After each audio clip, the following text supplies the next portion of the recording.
But probably the thing that comes to mind first is Valdo maps. I did Mark and Jonathan did the design pitch for them. I just did a bunch of the mods for people to select from, and I'm still really happy with some of those. And most of my work, my early design work, I'm not as happy with anymore. So Mark, when you see Octavian stepping into this role, he's been there like 3 or 4 years now, right? Something like that, but like time doesn't really exist properly for me in my head. So you could have told me it was 20 years and I'd just believe you. I honestly. Do you ever Damn. reflect What is that in the background? He's got a Pokemon poster? Yo. on your own journey and think, wow, I remember when I hit my 3 years and look back at the same way he is? It was a lot slower for me. You know, there was a lot less people going on. Back then, I guess there was a lot less. Like honestly, there was a moment there where when I was like, when are we going to find like the next great designer, so to speak? And I don't want to me say that by undervaluing other capacities designers, but there's this kind of like uh,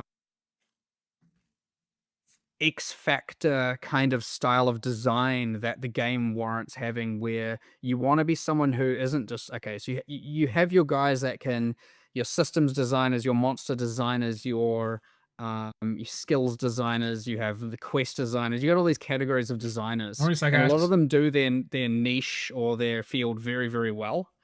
But there's this almost uncategorized kind of designer where a lot of that would come from, historically Chris, Jonathan, even Eric was real good at it. And that was more even a role I adopted where I could do a lot of the stuff, but there's this kind of like X factor design where it's like you're really coming up with stuff that can push the boundaries.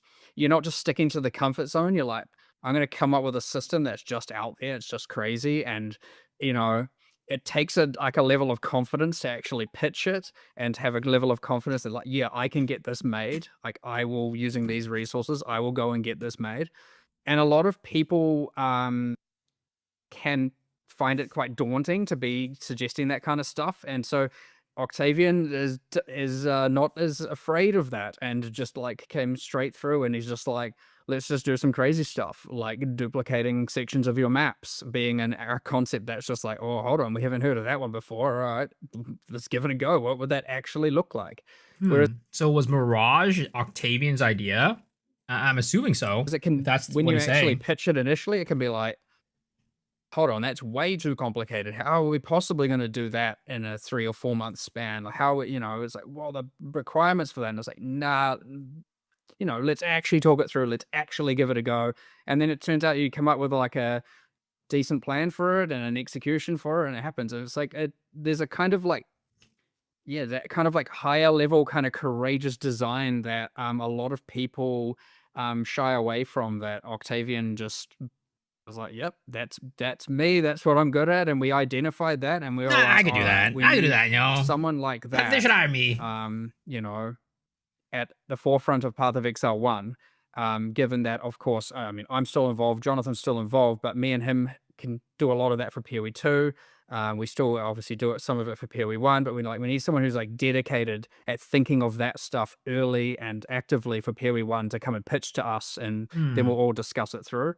And paired with, but one thing is, of course, you can't be too crazy because then, you know, nothing we've ever, but that's where Andrew comes in, and he's not here, Would but I you live might in see New more of him in Zealand? the And future. I But wouldn't be Andrew's a against it. much more grounded, methodical numbers guy who's like very, very good at doing all the balance. And then I'm not you really have that like, attached to where I'm at. and I hope he's not taking offense to this, but Octavian's more crazy side with Andrew's more methodical side, and they overlap and just create this like perfect unit that's currently able to lead the design front on PoE 1, under the direction of myself mostly.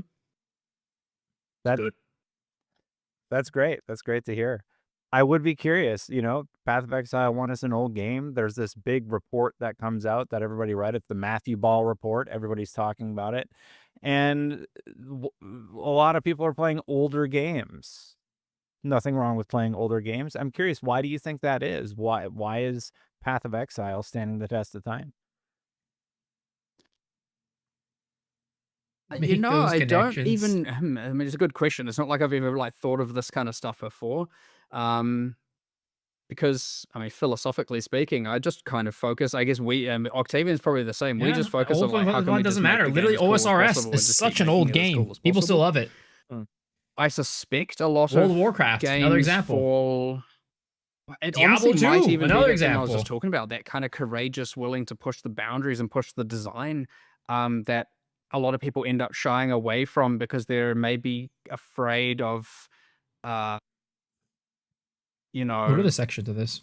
changing the game away from what their player base or community like. I honestly have no idea. You know, we're getting into like some gaming psychology here, whereas I'm just like, how can we make it It's a cool? lot of like How definitely can we like make it behind the so that our scenes kind of community like is happy? How information. can we get new players as well? You know, we're just about like, let's do cool shit. Like that's all just like through and through. Well, and consistency, of course. Like we want to, you know, it was obviously a bit of a rough time when we weren't doing the like every 4 months have a patch for both games, but like now we're back on it, and like it's I think really important. I mean, as a And content try to creator, I beg know a our lot of directors people, for us to like try to maybe like work for yourself, in GGG. some regard, and I assume Those it's relevant. fearless. And a lot of content creators, like Octavian was formerly, consistency is important. People want to know when they can come back and play your game with the new update. Um, you know, so I don't know. There's maybe just it could be some of the simple things, or it could just be something I don't even understand because it's fine. Like obviously, what we're doing is working, so we'll just keep doing what works and keep pushing boundaries, and you know, we'll see where it goes. But yeah, I don't know. It's an interesting question. What's your read, Octavian? What do you think? On the Path of Exile front specifically, I feel similarly to Mark, where it's like we're just coming up with cool stuff and trying to put it in the game because we really Dang, like you the work on game and want Diablo? cool That's stuff to be in it. crazy. But I think that like more broadly on gaming, it doesn't. I haven't read the specific, What do you guys article do or for report them? or whatever that you're referring to. I actually kind of want to go look it up now, because I would be surprised if it's not the case that it's just like gaming is now an old enough medium that there are people who have been doing it for long enough that they have their favorite thing that they don't want to move away from. It's like it's like older people with their favorite sport team that they watch or their favorite book series that they read or their favorite movies that they go back and watch over and over again. Like we're far enough into the lifespan of gaming as a medium that we can now see that kind of phenomenon, and that's probably just an impact that it's having on these Concepts and more 3D established games that environments. have That's been cool. continually releasing content that whole time.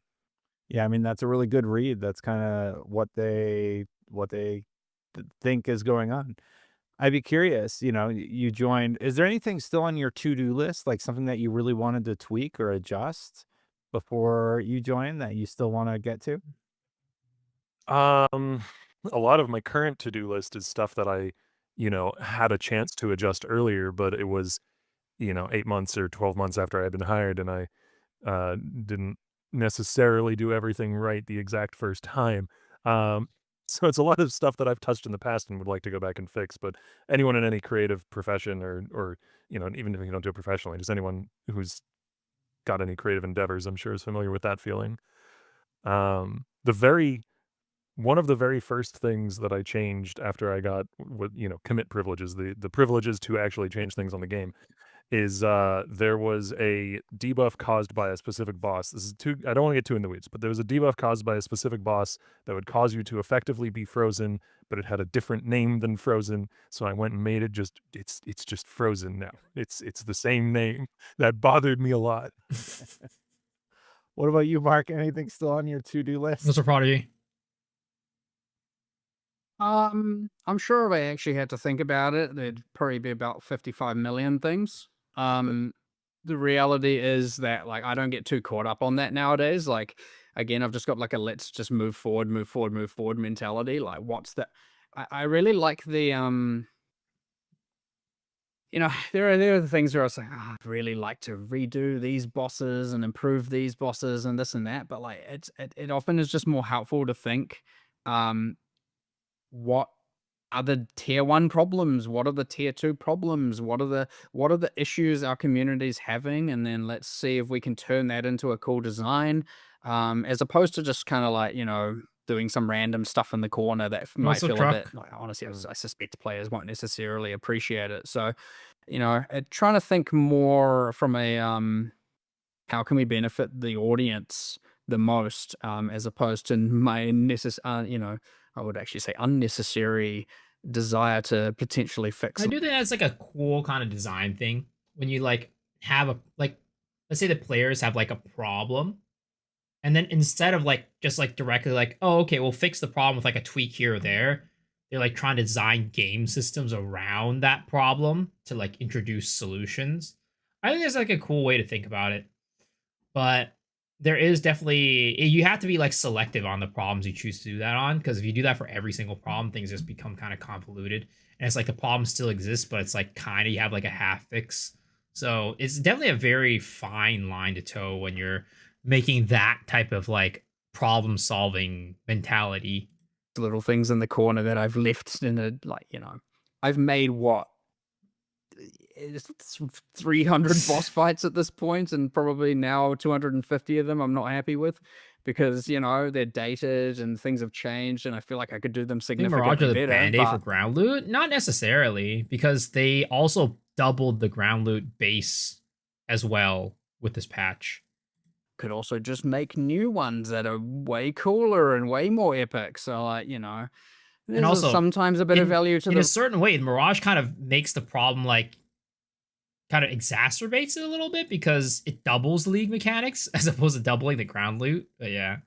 revamp, and sometimes a bit of value to going back and What's up, finishing Suzu? stuff you didn't quite give the full attention. But again, I've tried to just get away from that, think, and just go forward, do more, do better, and do what we can. And if it so happens that the problem that the audience is having, or a problem the audience is having, circles back to then revamping those things, then we do it, and we'll feel good about it. But at the end of the day, we're not really trying to do things that are in our personal best interests as much as we are trying to do it in obviously the audience's interest and the game at whole's best interests. So hopefully those align often, but not always.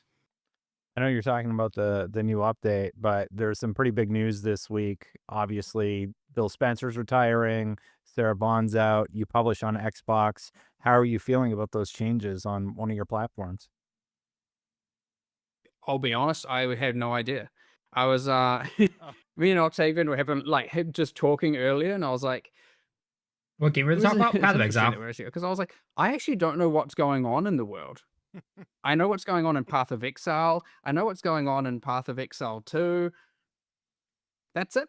That's my knowledge, and that's as far as it goes. So, honestly, I don't have anything to really say because I honestly have genuinely no idea what's going on.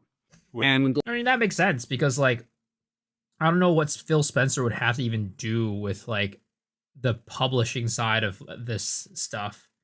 They probably have, like, somebody they work with under Phil or something like that to, like, publish their game onto Xbox. Like, why does it really matter too much if leadership is changing? And it's not like they're gonna be like all of a sudden like, oh well, we're kicking off all these games off our platform. That's just not gonna happen. Go for it. I was just gonna say when you have a 4-month release cadence for, I mean, I only have to worry about PoE1. For Mark, he's worrying about both games, which are on offset 4 months cadences. It's really hard for the rest of everything else not to sort of fade away a little bit. We release stuff pretty quickly. Here's the thing.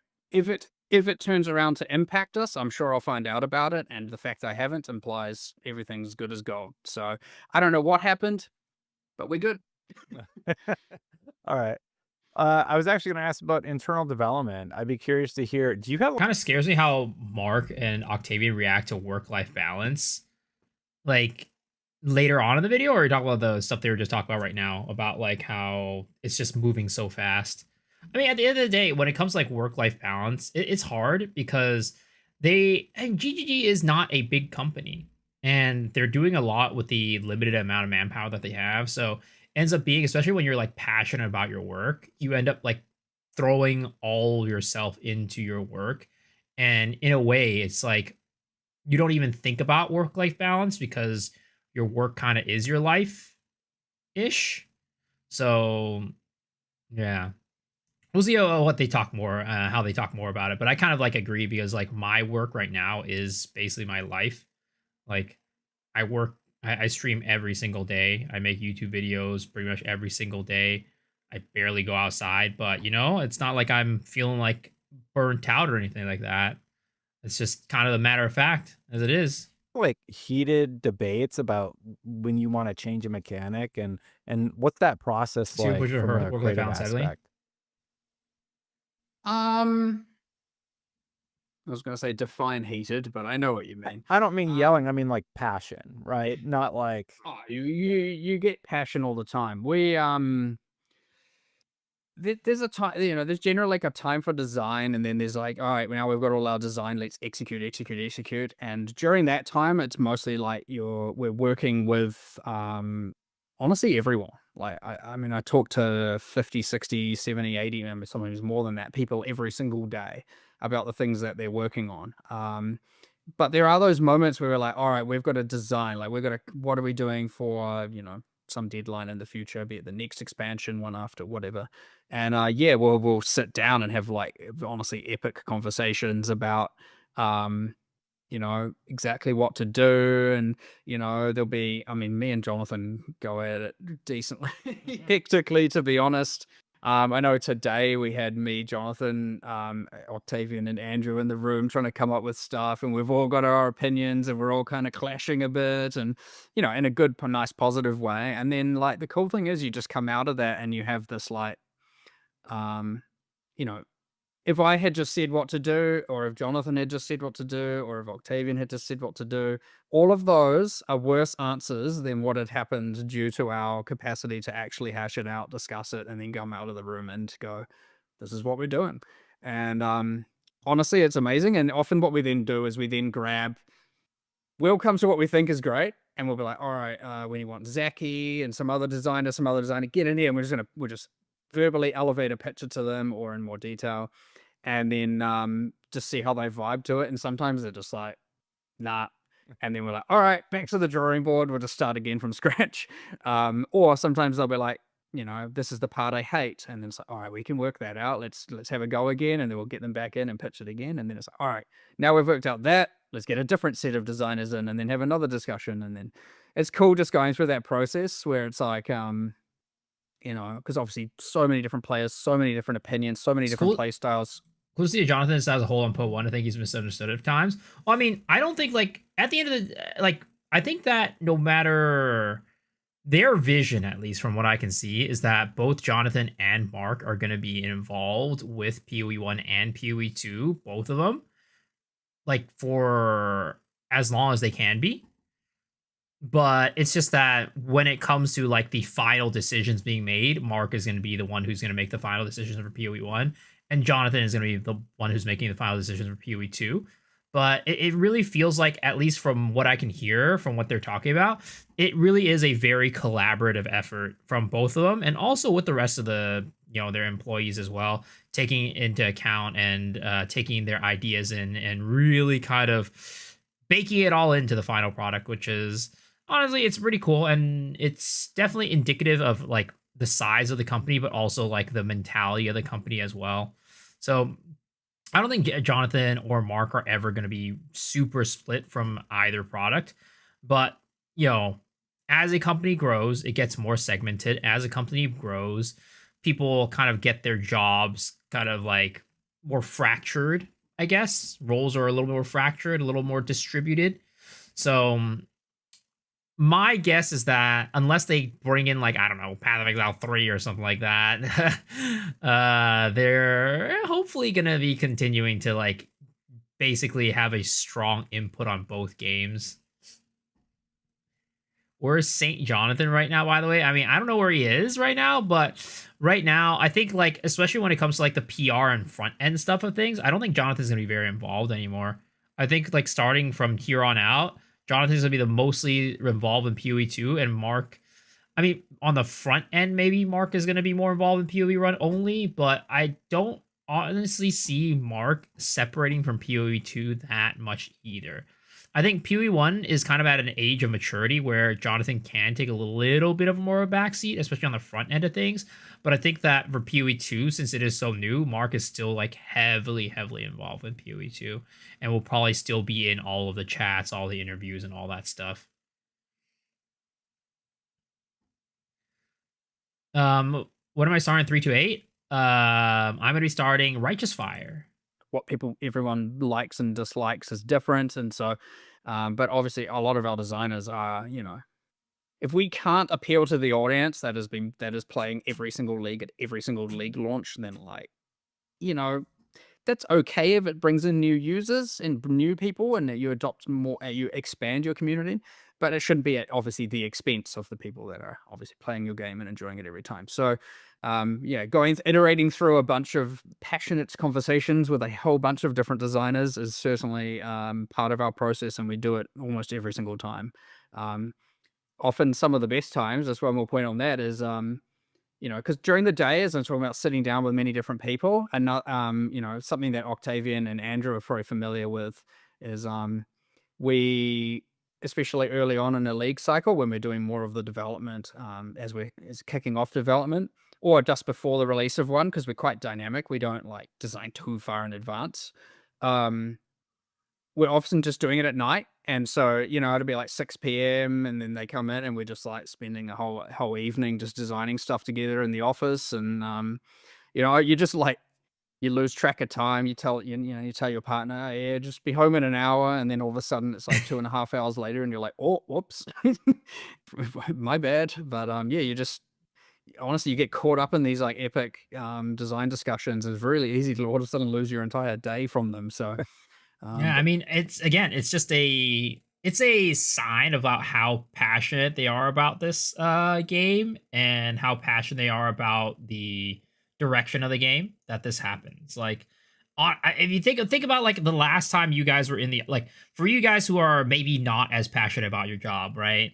As you're approaching the time to leave work, you're like, I think I'm about starting to wrap it up here. Like, 5 o'clock is in 10 minutes. Your boss calls you in, like, hey, can you have a real quick conversation? I don't know. It's almost 5 o'clock. Is this gonna be 10? Is it how long is it gonna take? It's almost time to leave. I got a dinner after this. I don't know. Like that's kind of like how you know that these people are like passionate about their work. It's like they're literally like coming in at evening, hashing things out, and it's like, oh, it's only gonna take like 30 minutes, but then like 2 hours flies by and they're doing that and having the conversation.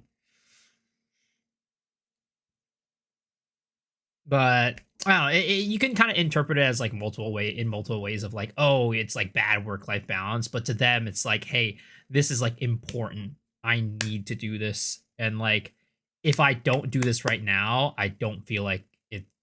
Like, I won't feel satisfied. So, at least from what I can tell, from Mark's perspective, for sure. I don't know about Octavian and the others' perspective, but at least from Mark's perspective, it seems like he's, from what he's saying, it seems like that way. Yo, so Southnet, how's it going? Good. How are you doing? But yeah, it's fun. It's really good fun. Octavian, I imagine when you started, you didn't start off there, but Mark says you're pushing the boundaries now, so you're probably Oh, it doesn't need to flashing burn a little out. bit more and conversing with your teammates. What's that process like for you?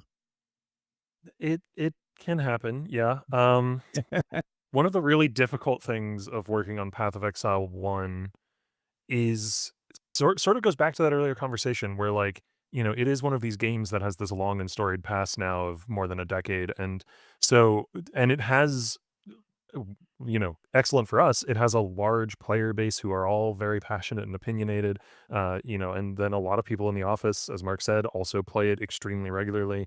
So there's basically nothing in the whole video game that you can change that isn't someone's favorite thing. Like there's someone who loves that specific unique, or someone who loves that skill, or someone who loves that league mechanic that you're changing in some way. And so, in order to make meaningful change that isn't just, tepid plus 5% balance or minus 5% balance here or there, and to survive, you do need to make meaningful change. So, in order to make that meaningful change, you're going to have someone whose favorite thing you're touching in a significant way. And if you don't make it, an improvement in their eyes, that's going to be something they come to you about. And I mean, that's just the trouble of like something like game design in general. Any change that you make is always going to be affecting somebody. It's like what I was saying the other night about like, um, I think we were talking about the design of like a certain league mechanic. Forget what it was. somebody was saying like, I know what it is. I think it was like Expedition or something like that, right? I was like, oh, Expedition sucks. They really need to change this up. And then somebody's like, oh, I really like Expedition though. And then it's about like, yeah, sure, Expedition is great for you, but I think like if it's about like catering to every design decision you make in the game is always going to make some players unhappy. It's about what the percentage of players you're going to make unhappy is versus the percentage of players that you do make happy. I think like the goal of every game design company, hopefully for most things, is like try to make the most players happy as possible and try to piss off as little players as possible. Because you're going to piss somebody off no matter what you change. So that's why like that night I was like, hey, there's nothing wrong with what you're saying, right? You and I might not have the same opinion on this, but for the reason why I'm saying I want a certain thing is because I'm saying like I think the majority of the players are going to be like that, but there's nothing wrong with you saying that you don't like that change. So that's kind of like the thing you have to like tackle when you're doing like something like game design or anything, to be honest. Like anything, you have a product that's being sent to a consumer. If you change something, that there might be a thing that consumer really liked about your app or something like that, or your game, and you're changing it in a way that's not going to make them happy. So again, it's about like trying to make it so that as many players are happy as possible, but also ticking off the least players as possible. A lot of it is about trying to then, Sally, not just immediately reject that opinion and be like, no, the idea I had was cool. You're just, you're just biased. Go away. Like you can't give in to that reaction, because doing that, the one person talking to you is just the one person who happened to see the change coming up to you. There's probably thousands of other people who would feel the same way. So you have to take it under advisement to determine like, okay, is this something that actually means that the decision that we're making needs adjustment or needs to go away entirely? And there's no silver bullet for that. You just, every single case you have to assess differently each time. It's probably one of the hardest parts of the design job. Not built for game design, just like those who are. On that note, in terms of design, when you're creating something, you have a ton of new stuff coming out with this update, right? So I'm curious, Yeah. how much friction and complexity is just the right amount? For example, you have the infamous tree that intimidates people, but when you actually start diving into it, that mechanic is actually really rewarding to interact with, right? So how do you push the envelope, so to speak, but don't push it too far into obscure or confusing territory? Oh, it's super subjective. I think the honest answer is gathering a lot of opinions, getting a lot of feedback, which is why it's important to have even like, with placeholder assets and placeholder functionality to some degree for some aspects of it, whatever mechanic you're working on, like whatever, you need to very early identify what the most important thing is about whatever you're working on. So, for Mirage, for instance, it's the recreating of mechanics and then the wishes and having those feel fun. And then get iterating on them as soon as possible so you can get just a ton of opinions. Because finding the fun is a matter of having a good idea and then synthesizing a lot of feedback into refining that idea. He's referring to new players in that question. I mean, sort of. It. I think specifically the tree, that kind of is a thing that targets new players mostly. But I think it is also with like game design, with anything of like trying to get somebody to learn something for the first time. It might not be about being a new player, but it's like introducing a complex mechanic or something with some inherent complexity for the first time, and having players learn it. So, for example, like Octavian talks about Mirage, which is a new mechanic that everybody's gonna have to learn, right? So it's talking about like how can you introduce something that's inherently a little bit more complex or like takes a little bit of time to understand, but also make it so it's not too overwhelming or like make it so that's too hard to learn.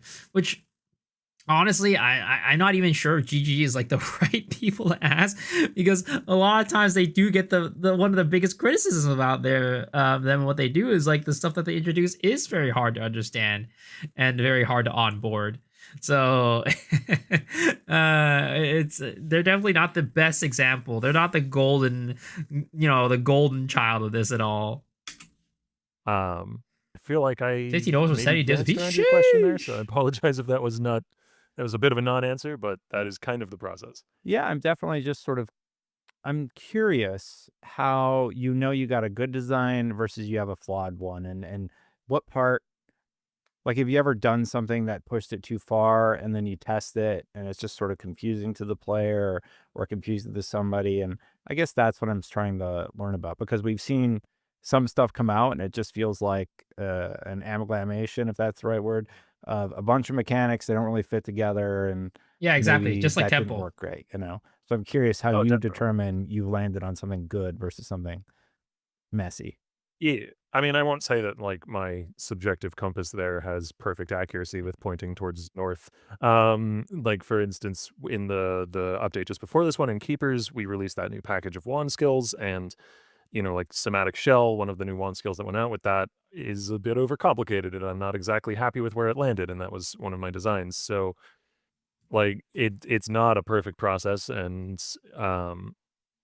yeah, lessons learned there. The new skills going into 328 are, I want to think, we'll see when it gets into the hands of players, but I want to think definitely an improvement over some of the efforts in 327, which, themselves I'm still happy with for the most part. Mark, any thoughts on my question, or does it even make sense? No, no, no, makes sense. So, I mean, honestly, step one, trust your instinct. Um, Hmm.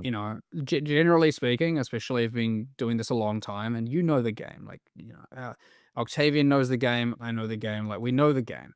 And honestly, at this point, so that you probably know more about how the audience will feel about a thing than you might even appreciate. Um, you don't get to do it for so long, and I know Octavian's is obviously less time, but that's where I would say in his case, he obviously defaults to the opinion of myself, defaults to the opinion of Jonathan. I mean, heck, even nowadays, I'll still occasionally just message Chris and be like, "What do you reckon about this?" And just, Damn. I'm just curious. I'm just curious what his opinions are. Keep your Chris, unpaid intern over here, giving his thoughts. Hey, Chris, we're not going to pay you, but can you spend some of your time? Help us out here. compass aligned, I'll even message Eric, some of these guys who, because even them now kind of still have their compass intact. I mean, they set the original philosophies of the game and can have just an interesting discussion about it with them.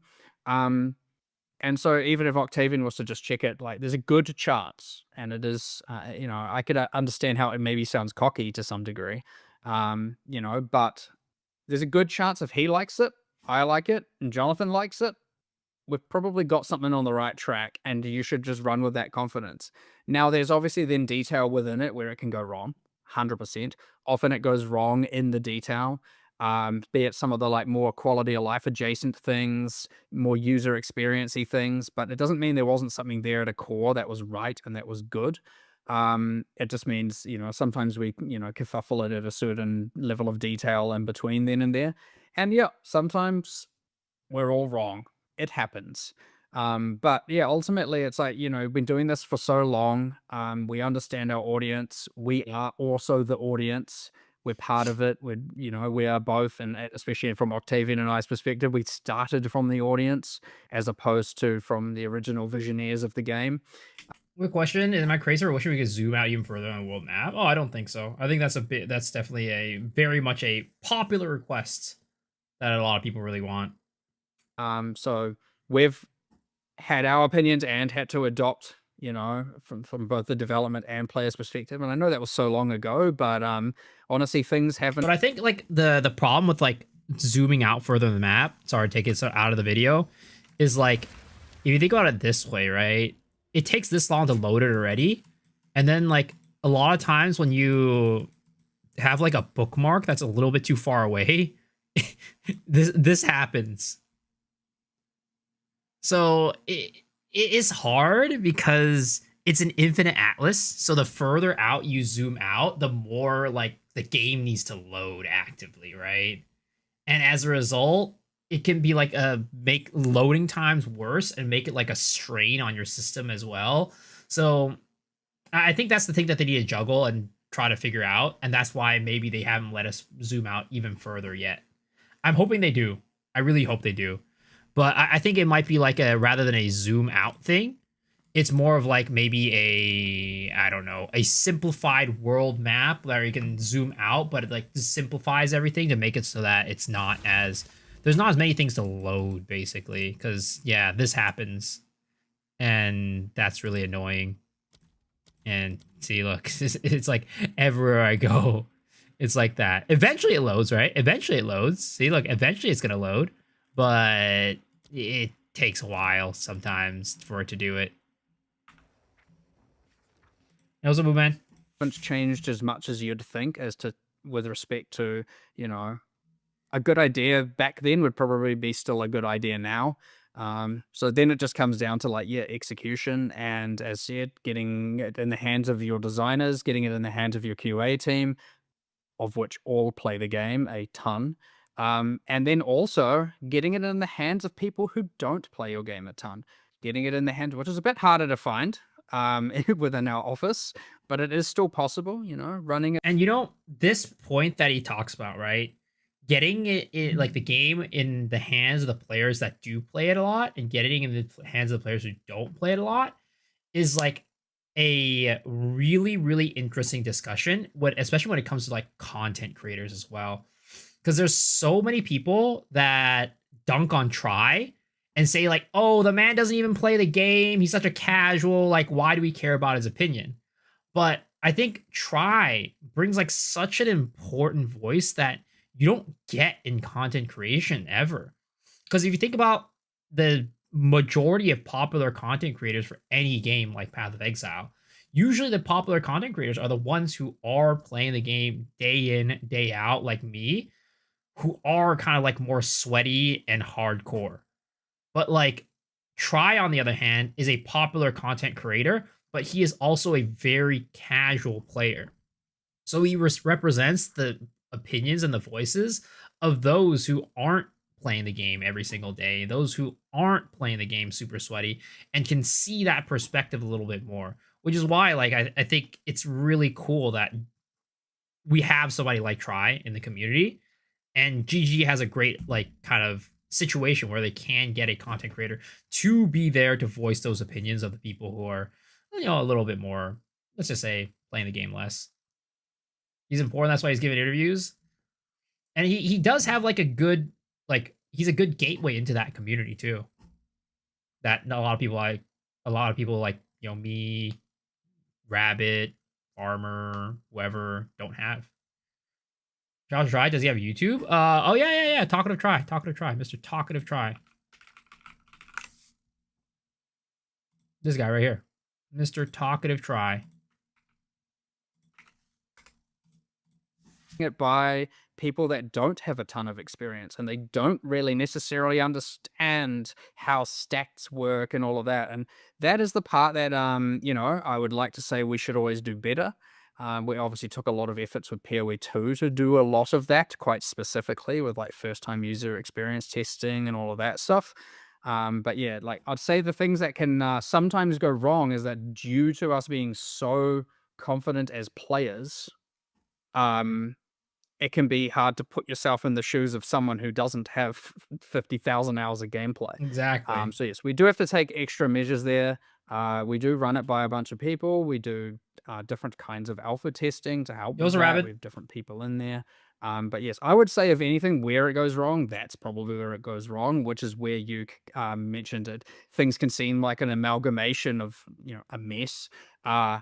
The reality is, What are we to watching? We're someone who watching an has interview with 50,000 hours and Mark and knows literally, Octavian. "Oh, I know what all these details are. Yeah, they're This interview is like less about like the game itself and more about like the design process of how they think about how, like, the decisions that they make for the game. Yeah, it's an interview by Destin.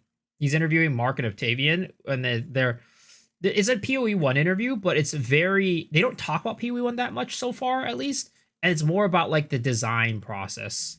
You're right. It should have been me. It should have been me. together. I don't, whatever. I understand it. So, you know, that is a thing we're trying to still do, still trying to do better. Probably the thing that goes wrong the most. But also on that note, it's a 15-year-old game. A lot of our audience are very, very much PoE enthusiasts, PoE players. We have a growing audience that, Joe you know, Nathan. every league they're coming back. clocking more hours, understanding the game better, sharing information with one another. But you know, not to say there aren't room for improvement on our end, but I would say it is that you know, trying to just make sure that we don't assume everyone knows what's going on. And being able to empathize with them better when we're designing a thing, which can be very difficult, honestly. It's probably one of the actual like trickiest things to do. Used to be easier when we when we weren't 15 years in, like when you're like 2 years in, you're like, yeah, it's not too bad. It gets harder and harder every expansion, gets harder and harder every year. I just sorry, I just one final note that came up while Mark was talking through in my head there is one barometer I do have is when I'm pitching a new skill to an animator or a VFX artist or pitching a unique to the 3D artist. And a lot of these, some of these people certainly play the game and are entrenched players, but a lot of them aren't necessarily. And they don't really seem very excited to be working on it. That's when I want to go redesign the thing.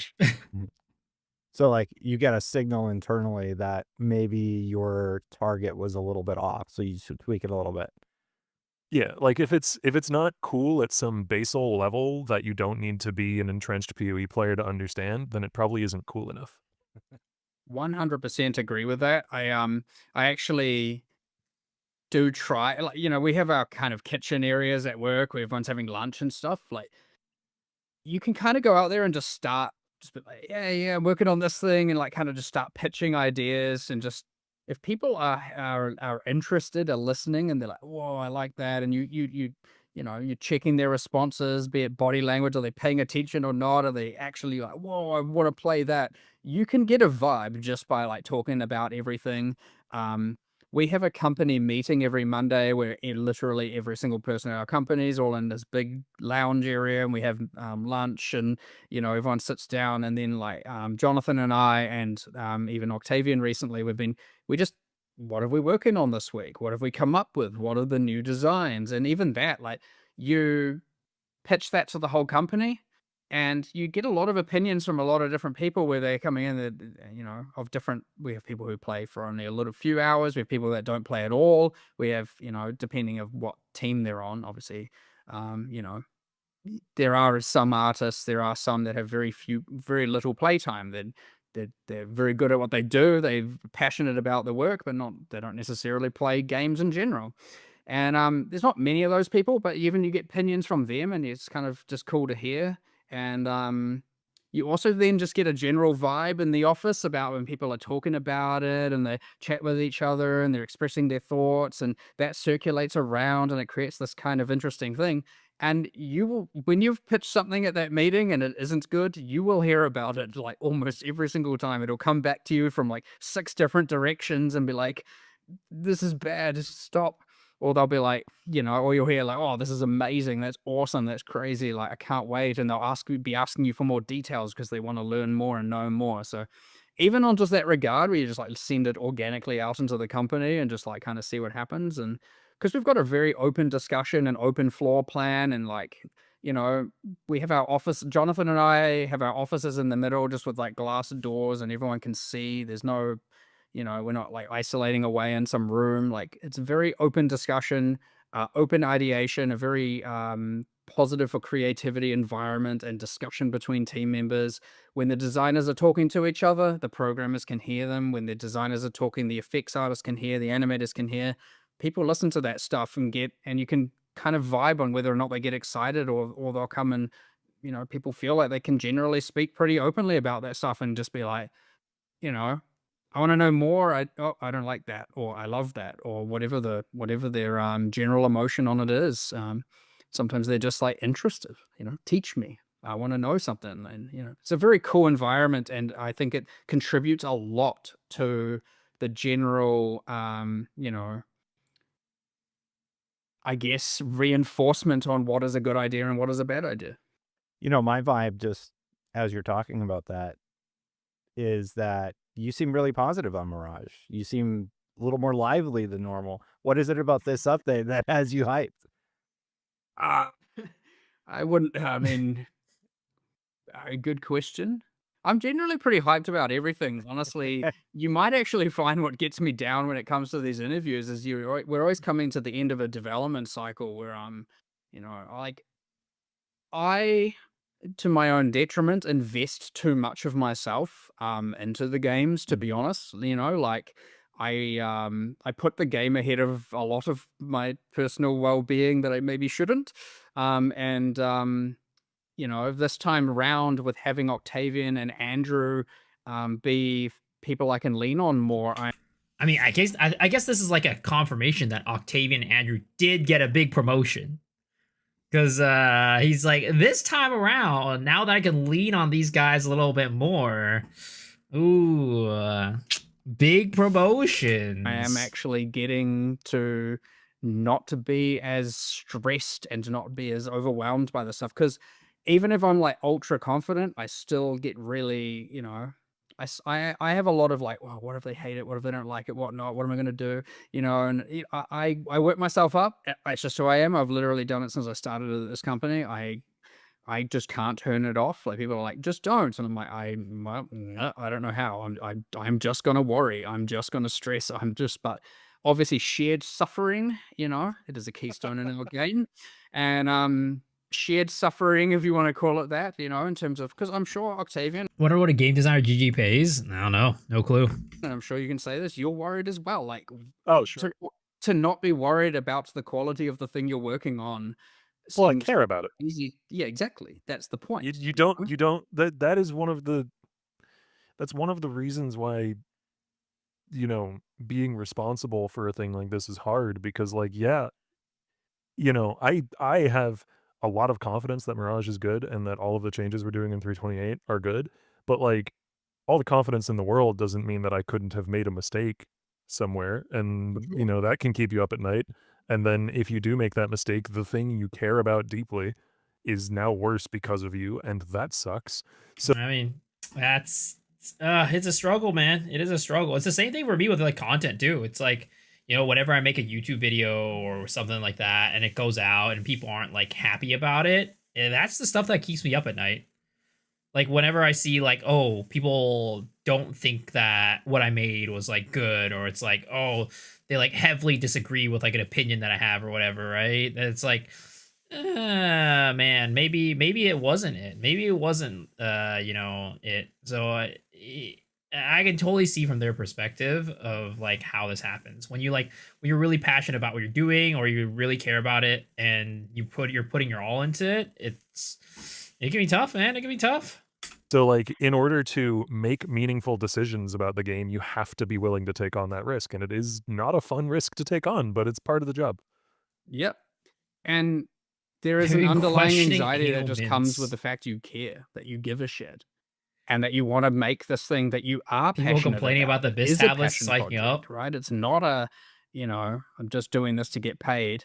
Like, it is an actual, I want to make the best thing for myself, for the staff, the team, the audience, obviously, the players, right? You know, all of this, it has to be the best, it has to be good. And so you just kind of get a bit, you know, the pressure can be a lot. So having the extra designers to help with that, you know, and you know, shared suffering, but also shared joy, shared celebration. It's all, you share it all, but it does make things calmer for me, you know, and which is amazing, by the way. So thank you, Octavian, also while we're at it.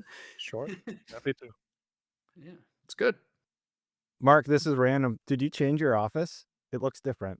Yeah, I'm currently going through a bit of a I've ordered I had the 3 computers in here and you know, there was a time where I was having a lot more people round and we were just playing games together. But I'd say as of late it's you know, not as social at my house as much. I don't know what for necessarily, no particular reason. Going out more maybe, but you know, I've currently in the middle of a redecoration, so I've got my got rid of the desks, got rid of the computers, and I've got like a nice couch coming with a side table. I'm just doing a whole You're redecorating. redecoration in here. Yeah, and then we've got all the new disc plates and stuff, and I want to make sure I get all of those because I think they're Damn, Displates sponsor. really, really cool. So I'm gonna figure out how I can hang all these things behind me up on the wall and where they go. I got space all around me, so I don't know. Well, Just you know, to see what happens. But bit of change, bit of Shameless like plug. revamping the game design, you know, doing a bit of, you know, rebalance, I guess. Whatever you want to call it. No, I was just curious. I was just like, wait, his room's different. I thought I'd ask about it.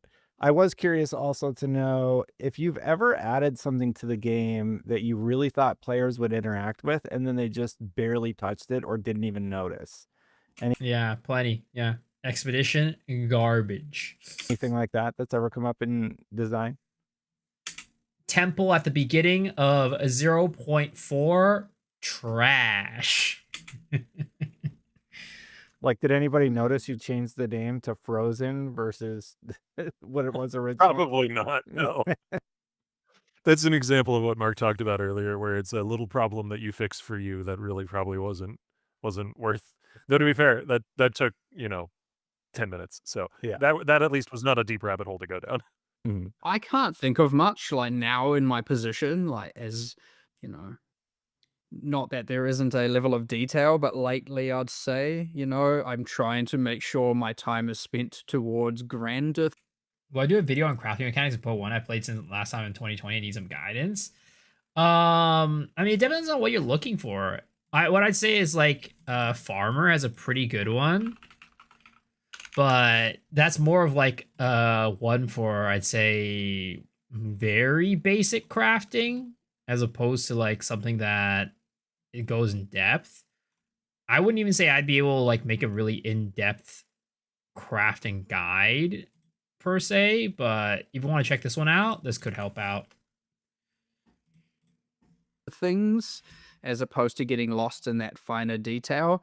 There would have been many things in the past, but like honestly, hard to remember them. If they weren't that important to the players, I'll just get it out of my memory as soon as I need to. I have actually the perfect thing for this. One of my first, so just learning the ropes of the game files and where things are kept and how things are set up. I was given a bunch of relatively simple tasks to begin with, and one of the very first ones was giving Mhm. every monster in PoE2 a blood type. They What the all hell? have a they don't all have their own distinct blood type, but there's like 20 different ones that they could have, and they all have one assigned. So like if they should have red blood or black or green or Oh, whatever, it's all assigned. I thought it was like blood type, like A, B, O, whatever. Like, yeah, give all the monsters in PoE a blood type. I'm like, why is that relevant to the game? Sounds like you just gave the new intern a really shitty job. Wow. Probably very few people notice that. Yes, I mean, every single monster has a surface type. Or picking on the Be new it intern. bone, metal, wood, and it literally controls an amount Guess of it could be a the new type of mechanic. sound that is output when you hit it. But because you also have an outgoing weapon, so you can have a slashing weapon or a puncturing weapon or bladed, that also impacts the sound. So it's like, what is a puncturing weapon versus metal versus wood versus, all these different combinations. And I suspect when players are playing, they don't necessarily pick up on that kind of level of detail. They're just like, I hit things and it goes bush. I don't know. Yeah, but like the cumulative effect of all of those little things is what lends a sense of polish to a game. Like all of those little things do add up to mattering. It's cool. And like, yeah, when I find, I'm like, hey, why does this have red blood? This should have had insect blood. I'm sorry. I'm sorry. What's going on here? This thing obviously doesn't bleed red blood.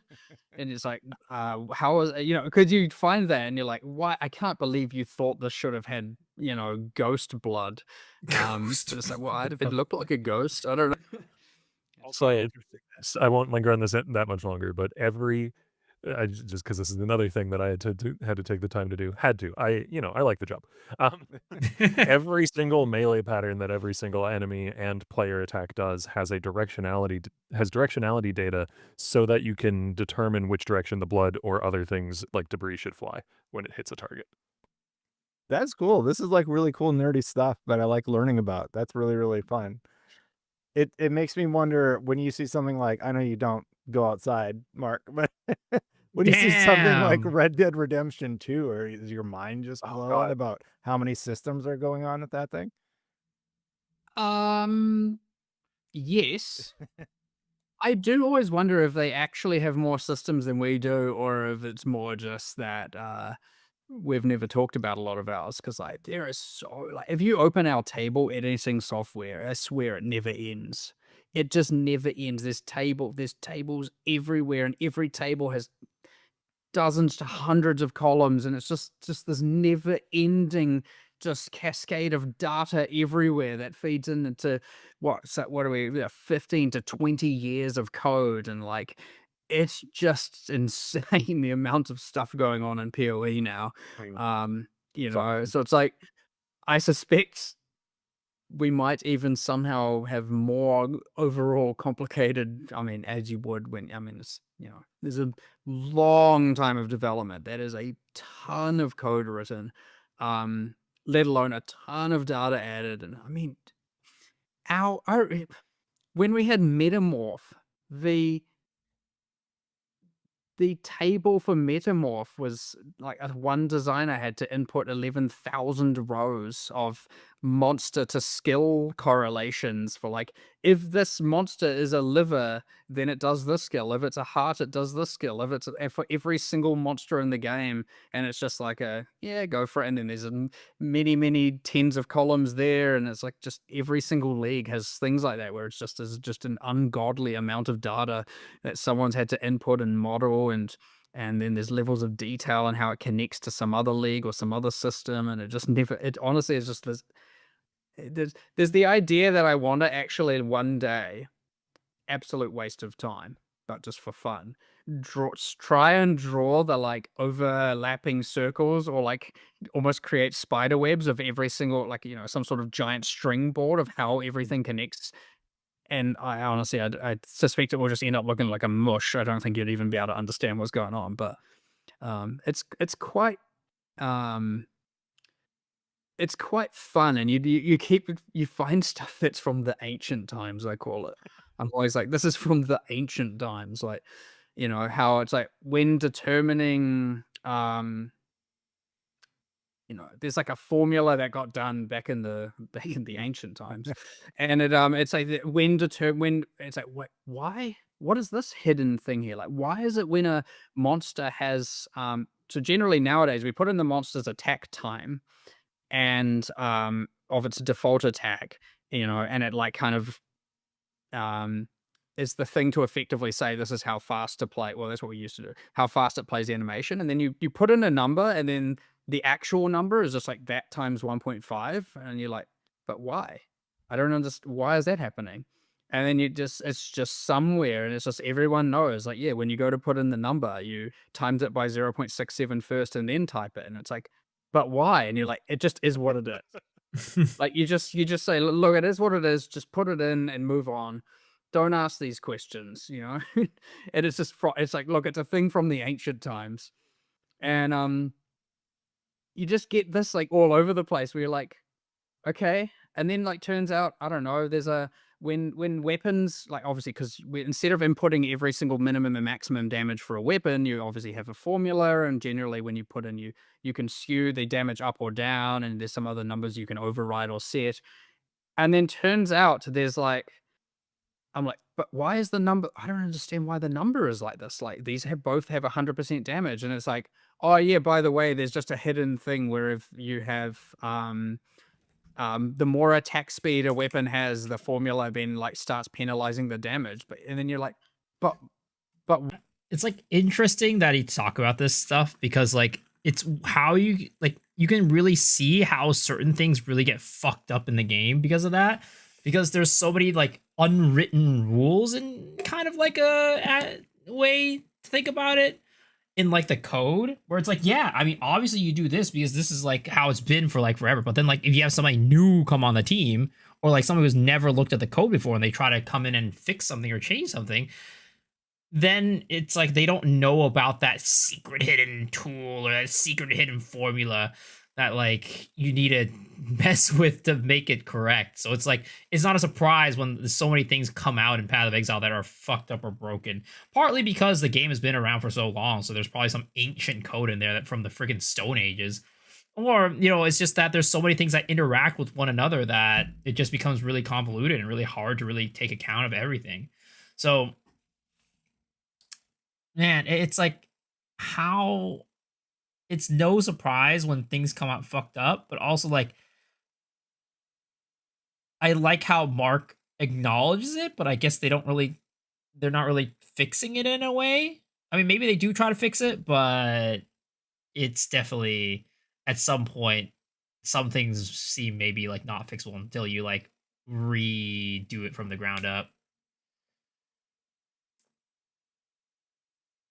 That's why it's a classic over issues. Yeah, I mean, it's no surprise that there's so many problems in Path of Exile that exists because of like ancient code or like things that aren't written in. Honestly, that's like kind of like bad coding in a sense because like aren't I don't do software development, but I'm pretty sure when people do software development, they do put like comments and everything about like how certain things connect or like what the reason for certain code is, things like that. So I don't know. Maybe it's when it gets like so old and complex, like Path of Exile is, it ends up being like it's impossible to avoid those situations. It's the only scary bit of the interview. There's not a legacy code from Poe 1 to in Poe 2 that's like 10, 15 years old. Exactly, right? So it's like not only is Poe 1 suffering from this, now Poe 2, because they share a lot of code, also suffers from it. So I'm sure that there are some guardrails in place, and I'm sure they have done a little bit of like, I guess, fixing things up and cleaning things up. But like at some point, like how much can they actually clean up when the code is that old? They really have to like kind of rebuild it from the ground up, which probably takes forever and might not even be worth their like they might even think it's worth their time. Why? Like, you can just specify the damage and the speed. Like, there's no reason that it has to do this. And again, it's just like, nah, it just is what it is. Just don't. It Because just honestly, is what it is. taking that out and then re-putting all that in is just not worth it. So you just kind of go, all right, it is what it is, moving on. And you end up with that everywhere. You just have all these like, and as a Exactly. designer, you come in and you just slowly learn about all of the things that were done in the ancient times, and they just are what they are now. And you work around it as much as you need to achieve the result That's you so want. bad. That's not But there's good. just kind of like, yeah, here's the like 20,000 things you'll just need to know that you'll slowly accumulate over time, and you'll be confused, and it is what it is. And That's not good though. That's not scalable. That's not. Oh my god. That's not good. That's not good. He's saying it. It's like it's nothing you can do about it. But yeah, you gotta fix it. You gotta do it. You gotta fix it, man. It's like that, that like stain that's like sitting in the corner of your room that you're like, I'll wipe it up later. And then like eventually you let it stay there for so long that it just becomes super hard to wipe up because it's like all dried up and gunky and shit. Whereas if you just fixed it at the beginning, you wouldn't be in this situation. It would have been way easier. Oh my god. That shit, to be honest. I mean, it is, but like, especially when it comes to, like being like a professional company or like whatever, right? There's constantly people coming in and out of the company and like onboarding people of all these like annoyances and like nuances every single time has to be like part of the reason why it becomes hard to scale. Like it's part of the reason why it takes Path of Exile 2 so long to like onboard people and bring more people like into the company, like and get them up to speed and everything, because like the onboarding process probably is like shit for a lot of these developers and designers. quite funny. I have one more for you. I'm curious. You're messing with Not gonna lie, as an IT guy there, myself, there's so many times I just want to pull out my proper coding education club and smack them. It's an inflatable club I got from the fair. endgame. Anytime you do that, there's probably an expected community reaction. Do you think it's going to be positive or a little bit of shock? Because you're toying with a lot of systems they've been used to with this one. You're right. It is always a little bit of a like scarier thing to edit, for sure. Like it can have larger ripples and cause a bit of devastation, for sure. Don't forget the 0.67 multiplier. Yeah, you got yes. But there'll be some map multiplier somewhere that is unexplained. You. Let me just think about that. What are we doing? Obviously, we've got a new Oh system. my god, Black God. And, Oh, some of these things no. we've already thought about, but like, let me just give you a run through of some of the stuff. So, we have a new system where you're actually engaging with the maps on the atlas using the the geographical events, so to speak, to with the blobs, whatever keyword you want to call them. But obviously our player base love You running the guys are same map over terrible. and over and over and Absolutely over. There's a terrible. bunch of people who are just like Crimson Temple, that's my whole league, Burial Chambers, You gotta that's my type whole in league. Mark. Insert other maps here.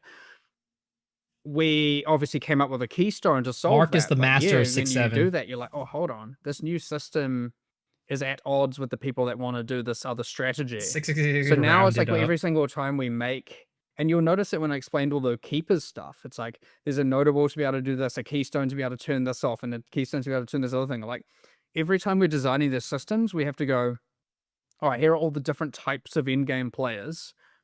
How are we going to make sure that system works for all of them? Now, thankfully, we have an atlas tree and we can do kind of modular things like that where you can turn them on and off. But all it takes is for you to miss that one, and then all of a sudden you've now got a subset of people who are happy running their end game, and now the strategy or Who's the thing this you've added is at hottie? odds with what they want to do. So yeah, we have to think about that a lot. It's kind of can be a bit easy to miss something, but like we've done a few passes on a lot of this where we're trying to come up with exactly what can go wrong here. That being said, I don't think a lot of what I think we've thought of a lot, and I think a lot of what we're actually doing is quite safe. At least I believe so, but I'm happy to be proven wrong on release day. I Um, I would say that a lot of the fundamental mapping process is still actually deceptively similar to what it was before. There's just kind of new toys to play with. Okay. Putting it simply, yes. Closed pits I works very mean, well for bones, yes. I was just trying to think what else. To derail us a little bit from this interview. For ancient bones, I would say the biggest like boost for farming ancient bones that I found is closed pits. We need to do more testing to see what else there is, but closed pits definitely seems to be the thing that makes or breaks the farm. Because I tried around 20-ish maps without closed pits, I found nothing. With closed pits, I was finding one ancient bone per 10. So obviously we've done some changes around Was that like a few days back? originator mods, T17 maps, and there's probably as much as they were problematic for different the whole I feel like I have to run it, and then there's the set of people who are just they love mine running it, but they hate the mods. Then there are the people who are like, I don't want to have to trade every What's up, single Alex? map in order to get X, Y, and Z. It's good overall for a large majority of the players, but there were probably some people who were just happy with how it worked. And we're changing it for a majority, and we certainly feel like it's the case. And so, yeah, there's going to be some people who just aren't happy with our change. And, we just have to be confident in the fact that it's in the best interest. There's a lot of new cool stuff for them to be doing. There's something equivalent, if not the same, for them to be doing, and so on. But yeah, it's certainly a sketchier thing to work on for sure. Well, I'm excited to see everybody's reaction to it, and I do want to thank you both. Mark, it's great to see you again, and Octavian, it's great to interview you for the first time. Thanks so much, you two. Yeah, you What too. the hell? Appreciate it. Thank you. He says that as And of course, there was a short roundtable of questions. I will add those here on the end. okay. We have obviously Destin's first question, which is, do you do a lot of takes for these presentations, or have you got it down now? No, I do a lot of takes. To be fair, it's more just like you when you're I think this recording part them, will you just slip up on get back into the words. game. We'll get into the Sometimes game, and we'll listen to it in the get a bit background. of a Doesn't seem dry like it's as mouth important. and all of a sudden you can't, say words. When they're really, really long, sometimes when you're in the last quarter of it, you have to postpone and record the next day. Did they nerf 'cause subterfuge you, mask? No, they didn't. get to the point where you They never all of a sudden did. you're trying to speak Which and is the crazy words aren't because so coming OP. out. But yeah, What yes, it does happen. It just depends. Sometimes also, say if it's at the end, if we're recording at the end of the day, you've been like, having design discussions all day, and you're just Level like of run out of pits. a bit of. We'll see if I have know, time for that. your throat is maybe not able to quite speak to the same efficiency, so you just got to do it again the next day. But getting better at it for sure. I do swear a lot, and I do say a bunch of silly stuff when I'm in the recording booth trying to say all these things. I say weird words and make words up. Sometimes I've got to say a word and make up an entirely new word. Just these random things happen. All right, so we have another one, which is just a simple love the campaign updates and a question of how hard they were to add in. Well, Yeah, from my perspective, I think we just skip this part. I think we just skip this part. I don't think it's as irrelevant or as interesting. You guys can watch it on your own if you want. I'll leave the link here. Get good tabs? No, we're doing like control tests right now. We're doing control tests basically.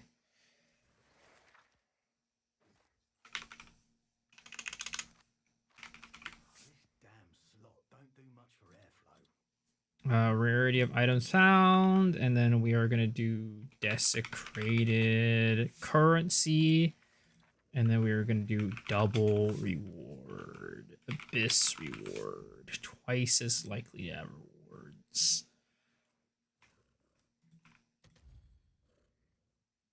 Damn, there's like none of these in the market right now. Holy shit.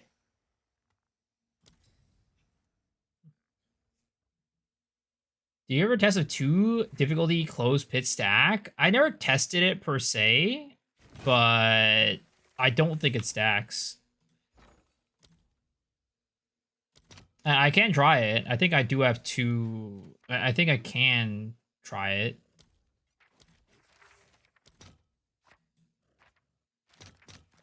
All right. But maybe I might test it later. Hail. Sure thing. No one crystallized immunity or no chill feels so much better than 2% more effective evasion.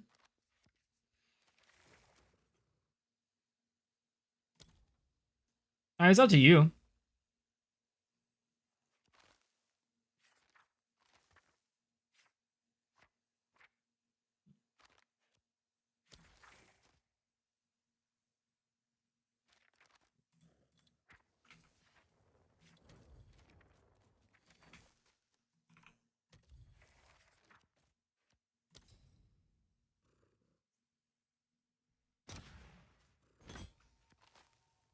Okay, there we go. We just get these tabs, and then we will get going.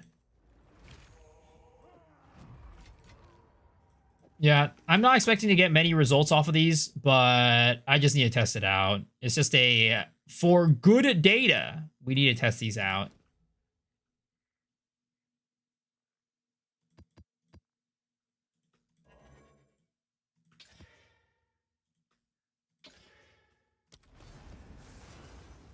I should say it's an ice shot build, so attacking slower is just bad for DPS. I mean, in general, chilled ground is just terrible, man. It's not just for like whatever build you're running. I don't think anybody wants to run chilled ground. You understand why EF you gotta use it in bitter on EF? I can't get it. So one of the main reasons why he uses it is because he uses the gloves that make it so that you do 20% more damage on immobilized enemies. That's like one of the big reasons why he uses it. It's also a defensive layer too. There's a couple reasons why. Yep. It's not required by any means, from what I can tell, but it's a choice that he makes.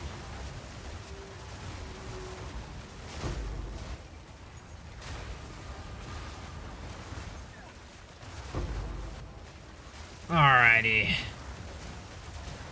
John Rizzo doing pits on harder on stream that no one else tests for us.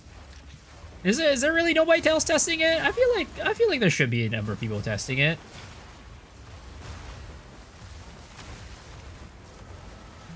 It's definitely not the most fun thing to run for sure, but you know, if it gives rewards, right? People are gonna use it. But I think like the biggest takeaway is if that is truly the thing that is the linchpin of this farm, it's gonna be like there's not gonna be a lot of people who want to do it, I guess is the way that I'll put it. And not only that, it's like not a lot of people are gonna be able to do it because the number of builds that can run difficulty of pits is just so much more limited compared to like not running it. Like the mobs are just so much harder. Our Essence Horrors the other day managed to get 3 in an hour with an ancient rib cave. Sheesh, huge. That's huge.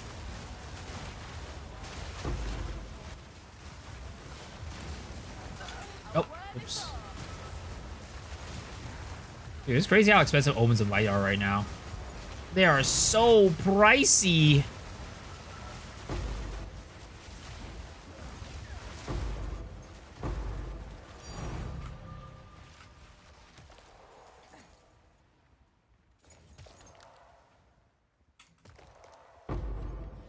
How bad is it? I think somebody was saying that they sold them for 70 divs per. You there, local. Come Such reward is better than Subterfuge Ass. I'm like Spectral Ward. What's oh, you're talking about the chest armor one?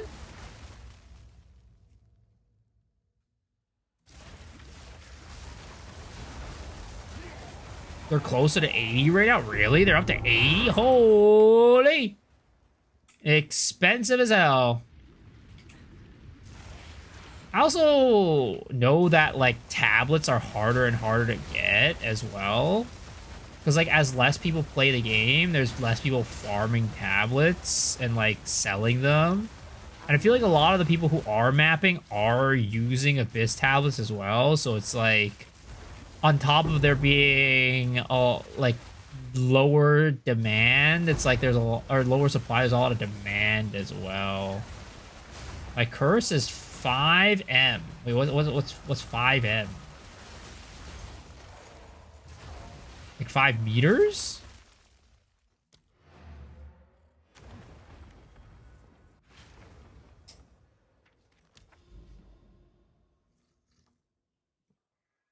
Five meters? I mean, why would that not be okay?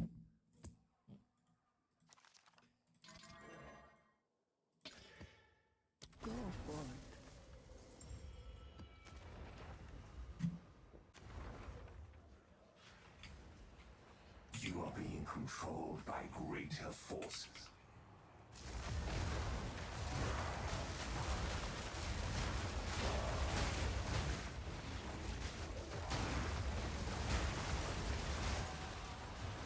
Need mana. Winter's sting.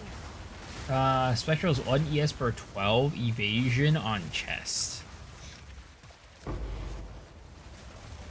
You got it set to M for mini. When it should I mean, be they're set just a to little bit W different. For Wumbo. I also think that Subterfuge Mask It worked. is better for a build with less evasion. Because evasion, the way that it scales these days, actually scales better when you have less evasion. Like, evasion kind of has, like, diminishing returns. It always did, but, like, the diminishing returns these days are, like, worse than what they were a couple patches ago. So, Subterfuge Mask gives you a lot more value when your evasion is lower rather than higher.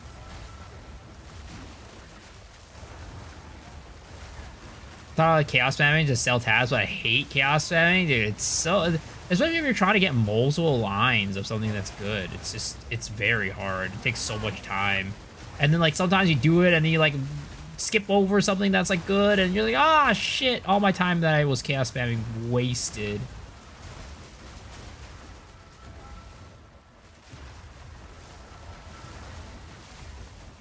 What sort of value are you talking about for evasion? 40-50%? Like, you're saying like how much value are you getting out of what is it called, Subterfuge Mask? Or are you saying like when the diminishing return starts? It's not about the percentage. I think it's about like the flat value. But I never done the calculation. But I do know that the curve is like a logarithmic curve.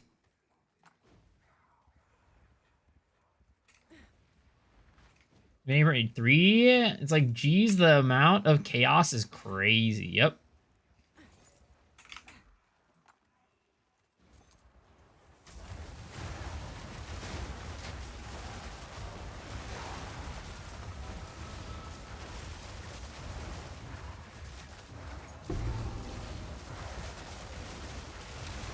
Using fancy math terms here.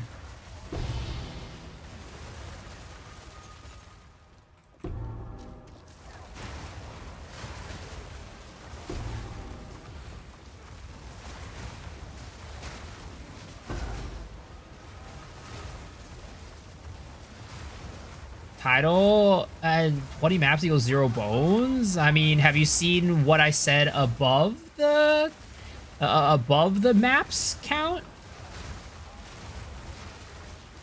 Have you seen? Do you see the? Did you see the message above the maps count?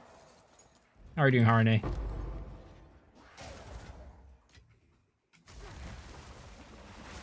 Math mogged my chat. I don't even think so.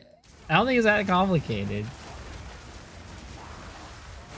It basically just means that there's diminishing returns. That's basically all it means.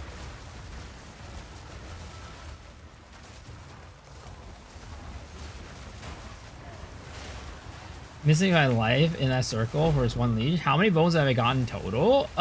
So when I was doing the test with the good tablets, I did 50 maps, and in those 50 maps, I got 10 total bones. 5 ancient jawbones and 5 ancient ribs. So about one, what is it called? 1 bone? No, 2 bones every 10 maps? Is that what it comes out to be? Something like that? What ancient bone farm am I doing? I mean, right now I'm testing for what makes the bones actually drop. Because I put together a tab that had multiple things on there that I thought could potentially influence it. So I'm basically just like reducing things, like removing things to test out which ones have like the most effect on the farm. But from what I can tell, the thing that does have the most effect on the farm is going to be double pit difficulty. So, or not double, increased pit difficulty. That seems to be the one that is the linchpin of the farm. Because I'm not running those in my tabs right now, and that is causing me to basically get the numbers that we're getting right now. Casual players stop playing the last league, take a break. Can I enjoy this league if I play now, or should I wait for next league? I mean, you can enjoy the league right now, but I'd say it's definitely a lot less compared to if you were to start at the beginning. But you can definitely enjoy it.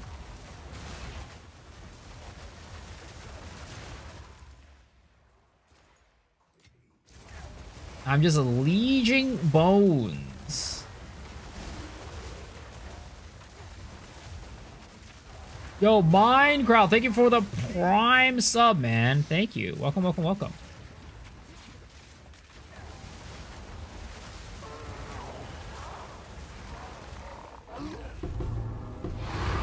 Not gonna lie, with Deflect feels like Evasion needs another layer. ESS recharge, armor, solid life recovery of some sort. Well, the thing is, your second layer of defense should be life, but unfortunately you can't scale life very well. There's a reason why Evasion works with ES. It's because that's your second layer. It's ES. Normally, your second layer should be life. You should be able to run a full EV build and then layer it with extra life to make it so that when you do take a hit, it's not as bad. But because you can't scale life in this game very well, then, you know, you don't have that second layer. How much item rarity do I have? I do not have rarity. I do not run rarity on my characters. At most, it's like 10, 15 or something like that. First time checking the stream, come from YouTube content? Yo, let's go. Thanks for watching the content, man. Feels like there's some life recovery on armor. There's nothing in EV. Well, the thing is with armor, life recovery isn't even enough. If you look at most armor builds, they all stack some sort of like damage conversion to elemental and like all that stuff to really make it like work. Like all the top armor builds, they're doing multiple layers beyond just like recovery as well. I don't even know how much of a like. The problem with armor is not like the small hits, it's the big hits. So recovery, unfortunately, doesn't really cover for the big hits because when you get hit by a big hit, you kind of die instantly. You get one shot. So you need something to remove the top end of damage, basically.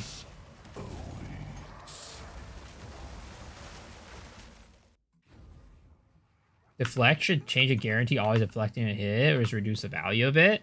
Well, the thing is, like, the problem with deflect is that deflect can never get to 100% deflect. So it's like, even, like, yeah. So I don't know if it should be default 100% deflect, but at least give us the ability to scale deflect up to 100%. And the problem is you can't scale up to 100%. Because, like, I think the theory behind deflect is, like, when your evasion doesn't work, which it will eventually not work, because that's just how evasion works. Even if you have, like, super close to 100% evasion works in a way where, like, if you don't get hit for a certain amount of hits, the next hit will hit you. It's not like basically evasion is not complete random. It's not a complete dice roll. At some point, you will get hit. That is how evasion is programmed. So it should be, for when that happens, deflect is there to cover your ass. But because you can never get deflect to 100%, there's just going to be always situations where your evasion doesn't work, and then deflection also doesn't work. And you just die.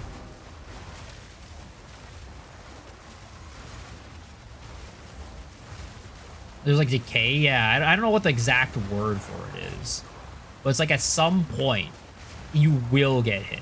It's not like block, where it's like you can literally block every single hit if you're lucky enough. Like out of 100, like 1,000, 1,000,000 hits, you can literally block 1,000,000 hits. Evasion is not like that. Yeah, it's a pseudo chance. Dota's yeah. Dota with like the bashes and stuff like that, right? Eventually it will hit, or it's like axe spin. Eventually it will spin, things like that.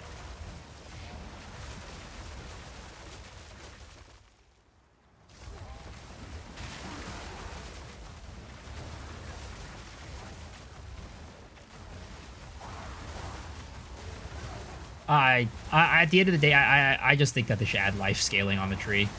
I don't know how they're gonna ever, like, get past that.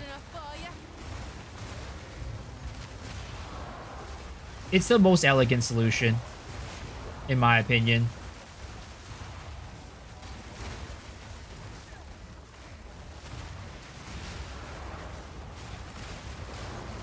I don't know where they'll add it. I don't know how they're going to add it, but I think, like, it just makes sense. Not even from, like, a perspective of, hey, it'll fix the problem, but also it's a perspective of, it just makes sense. Because literally, in every single game, how do you get tankier? You get armor, you get life. Get more life, get more evasion, get more armor, whatever, you get tankier. Why is it that we can't scale life very well?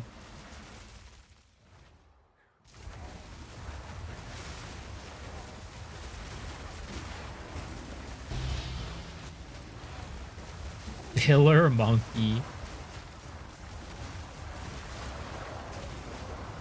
As your luck with that zero scuff, you're on 30 temples with no regalia. Don't worry, you're gonna get one tonight. You have my seal of approval that you're gonna get one tonight.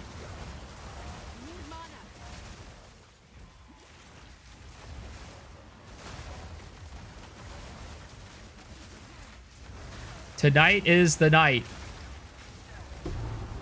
As the man that only bricks regalias, you are gonna get one tonight. How was the food last night? Food? What food?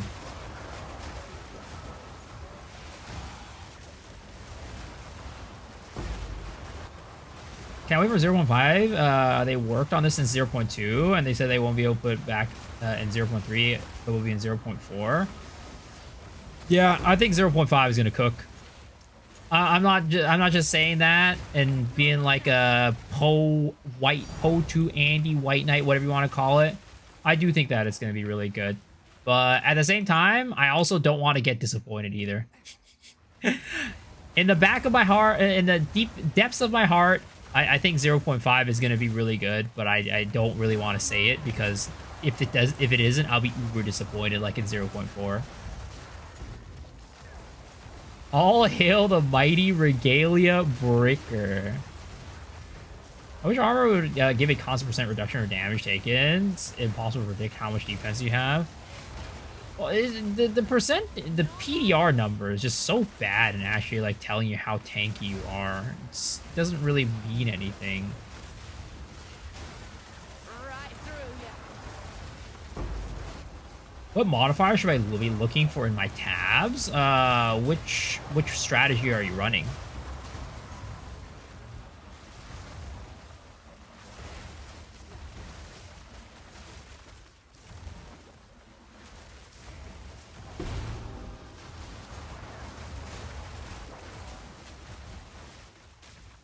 Always gotta use your EHP. Yup, pretty much. That's why POB is very, very useful, because you can't really get EHP outside of POB. The game won't tell you.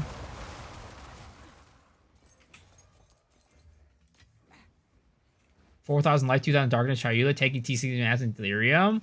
Well, you're able to get that extra top end because you have darkness.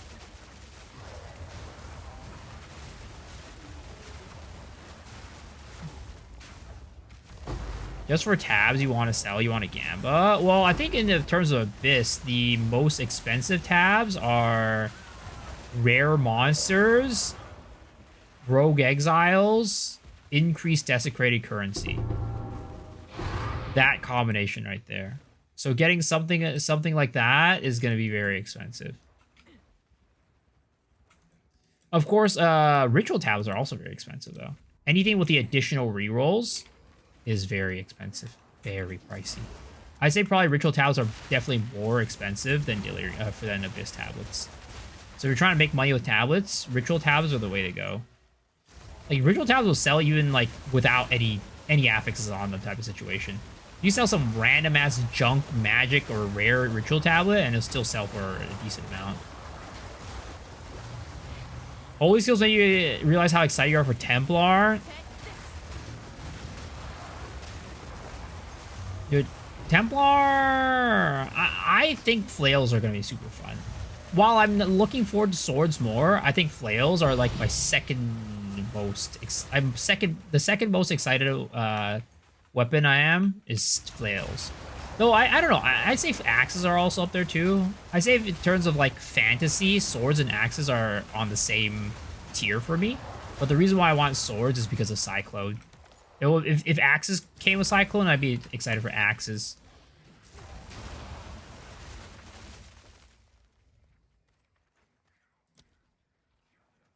Colm's Heart was made for Chayula. I'm not even min-max. I'm going to push life to about 5,000. Yeah. Colm's Heart and Darkness.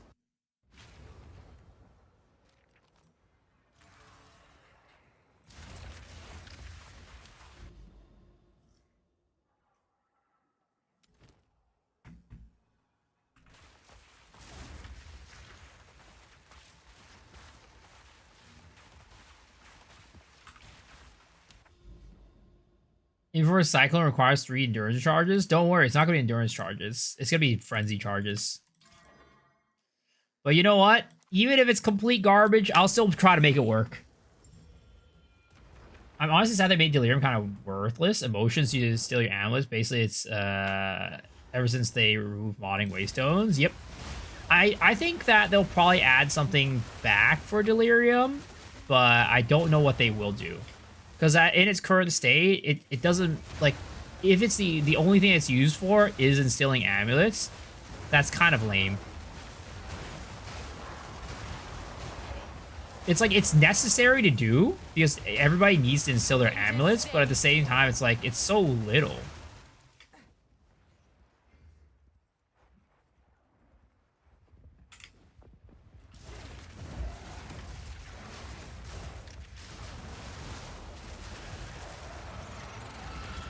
Wonder what the skills they put in swords are already strike skills and molten strike and maces. I'm sure there'll be some overlap about what swords and maces can use. Probably, just like a little bit. But I think that...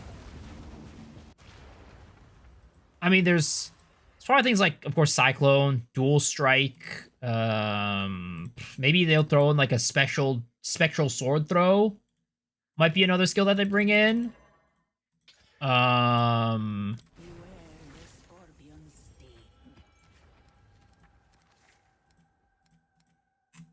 what else do I think they could bring in?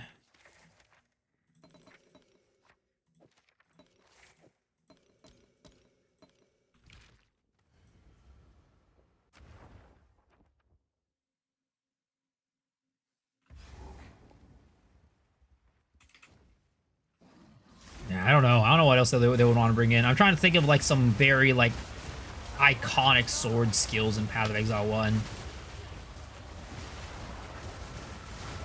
Duelist short sword sounds like it's gonna be a blast. Yep. And then with that, it also comes with two-handed swords too, which is also gonna be fun. Anime weapon. They should have added quality instills between 0 and 20% as delirium emotion dump. I miss the delirium music being faster. I don't even listen to the in-game music.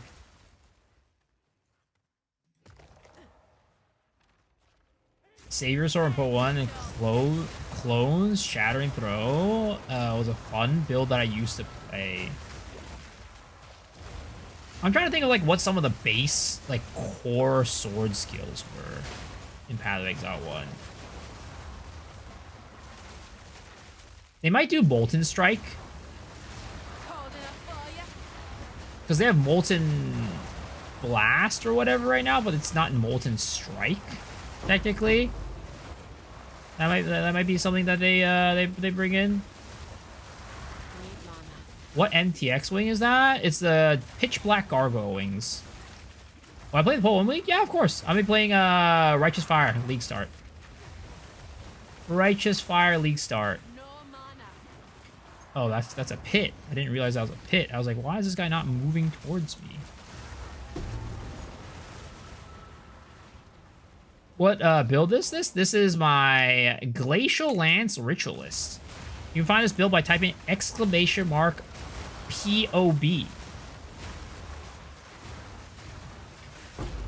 You'll find the build guide there.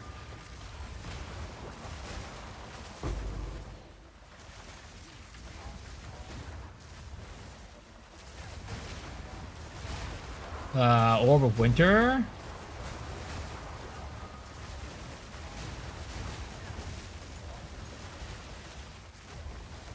I wonder if they'll add Orb of Winter, to be honest. That's a fairly new skill, and it's definitely I would not say that's like a classic skill, if that makes sense. It's not like, oh, of course you gotta have that in an ARPG.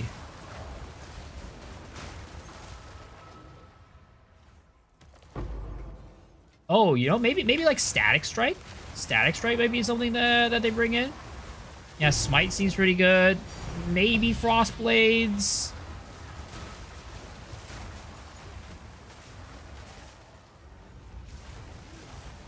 I mean, we could just throw in a bunch of guesses, but at the end of the day, who knows what they're gonna bring in? Do you think they're gonna add in more sources of crit weakness? Probably. I mean, they added more sources of crit weakness even this patch with what is it called? With Varashta. But they're probably not gonna make it super readily available because it is so powerful. It's gonna be like you gotta really work for it to get the crit weakness. They'll make new skills for sure, yeah. 100%.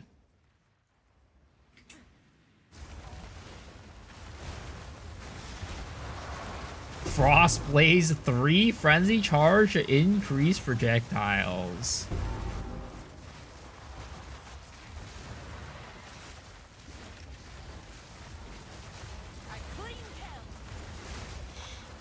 I wonder if they'll ever add Vol skills in the Path of Exile 2. Because there's some really cool Vol skills.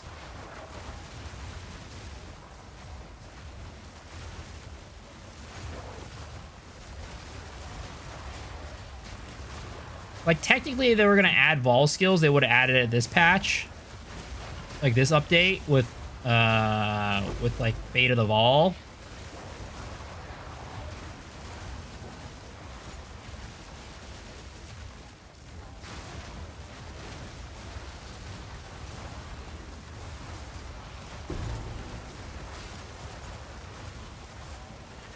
Ball Cold Snap. I want Ball Cyclone. Ball Cyclone is sick. Especially when you think about it like from like a group play standpoint too. Ball Cyclone was always really good for group play. It's like what was it? When you were playing Monk back in Diablo 3, being able to pull everything in. Green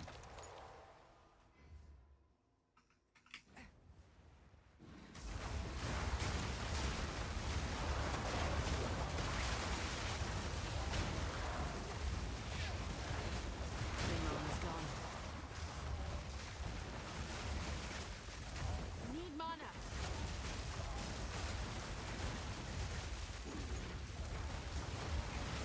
Those add ultimate skills like Flame Blast, Spiral Volley, some of the things with ball skills.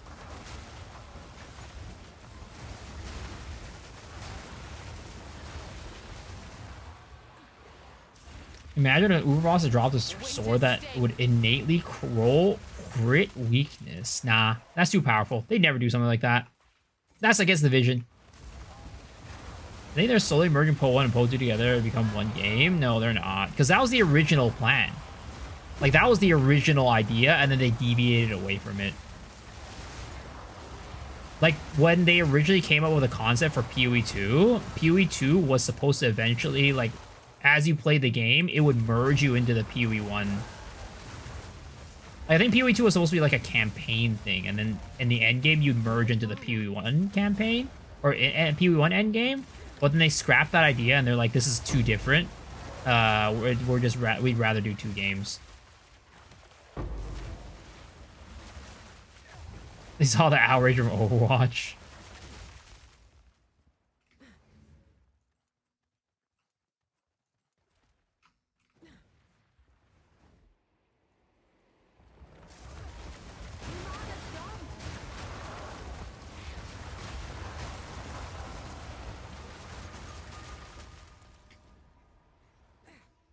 Sword would require 3 nerve charge, generate cutting combo, apply critical weakness.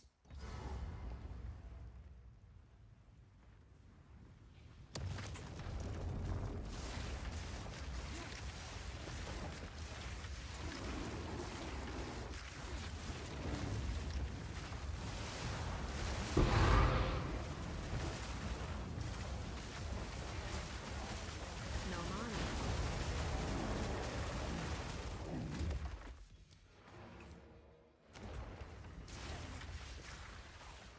Well, who's in a good spot right now? I was very concerned after 0.2, but after 0.3, 0.4 have been awesome. Yeah, no, I'm fully confident Po 2 is heading in a good direction. At least for me, right? And what I want from the game. I think Po 2 is giving me a lot of what I want, but there are definitely a lot of people out there that aren't necessarily looking at the direction of PoE 2 and being like, this is what I want. But for me, yeah, I'm very happy with where Po 2 is heading. This season has been like one of the, in my opinion, this is my favorite season so far. And it's not even just because of the money printing. It's just I think that there's a lot of really good stuff in this league that other leagues didn't have.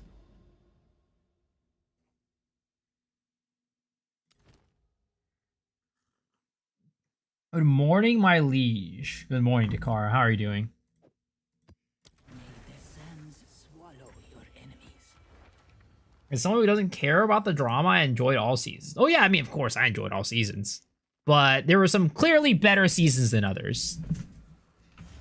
0.5 Ruthless was fun. I didn't mind 0.5. I thought it was. I mean, I thought all the seasons were fun.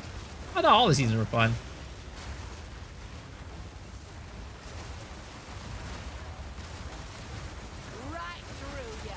It's just that, like, there's... I think people get on, like... Comparison is the thief of joy, right? So people, when taking it in a vacuum, PoE 1 was very fun throughout all of the leagues. But a lot of people compare it to like PoE 2, when taken in a vacuum, was fun every single league. But then people compare it to like other RPGs, other, you know, PoE 1 and other things, and then that's when you start to get into like a messy territory of like, well, you know, they did this better in the other game, and, like, you know, this is not as fun. I'm just like, well, I mean, is the game fun? Yes or no? It's like, well, yes, but it's not as fun as it could. So it's like, yeah, you know, I thought the game was fun every single season. But, I mean, of course, every season has its flaws, and we might admit to those flaws and try to get the game to be better. Yeah, Michael's sending out the banhammer. Is that like a bot from like another channel or something like that?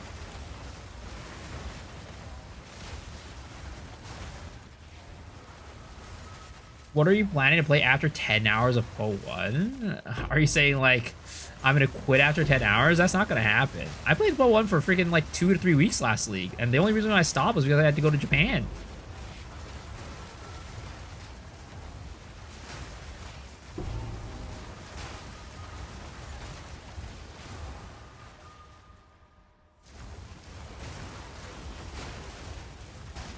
Po 1 was rough early on too. Oh, 100%.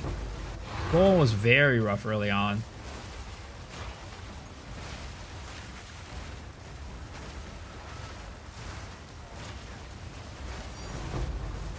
Sorry, RF328. Yup.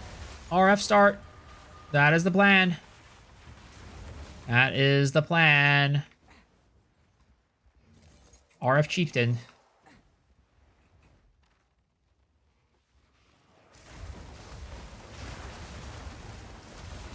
Ads always start after I send a message. The one and only. How does this build cost? I mean, it depends on what you're looking for. You can build this build for fairly cheap, but will it be super strong? Probably not. But it just depends on what your expectations are.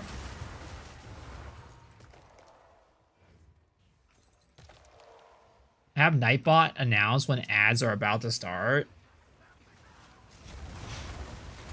Cold enough for you? Now I try Po 1 even without WASD. I'm not sure if people remember how to run campaign multiple times to fight Piety. Oh yeah, dude. Back in the day, Act 3, Piety I think was the end game. The last fight, the last boss fight. That was before Dominus existed.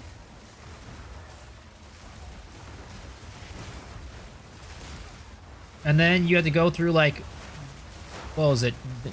The different tiers. Not Torment. It was like Cruel, Merc, whatever. Normal, Cruel, Merciless or something. I think we're getting Act 5 at 0.5. My guess is that we're probably going to get Act 5 and 6 at 1.0. That is my guess. I'd love to write Po 1, but no Wazi is a no-go for me. I'm going to be honest, right? And I can say this, I feel like I say this every single night. I think you're never going to play Po 1 if that's the case. Because even when they do add Wazi, it's not going to be very good. Okay, Ancient Rib. Got one Ancient Rib.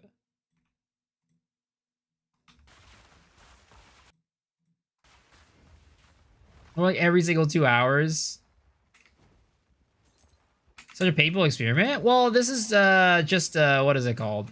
This is, I'm running bad tablets with this right now. So the experiment is already like the good part of the experiment already ended. We're doing the bad part right now where we get no farm because we're using bad tablets. Why am I not picking the tablets? They're not worth it? Well, I mean, it's not that they're not worth it. If you roll into them, they're good, but I'm just too lazy to roll into them. Ain't nobody got time to roll into those tabs.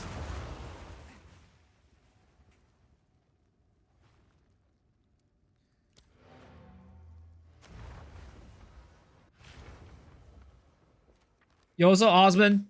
Like, I've explained this before. And I explained this the other night, and I'll explain it again while I eat some snacks. So 90% of, I would say 70 to 80% of PoE 1 play or PoE 2 players, right, who have never played PoE 1 will go into PoE 1 and they will stop playing it. They will probably not have that much fun with it because there's a lot of friction. There's a lot of older systems. There's a lot of things to learn. And the overall game feel just isn't as good. So even if they added WASD, it would be like Jeff Keighley advertising High Guard. You get a lot of people trying it, You get a lot more people trying it, but at the end of the day, they're going to play the game and they're not going to enjoy it. So like in many, they have said that they're going to work on WSD, yes, but I have a feeling that even when they do pull out WSD and it is good, right? Let's say it does feel good, which I don't think it ever will, because that require a from the ground up rebuild of how the game works. Most people going into the game aren't going to enjoy it. There's a reason why even before Path of Exile 2 came out, there were a lot of people that knew about Path of Exile 1, but never ended up playing it. Back then, you guys didn't have WSD. It wasn't like you're like, oh, there's no WSD, I don't want to play it. WSD in ARPG was a very foreign concept at the time. But yet people still didn't play it. Because it was very complex, lots of things to learn, the learning curve is very steep, and the gameplay just, you know, for a lot of people isn't enough to attract them and make them want to spend a long time with it. Makes me love. I love it. Thank you.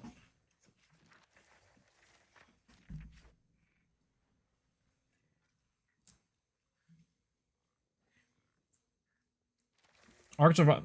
A lot of those older games, you kind of have experience it and grow to really get the love for it. Ark Survival Ball is one of my favorite games, so I wouldn't recommend anyone.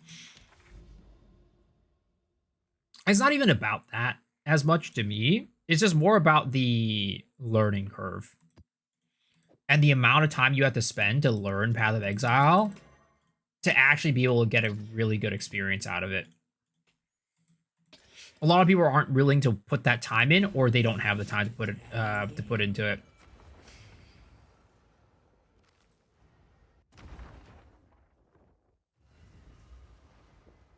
High card catching strays.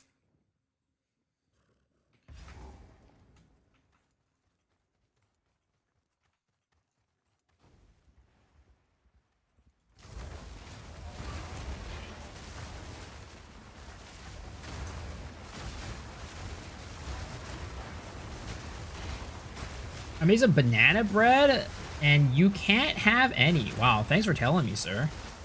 I appreciate that. It makes me feel real good. Right through ya.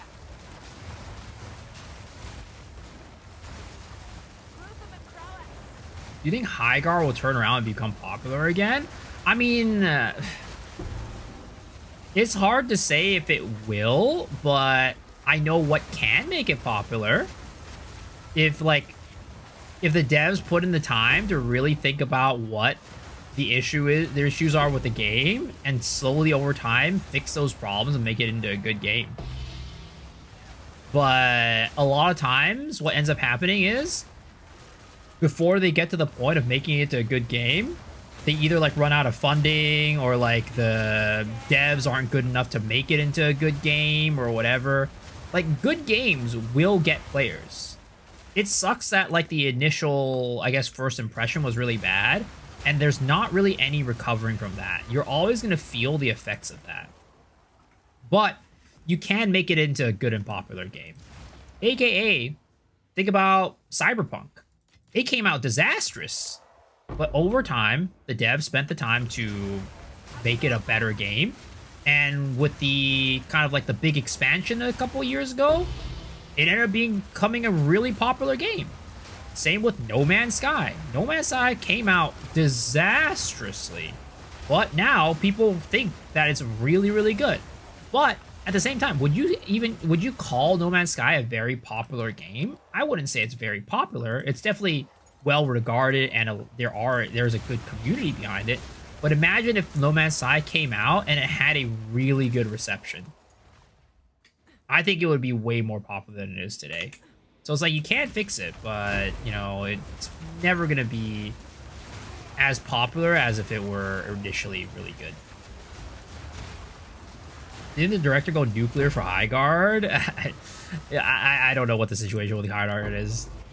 There. Off the bed. All right, have a good night, man. Thanks for hanging. Sleep well.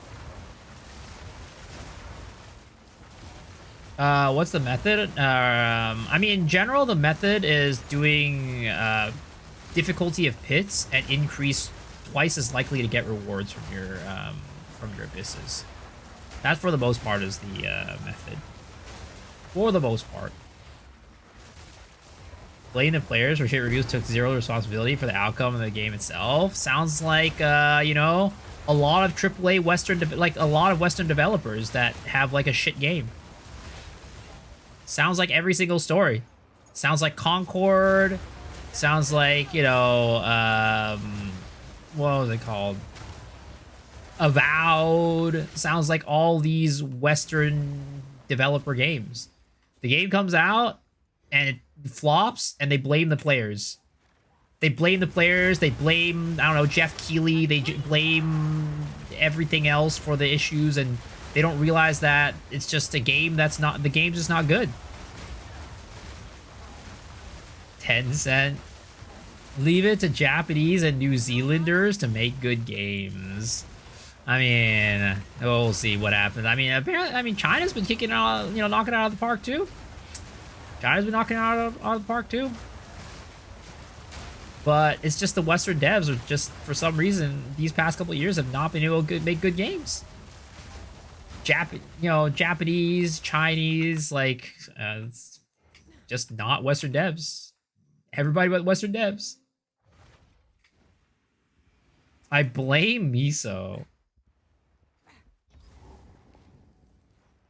Where's the passion these days?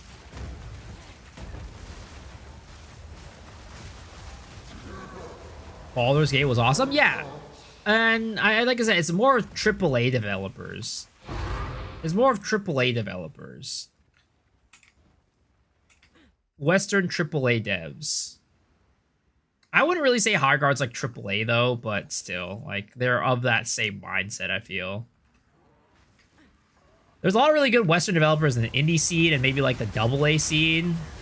Like, you know, Expedition 33, Baldur's Gate, those types of games. Or like, you know, Mega Bonkers, the Mega Bonks, the Ball Pits.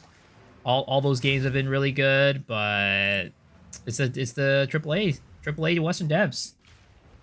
Was it High Guard AAA? What was the studio?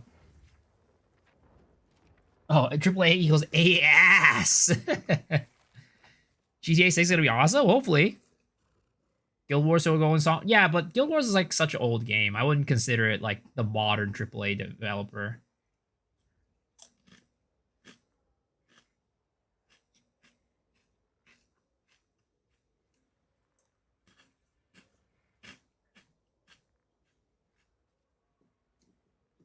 What do you think about remakes / remasters trend? I mean, as long as it's done in good faith and not as like just like a money grab, I think it's fine. Yo, what's up, West? Thanks for the raid, man. Thank you. Welcome. How's the rest of WoW? But yeah, I think it's fine. Because like, how'd I say this? The remake stuff is interesting because it can be seen as like, oh, it's just a lazy money grab. But at the same time, it's like, if players want it, then that's the only thing that matters. Like, you need to be, if there's something the consumer wants, right? There's nothing wrong with making it for them. Like, if you're remaking like a game that's like really desirable and people want to buy it, then what's wrong with that? Well, 96 of 90, slowly getting there. Should be well ahead of the time. Po1 League launches, nice. SDS2 coming on? Wait, what's SDS2? Oh, 86. Using bad tabs, just test how profitable those are? No, I'm basically like stripping away different affixes to see which affixes are the best affixes, basically. It's like, okay, I know that these affixes all work in combination, but like, if I were to be like, which affixes affect the farm the most, I need to start stripping away certain affixes to really see like what is the most impactful.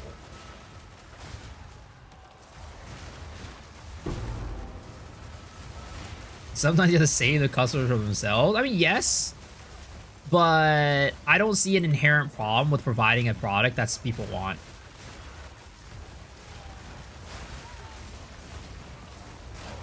Even if it's not, if it is seen as like a quote unquote lazy product, right? If people are happy, if the customer is happy, that's all that matters. Customer is always right. You called it. Just got to regard it. Thank you for the good vibes. Yo, let's go. I told you, man. I told you. I called it.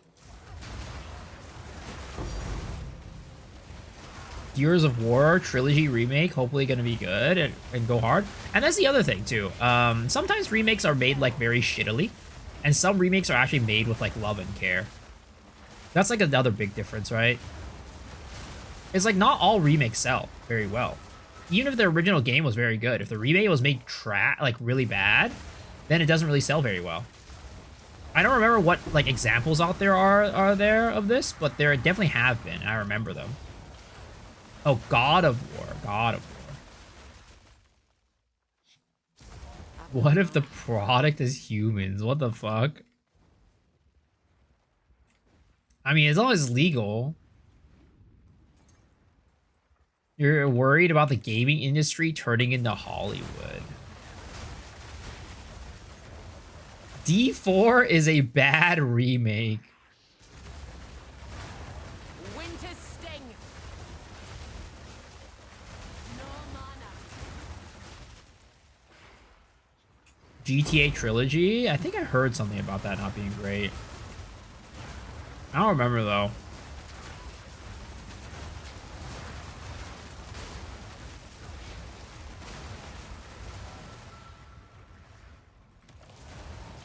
Like, for example, like something that is not really a like a remake per se, but like, I don't know. It feels kind of stupid that they release Skyrim on all the platforms like that, and every single time it just costs like the full game price. It's like, yeah, all right, let's go release Skyrim again for the 30th time on this next console. Skyrim, a microwave edition. You can now play it on your calculator.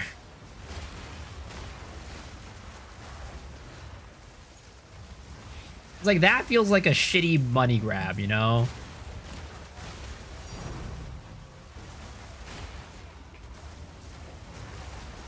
Gotta finish my mod Skyrim to practice your PoE runs. You're playing Skyrim again? Clean kill.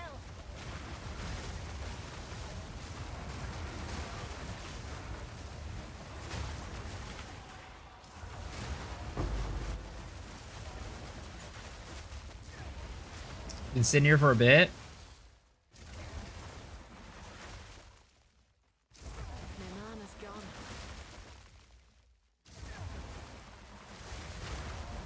What build is this? This is my Glacial Lance Ritualist build. If you want to get the build guide, type in !POB.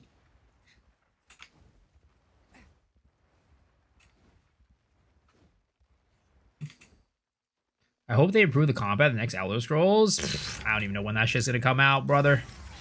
I hope that game just comes out and is good. Because I could easily see it coming out, or not coming out for one, or coming out and just being complete dog shit. Not even talk about combat, just like everything around the game. With the direction of how these AAA devs have come, and like the direction of like Bethesda, like Starfield, what the hell was that? You know, they definitely have not been having the best track record as of late. So, like, Morrowind was fine, but again, that was like a remake. And even with that remake, they did some bullshit stuff in there too that people didn't like. Skyrim intro into brain rot language video. Oh no, it sounds terrible. POB, POB, B as in bussy.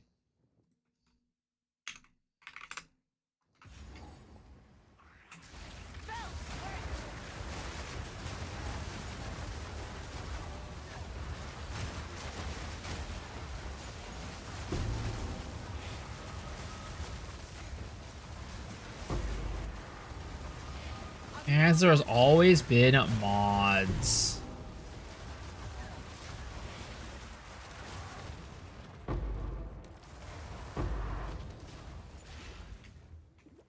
What the hell?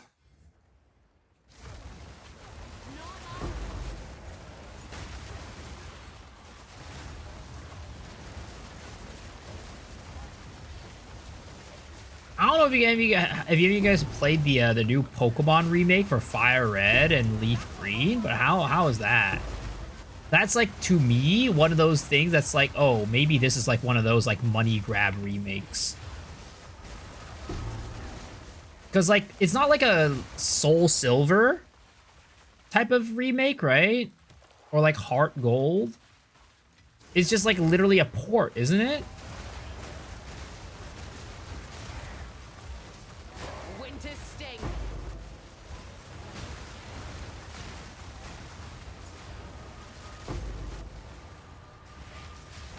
No, if that's the case, then that's just like, in my opinion, like a money grab.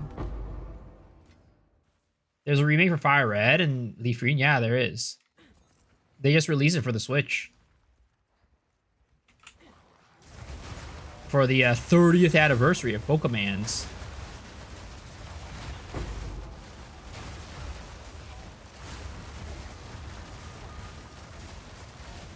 Sounds like a money grab, slash you can emulate it. My mana's gone.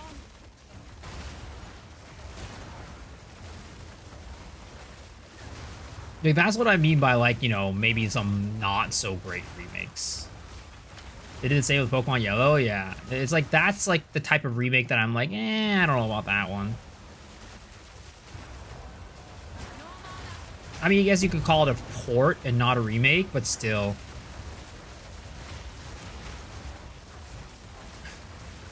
Meanwhile, like Heart Gold and Soul Silver are literally considered like masterpieces in like the Pokemon games universe. My mana's gone. Can't even play versus homies, damn.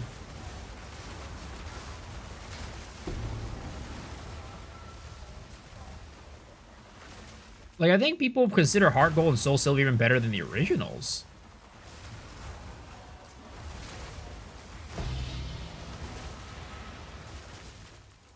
Last 3 to 4 last summers, every year I reread Fire Red on my GBA during summer vacation. Damn. I never really had that big of like an affinity for Fire Red and Leaf Green. I played mostly Ruby, Sapphire, Emerald. Those were the ones of the GBA that I would say are my favorites. I think I only played through Fire Red and Leaf Green once each. Meanwhile, with Ruby and Sapphire and Emerald, I think I played through those games like a couple times.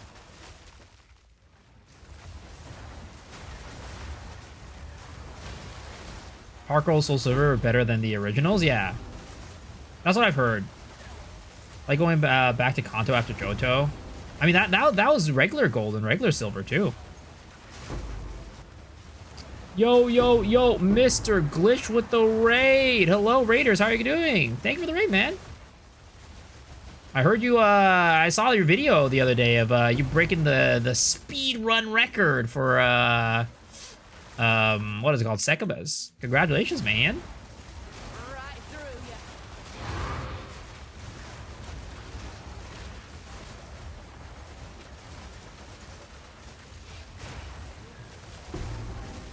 From one great content to another.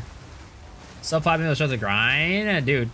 Hopefully you're. I mean, I'm sure it was worth it. I'm sure, right? Hopefully. But yeah, yesterday somebody was like asking me about like, oh, what are like the fastest Sekima runners? I'm like, I'm pretty sure, you know, yeah, that question has been answered recently, because Glitch literally came in and beat the record for fastest Sekima run.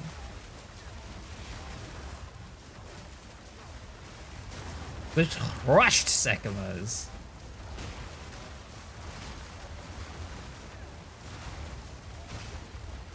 But, you know, I typically, for me, it was like fast second runners, like some sort of Blink Temporalis build or like some Pathfinder build. That was what I said, told him. Amy and Mito are also streamers that speedrun Sekimas, and Yabai. Wait, Amy speedrun Sekimas? I thought Amy just she just did Sekimas because she doesn't know how to do anything else. It's not in her vocabulary. I don't know if she speedruns it. Did we ask her nicely? Nah, I'll never ask Amy for something nicely. She never asks me in for anything nicely.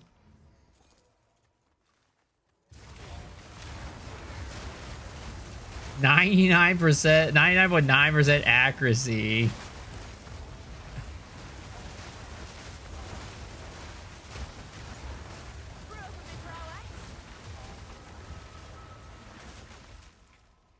Solid glacial land setup looks fun. Yeah, dude. It's so visually appealing. That's like the best part of it. It's not like the strongest build out there, but like in terms of visuals, I think it's like top tier. Top tier. And satisfying gameplay.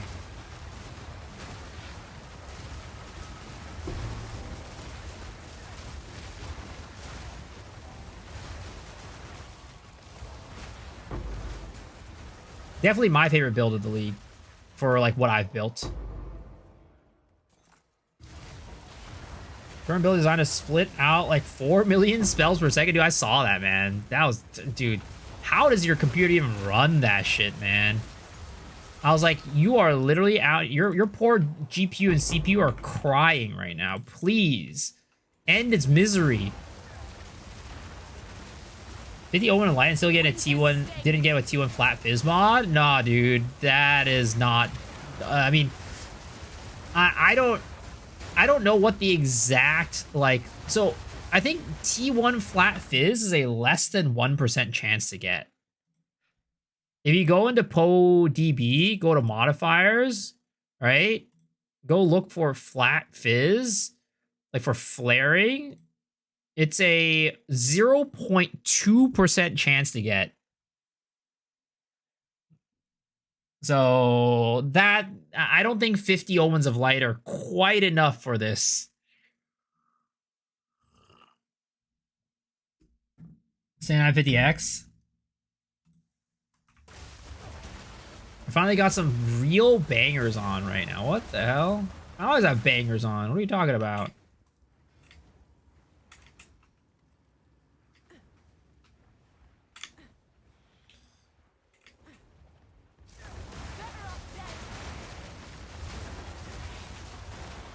The link?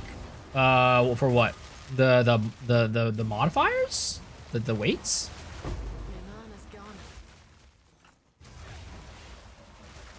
Try your build, not my style. That's fine. Yeah, there's I would not say that there's anything wrong with saying a build is not your style. All your bangers are one I have to bang my head against the wall for.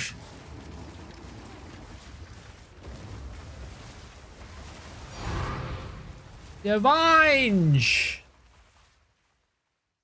It's super squishy. I mean, it's definitely not tanky, but I'd say it's surprisingly tanky for the stats that you have. If you look at the EHP, it's actually pretty dang high.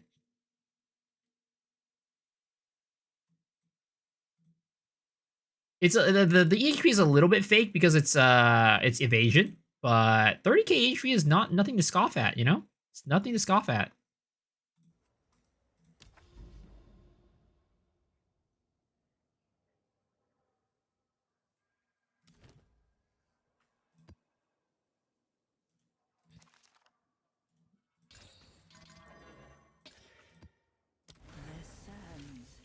Scoffs. They're so funny.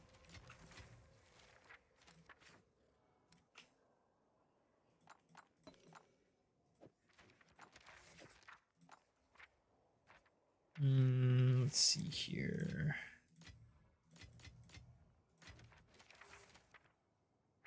Yes. What are you doing for tankiness? I got the most things set up. Maybe I'm missing some key things from the MOBA guide. I mean, so there's a couple things. I don't know if it's like necessarily missing anything because it's just like this does a lot for your tankiness. Of course, evasion itself is going to give you some good stuff as well. But a lot of the tankiness just comes from the fact that Ghost Dance like is basically a self proc. Like I said, the number is a little bit superficial, but I don't know. If you're like watching the gameplay, I don't know if it looks tankier or less tankier in your opinion compared to your build.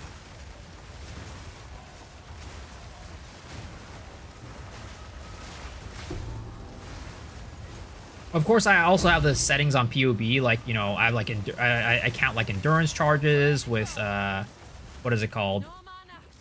With charge regulation and stuff like that in the build as well. That adds the EHP. I'm rocking lightning coil. We got rest cap? Rest cap.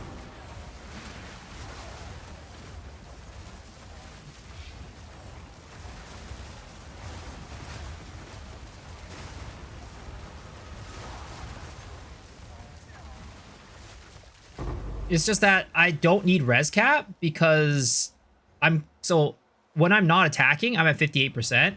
But when I do attack, I proc Velocco's Roar constantly, so I'm always at res cap with as long as I'm attacking.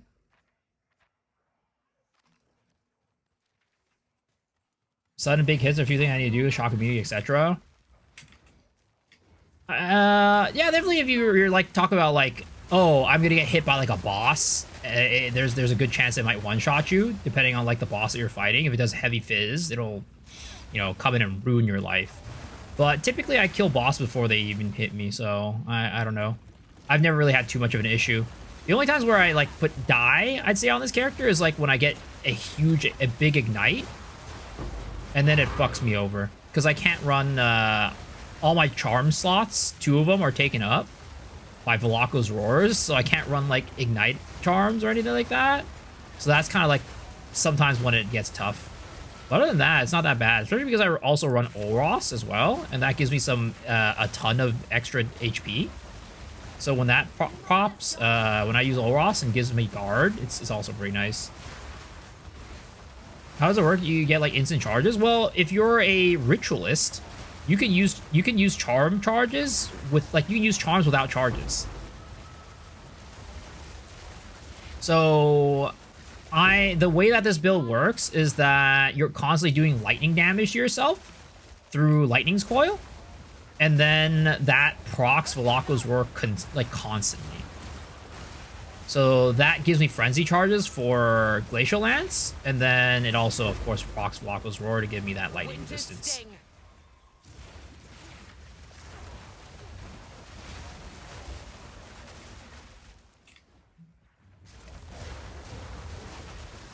But yeah, another way to get like tankier is, of course, getting a nice corrupted lightning coil to get even more physical damage converted to lightning. That's like another way to increase your survivability more. But a lot of the survivability also just comes from like freeze, because when you freeze enemies, they can't do anything either. So you're surviving because they're not attacking. Where's the build guide? Exclamation mark POB. Path of building, POB, exclamation mark POB.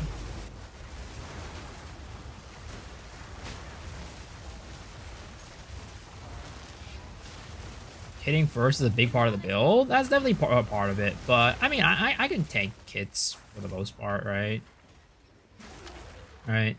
I can tank hits, but again, you got to attack every now and then to proc the Ghost Dance. Right. Proc Ghost Dance. So, you know, everything kind of adds together into its survivability.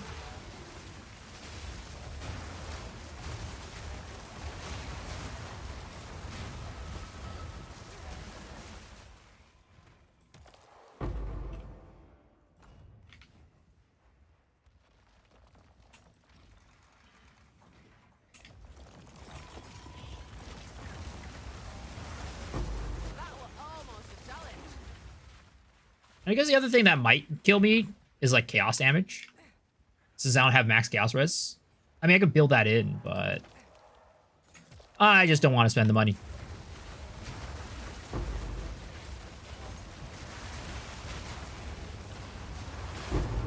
So a lovely build and highlights good interaction with how ritualist and charge charms. Yeah, it's definitely I don't know. I wouldn't say it's like big brain or anything like that. It's definitely a very much a discovered tech, but I didn't really see much people use it with Glacial Lance. Though, honestly, Glacial Lance doesn't even need the charges to do damage. I've seen builds with Glacial Lance that don't use the charges that do good damage, but I just think it looks better. It's cooler. It's more fun.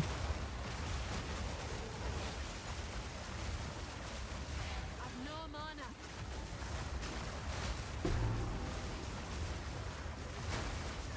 No, I said type in chat !POB and it'll bring you to the build guide.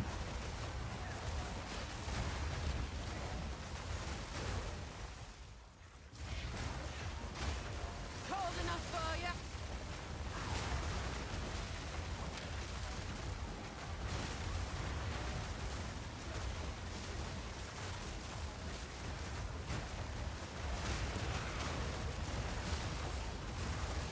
What's the tablet setup at the moment? I mean, at the moment, you don't want to run the tablet setup I'm running at the moment. The tablet setup I'm running at the moment is not a good tablet setup. But the good setup is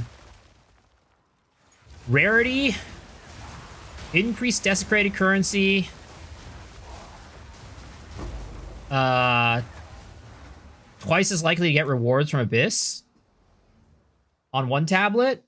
The second tablet is going to be rarity, desecrated, increased desecrated currency, and then increased difficulty of pits. And then, of course, the last tablet is going to be the unique tablet.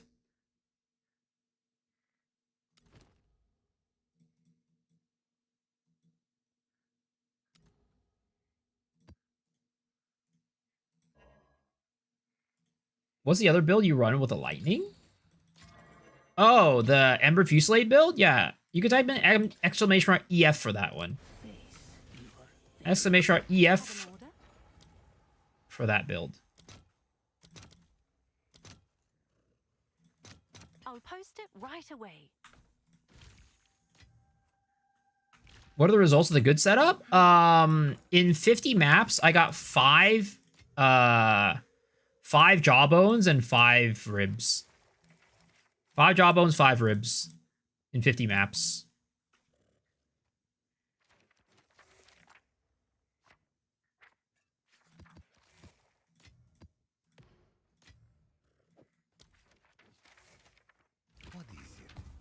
Am I doing overrun? Yeah. Exclamation mark EF, E for energy, F for frisky.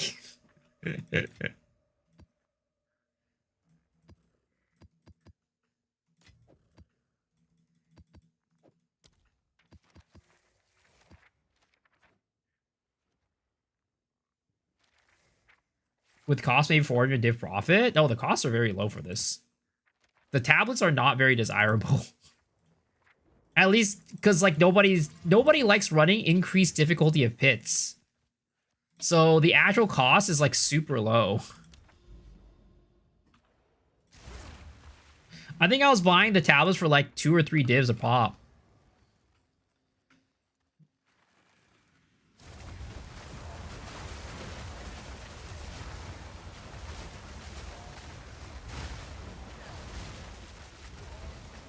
Quick, buy all his tablets. I mean, of course, if I post a video and it, like, you know, gets picked up by the algorithm, of course, the tablets will go up in price. But I'm gonna be honest, right? I'd say 80 to 90% of the people playing Path of Exile cannot run increased difficulty of pits. Sadly, it's just, it is a tablet modifier that is, like, basically only for the top like 10% of players.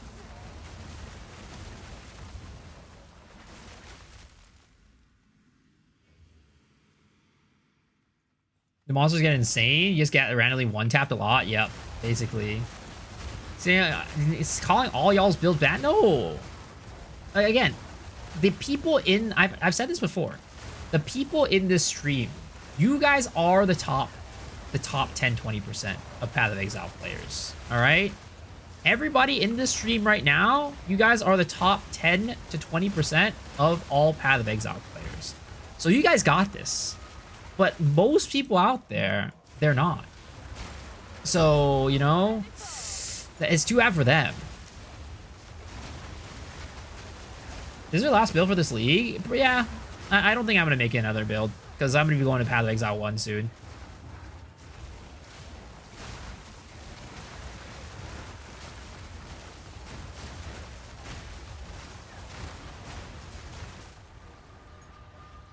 Guys, you guys might not think it, but you guys are the top 10 to 20%.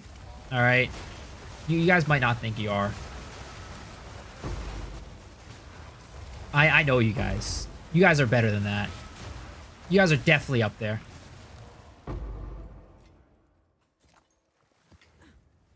If you don't believe in yourselves, who will?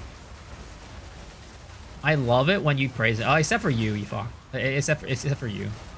You're on like the bottom 5%. You're like the one exception.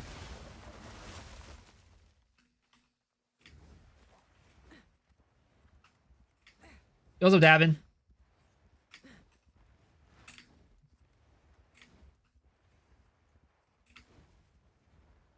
I say everyone, but you know, there are a couple people in here who are a little bit sussy. You know who you are.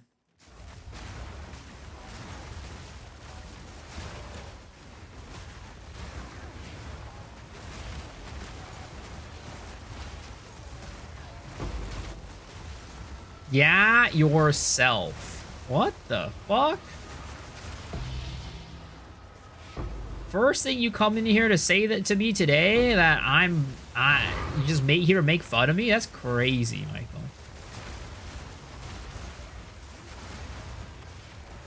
He's so hyping people up with rune tempered IQ. No, dude. The people with rune tempered IQ, that's like the YouTube commenters. A lot of YouTube commenters, man, those guys. Like today's video, right? I made a video talking about like what is it, Oracle? And I was like, oh hey, do you guys think the whole premise of the video series that I do, like the video today is part of, is I talk about a class, I talk about its strengths, right? I basically like talk about the class, talk about its strengths, and then I basically pitch to the community, hey, now that you know all these strengths of the class, do you think that this class is OP? Or do you think it needs a nerf, right? Or do you think it's fine and they just need to buff everything else? I put zero, like, opinions, basically.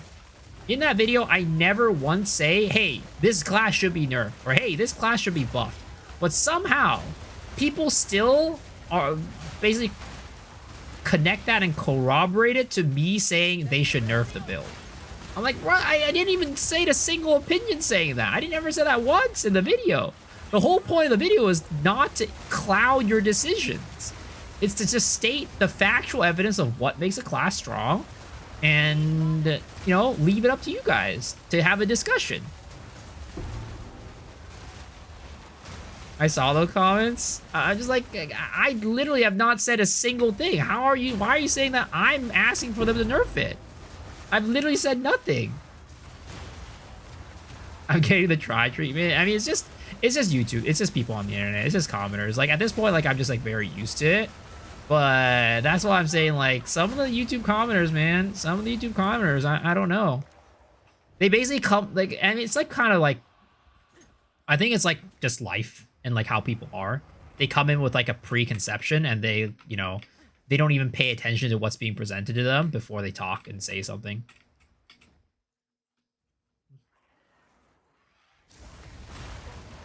It's gonna get nerfed because of me. Does Sue say you don't even play PoE 2? Would running lower tier maps work with the difficulty of each closed pit, but still keep the rewards worth it? I mean, I honestly need to kind of like figure this out.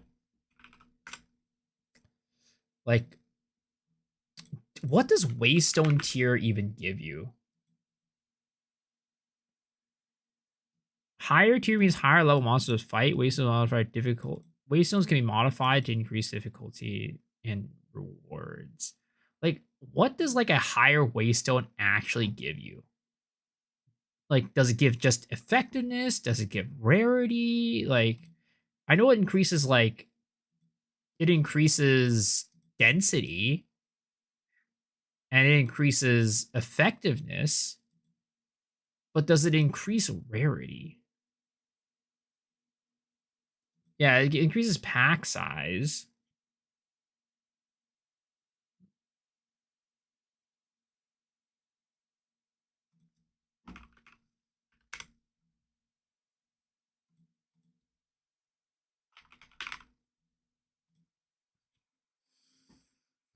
100 T1 rare, so the waste them to find out. Hey, nah.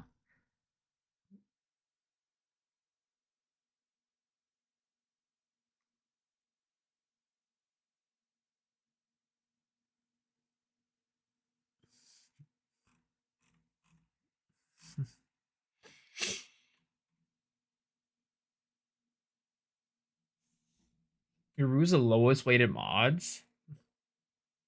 For some items that you can't get unless you're at map tier 80 plus, like that be for ancient drops. So you get ancient drops at lower tiered.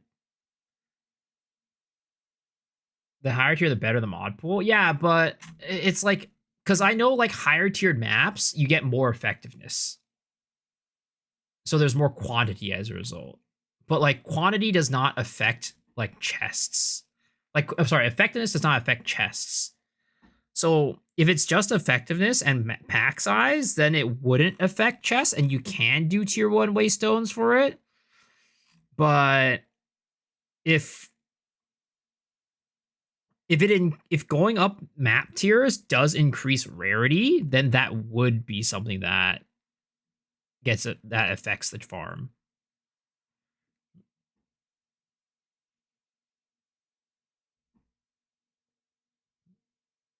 If you have 2 identical wands, that wise have plus the skills and plus like 1 extra spell point on a wand worth 20% more in price. Yeah, I'm not exactly sure what you mean by that. But plus levels to skills are like one of the most important things for spells. For the most part, unless you're losing like a ton of other things, you prioritize the skill levels.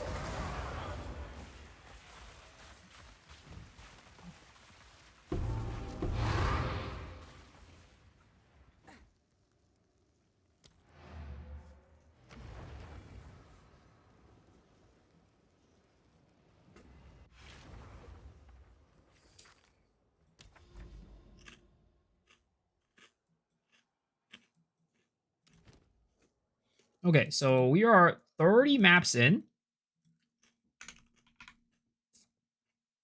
0 ancient jawbones, 1 ancient rib.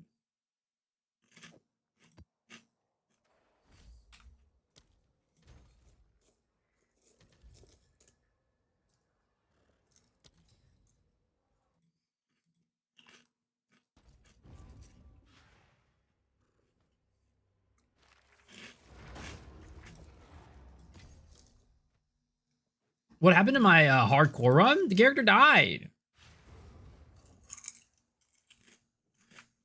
And then the Abyss stuff came out, and I started experimenting. And I've been, like, addicted to it since.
You skipped your workout yesterday and denied the chat of Holy Gamba. Like I said, I'll make up for it tonight.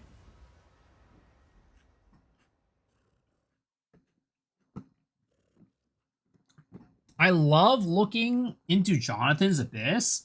Nah, I love looking into Jonathan's lightless void and his darkest and his what was it? Whatever the other one's called.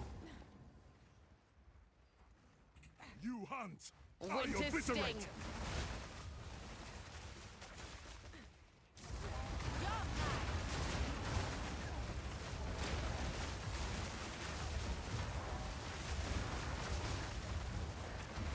I didn't do the training yesterday. What training? Darkness Enthroned? Not Darkness Enthroned. It's like Lightless Void, and the other one is called, it's not Darkest Depths. It's called Darkest something. I didn't do a Sailor's Claws? No, but I'll make up for them today, basically. Because they ended up streaming way too late last night. I think, like, because normally I end the stream around, like, 5 to 6 o'clock. Last night it was 7 o'clock. Dark Domain. There we go. That's the one.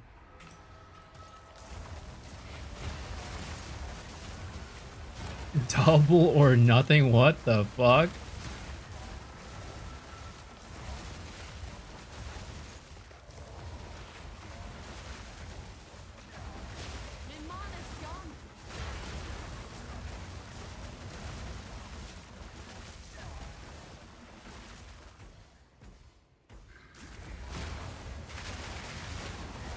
Which tablets I use? Not, the ones that I'm using right now are not the ones that you want. But let me just put the tablets up here.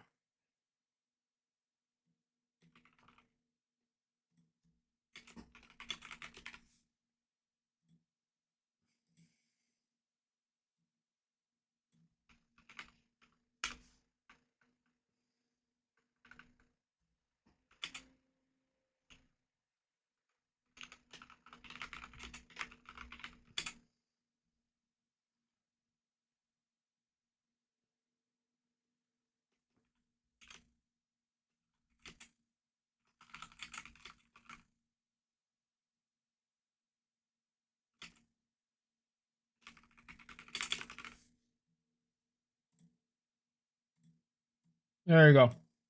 It's on the top.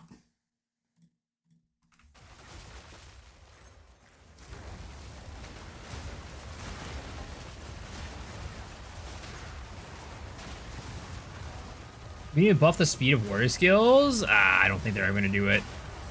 I mean, they have been, actually. They have been. Every single patch, they've buffed the speed of certain warrior skills. What's up, Block? How are you doing? Soldier like 78 divs per. Yeah, they've been going up. They've been going up. It's pretty crazy. They're pretty dang pricey.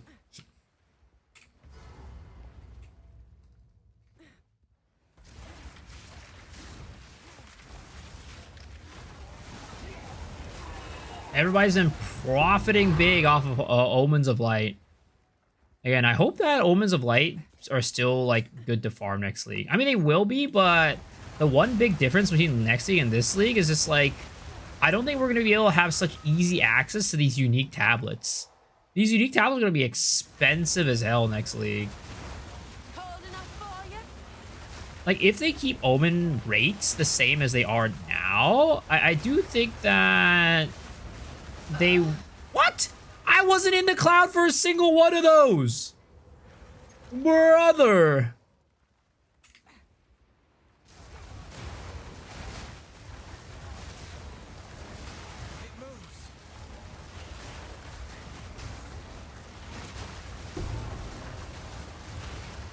Is Omen of Light actually profitable? I mean, it's been profitable. But the thing is, you don't want to run Omens of Light by themselves. Yeah, you want to always run something else alongside of it. Either essences, hearts, or right now, maybe what I'm doing will count into it, which is like doing the jawbones and stuff. But you never want to run Omens of Light by themselves because they're very inconsistent now. Like back then, it was pretty consistent that you'd get like a couple every 10 maps. But with the way that they change Omens of Light and how Omens drop, you can run like 10 to 20 maps and not even drop a single Omen of Light now. It is rare that you won't drop one in 20, but it's definitely possible in 10 that you don't drop one. Whereas before, it was pretty hard to get that.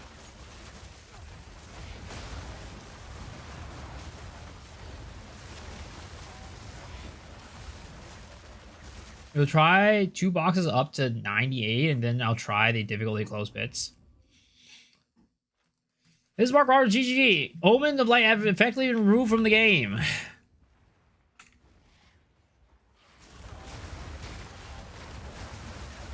Mark would never do that to us, though. That's a Jonathan thing. Mark would never make the game less fun for us. Mark only wants to make the game more fun. Meanwhile, Jonathan wants to make the game less fun.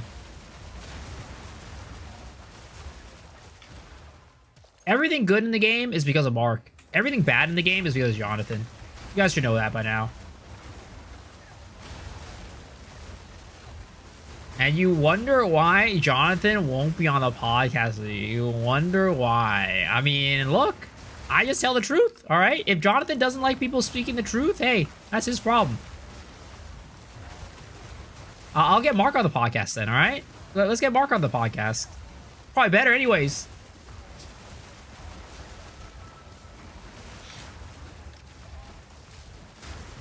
Jonathan Fun detected Rogers, exactly. Ow, I wasn't even in the cloud.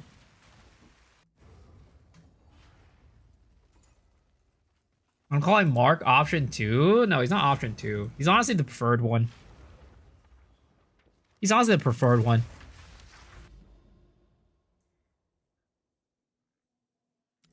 That's why I'm so jealous of Destin. Because Destin gets to have a interview with Mark this league. Face your fate. I'm digging my own grave? No. I'm setting myself up for success. If a monster is in the cloud and dies, it'll drop a liege. As simple as that. I mean, I know that, but I should not be able to do damage to it when I'm outside the cloud.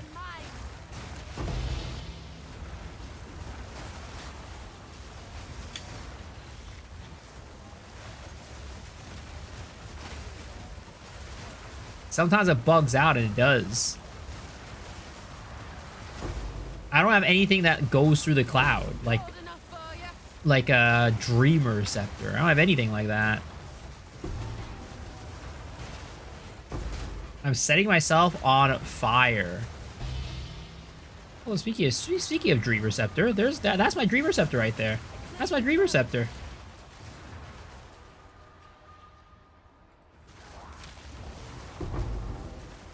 That's my Dreamer Scepter right there.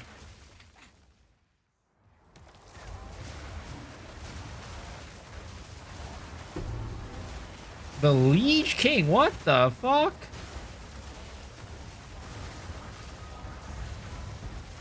I've told you guys, 90% of the time I Liege, it's on purpose, alright?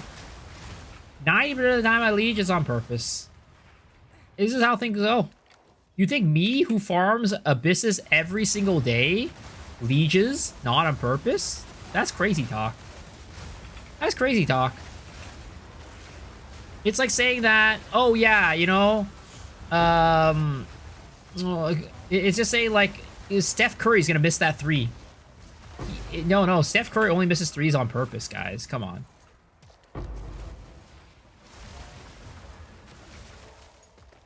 It's the because it's to keep the show interesting. It's to keep the game interesting.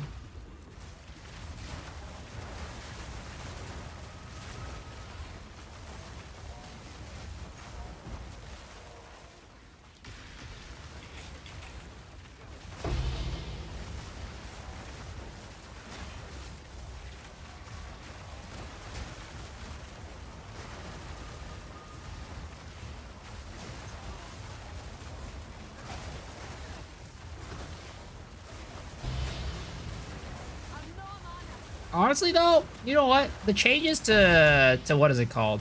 Not having to run Delirium, it also means that the game just looks better. I don't have to look at ugly Delirium anymore. You know what? Maybe I was wrong. Maybe the Omen of Light change was a buff. Not having to run Delirium is a buff in itself. Who are these people you're banning, Michael? Are they just like people from other chats that you've banned?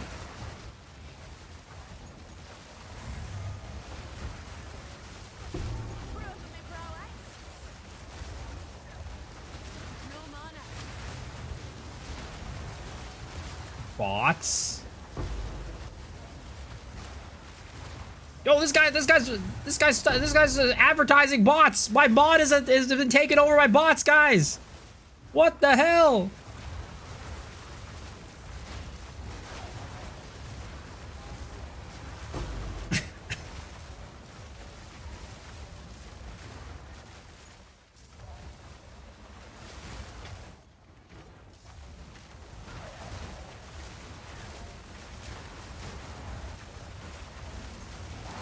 Dude, because of all this testing, I have not even went into a single temple. I haven't gone to temple in like over a month. Well, probably not over a month, actually. It's probably been like a week and a half since I've gone to temple. Box jab, but I'm shooting them anyways.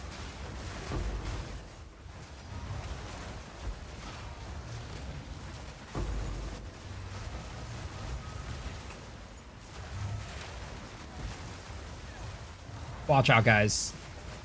We got a bot in here. You guys say something weird, you're gonna get banned instantly. Careful. Michael's ruthless when it comes to banning people. Anybody who insults me, he bans instantly. Now we're talking. So, you guys better behave.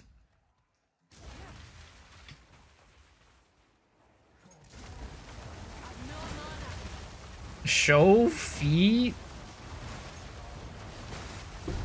Since when does Miso have mods? I've always had mods. You just don't know. You just don't know them. They're just silently doing their job, and you just don't know.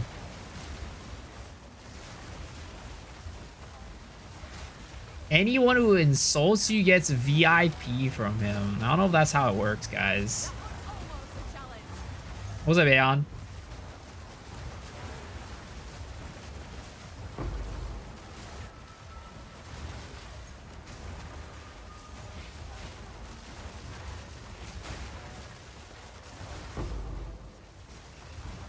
Insult Miso all you want. This wacko deserves. What the fuck? You're supposed to be on my side. All right, it's time. We need a new mod. Who wants to be mod, guys? Who wants to replace Michael as mod?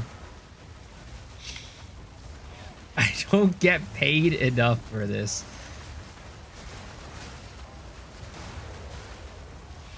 Me. Nah, never mind. Never mind. Maybe we don't need a new mod. I feel like all the candidates are just not good. I don't think we got a single good candidate for mod in here. Lumana's gone.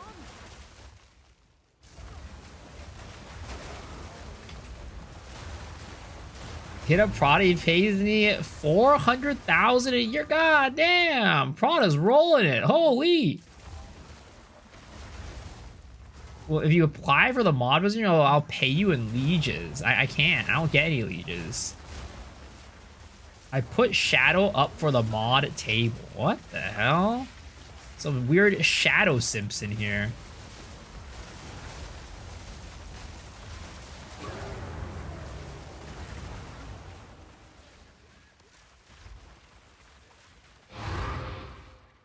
Voting for Shadow. Well, all right. Anybody who votes for Shadow is instantly getting banned.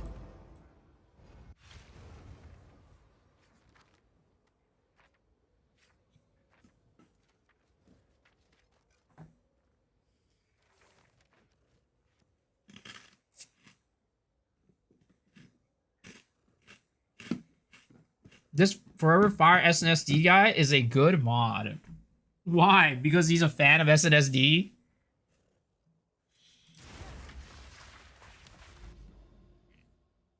Because you just want to ban people, and that's why you're not getting mods, sir. That's a real one right there.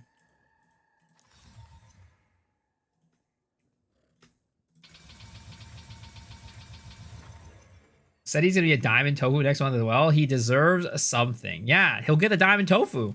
That's what that's what he's getting. Boom! Damn it.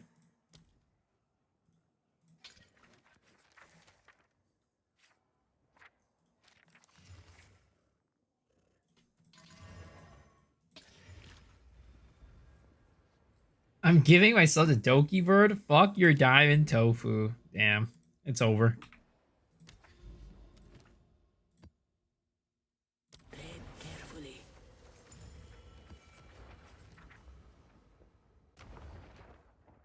Pay me a mirrors, and I can go as a mod. Guys, you think I can afford to pay people mirrors? That's crazy talk. For ya. I'm sorry, but mods, they get paid in my love. My love and affection and attention. And that's worth more than any mirror. That's worth more than any mirror, honestly. My mana's gone. Keep your sticky mess. What the fuck? I never said anything like that. You hung off your buddy for a couple hours. Omens of light are skyrocketing. Yeah, I don't know what's causing them to go up so much, honestly. But sell them while you can, I guess. Sell them while they're hot. Sell them while they're piping hot.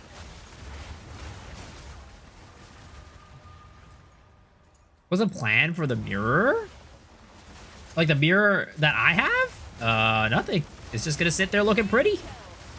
Just like the person looking into the mirror. AKA not me.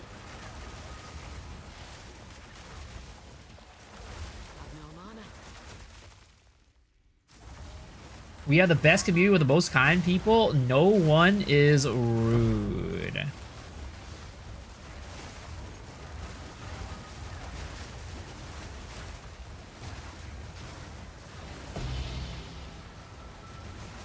There are mods here? What the hell? I got another Shrine Scepter. That's like the second one tonight.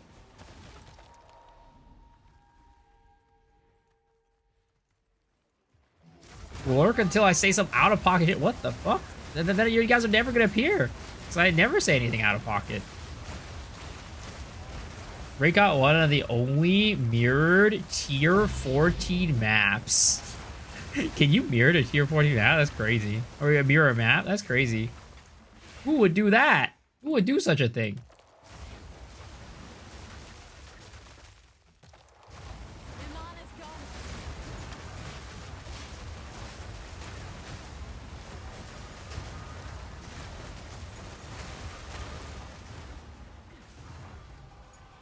What happens if you mirror a mirror? Unfortunately, I don't think you can do that. I don't think that's quite an option. Every time I tune in, you're putting something in your up your butt, and that's a fact? What the hell? Dude, okay. So, this is how you know somebody's not an OG. Alright? Today, I was talking... Michael made the claim that, you know, every time last time he came in here, I was talking about putting stuff up my butt or something like that. And I told him, I'm like, oh, no, dude, that's just a reference to the World of Warcraft Kid YouTube video. And he doesn't know the World of Warcraft Kid YouTube video. Where, like, his brother puts, like, the camera in his room after his, like, mom, like, cancels his WoW subscription or whatever. And he, like, puts the remote up his ass. That's how you know. This guy doesn't know. He's not a knower. That's a YouTube classic.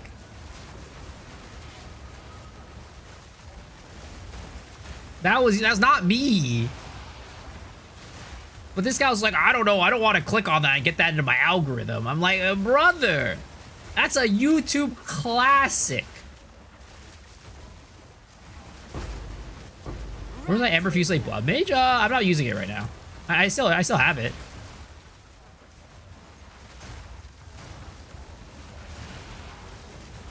What am I watching? I mean, if you don't know what that video is, you're not a real one. I'm sorry. Oh, man. How deprived you guys have been.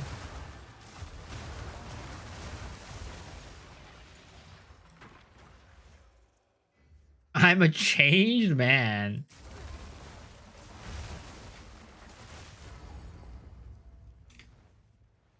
I'm calling the cops. Why are you calling the cops, sir? The cops don't need to be involved with anything right now.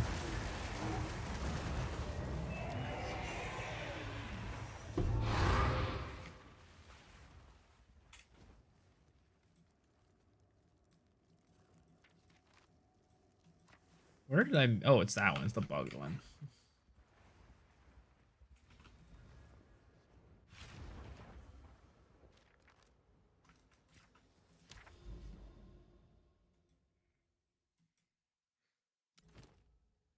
All right, this is the one, guys. This is the palm of the dreamer. All right, I believe this is the bad boy. 3, 2, 1. Palm of the dreamer. Can you double corrupt these into a palm of the dreamer? Actually, I wonder if that works. Like if you double corrupt it, can it turn into a palm of the dreamer? Almost worked.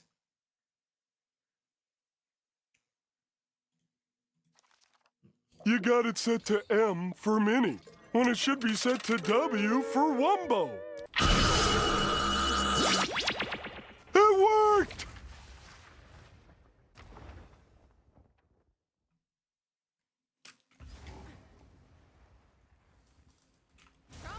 I'm assuming nobody knows the answer to that question.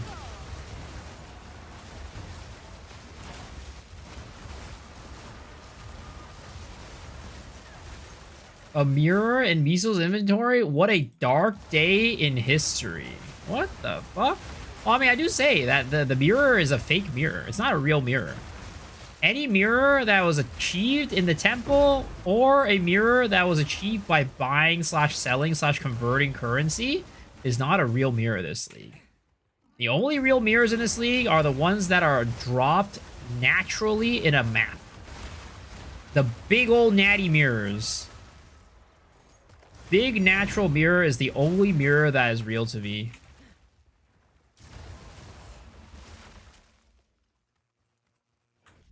Look at this. Boost. I'll let you guys know. And some of you guys have seen this before. But whenever I play this game, whenever I play Lost Ark, there's just... I have a problem. Oh, what happened there? I have a problem. Oh, you guys can't see it. But whenever I... And some of you guys have seen this before. But whenever I play this game, whenever I play Lost Ark, there's just... What happened there? I have a problem. Okay? Please, just... This is why I don't want to stand. What happened there? It's weird.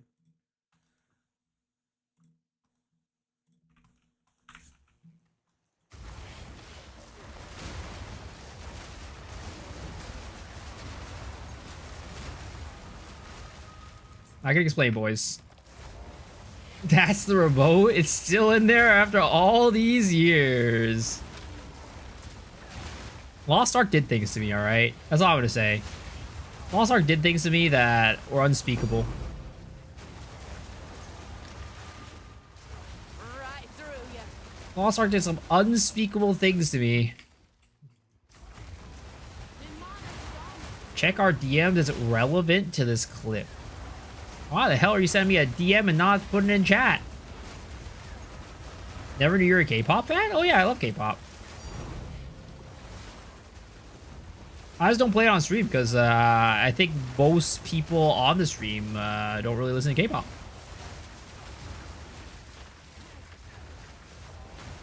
No mana.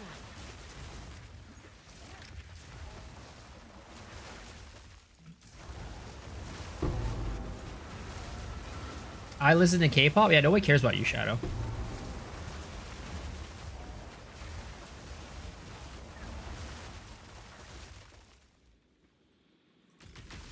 No rest for the wicked, eh?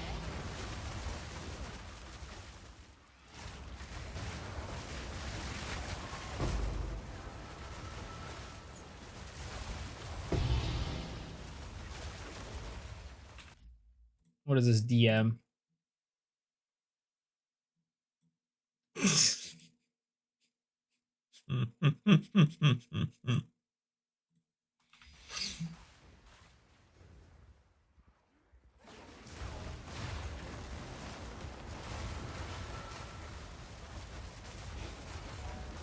mana.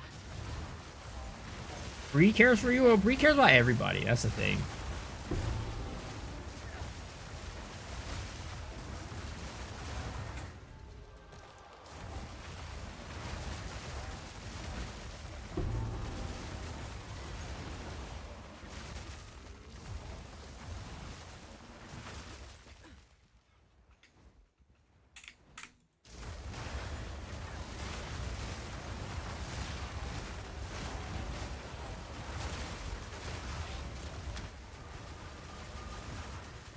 What's the best farm besides Temple? I would probably say Trial of Secumus. Trial of Secumus is going to give you the most profit out of every other farm method, but not everybody is willing to endure Trial of Secumus. And Trial of Secumus is a little bit of a unless you're doing carries, like unless you're carrying Trial of Secumus alongside of doing Trial of Secumus, it can be a little bit feast or famine because you kind of don't really get money until you hit big or like hit like a against the Darkness Jewel or like hit like an item basically. But what you do hit is big money. But other than that, if you're talking about mapping, it's probably gonna be something between the lines of like Abyss or Ritual.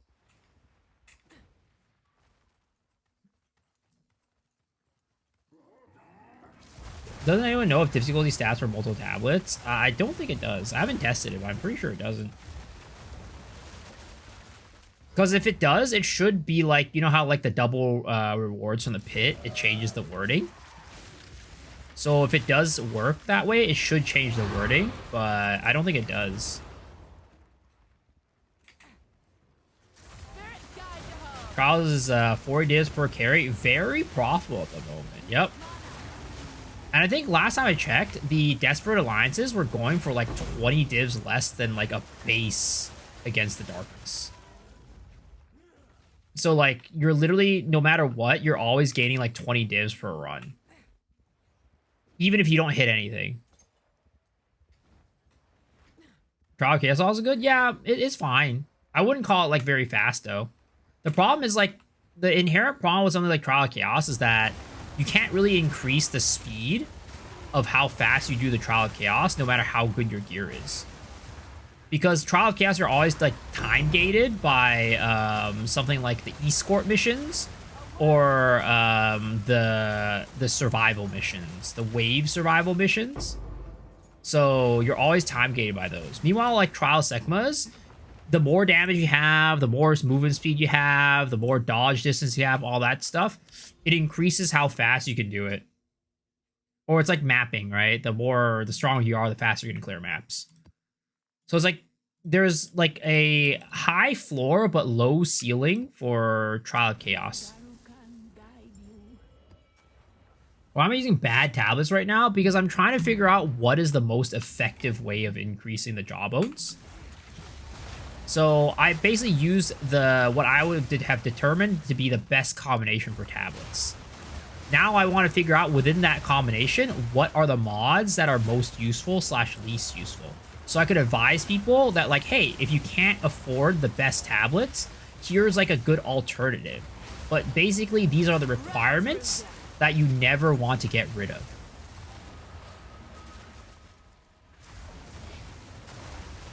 Expedition makes a good bank too. Yeah, Expedition's not bad, but Expedition suffers from kind of like the similar problem of like Trial of Chaos, where it's at some point you can't really increase how fast or how good the farm is. It kind of has a pretty low ceiling because it's always going to take a certain amount of time for you to like, place the things and like the certain amount of time for those things to spawn / like you have to like read the little runic thing. Like it's just there's like a limit, and there's not many ways for you to like actually buff the drops. Like with maps, you can buff it with like increase drop rates, increase rarity, increase effectiveness, but you can kind of really only have like 1 or 2 angles to buff your farm for expeditions too.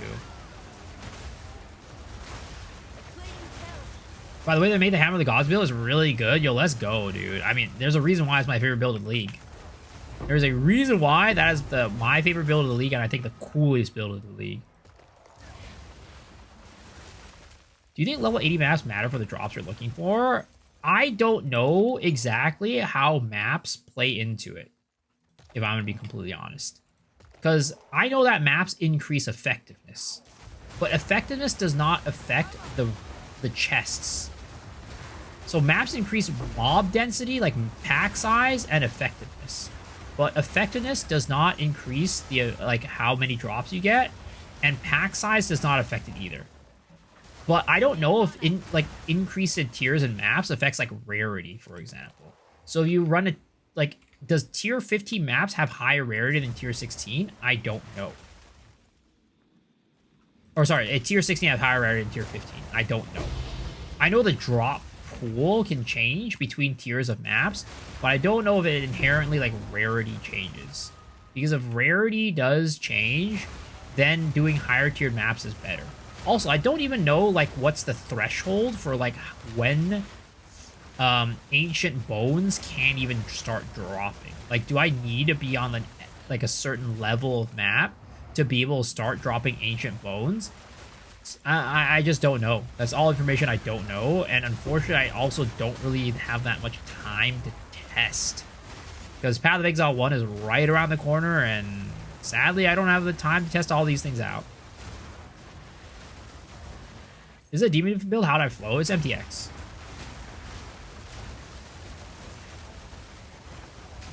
They're dropping from 75 maps. They start dropping from 75 maps, so they don't drop below 75. The Poland changes look sick? Yeah, dude. I'm looking forward to it.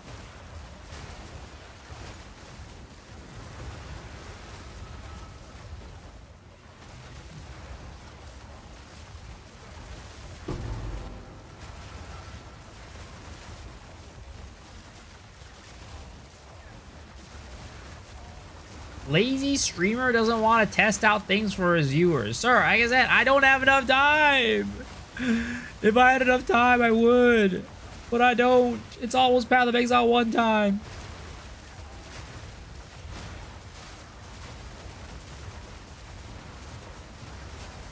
Love your content, dude. Appreciate it, man. Thanks for watching the content. I'm gonna make this build next league, what you're using now. Hopefully it still stays. I don't see a world where it changes and is not viable, but, you know, it's possible. With GGG, anything's possible.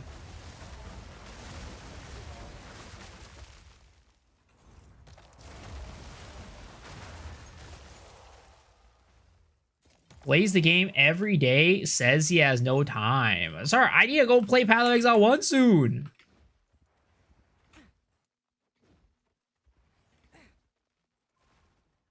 Do you think Abyss spawns more monsters or Abyss spawns 2 more rare monsters is better? So I haven't really tested the difference by all that much, but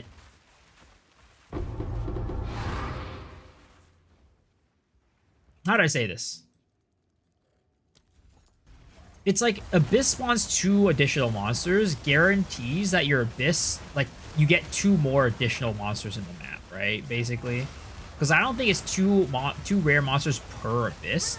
It's just that in your Abyss map, you'll get 2 extra rare monsters, and they will be Abyssal rares. Like, they were going to be on top of the Abyss.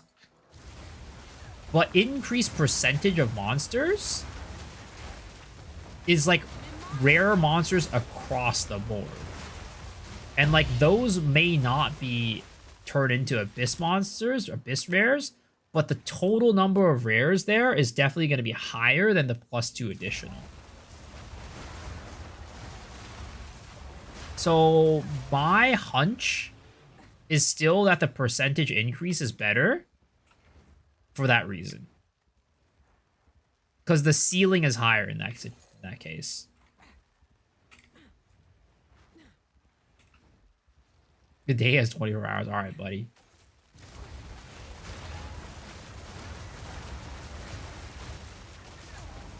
Makes sense. Thank you. Yeah, you're welcome.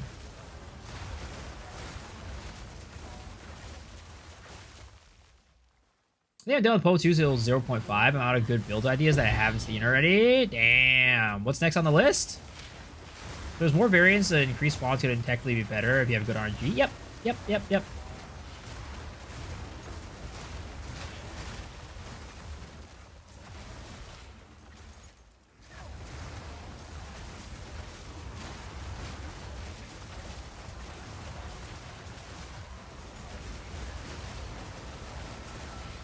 Need a content reveal to spark the ideas? Nah, dude, it's time to go play Poe 1, baby.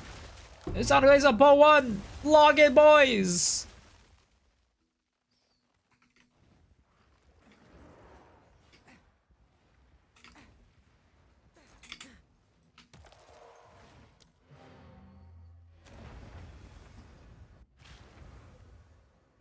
I played Pokemon 1 so much, I might be done with it. Damn. I mean, there's plenty of other games out there, too. It doesn't have to be a Path of Exile or even an ARPG, right?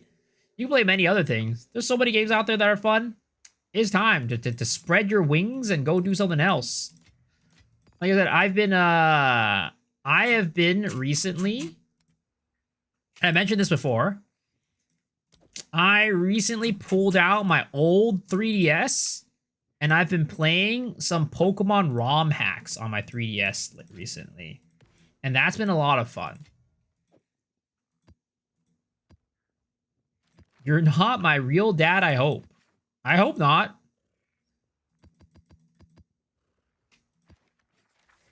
How to get my hideout? It was from the supporter pack like a league ago. You'll probably be able to buy it next season. Actually, wait. Was this supporter pack? Oh, yeah. You can't even buy stuff from supporter packs. Yeah, sadly you can't get this anymore. Make your first real profit on a diamond, 1k div. Not a lot for this league, but it's my first full season. I'm ridiculously excited. Yo, let's go. I mean, that's still a lot of money, man. That's a lot of money. Yo, what's up, Mr. Pool? But yeah, I pulled out my good old trusty 3DS, and I've been playing ROM hacks on it. It's been a lot of fun. Because something I realized is I haven't really been playing games for, like, leisure. Of course, I'm having fun while I'm playing this, right? But, like, it's different streaming a game versus, like, I'm playing this game for fun without, like, thinking about content. So that's something I noticed I haven't been doing lately, and I was like, how am I going to get myself to do more of that? I'm, like, thinking about, like, my favorite games of all time. So I was like, yeah, we're going to pull out the old portable handheld console and start playing some handheld games. New WoW expansion came out. Ran out of old gold, like farm something to keep my free Hearthstone again. I mean, yeah, do it. Right through ya. Don't talk like that too much. Might get sued by Nintendo. You know what? If they sue me, it's all right. It was a good run. It was a good run. Time to pull out the knee pads again to pay for some lawyers.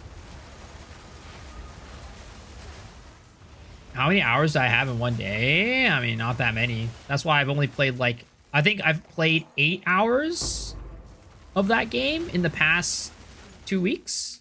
3 weeks? Yeah. I think I played 8 hours of that game in the past 3 weeks.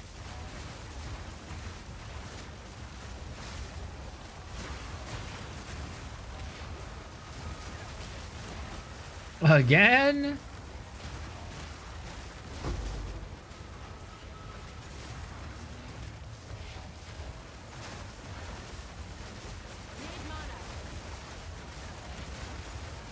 And a lot of those 8 hours were played on one of my days off for Chinese New Year.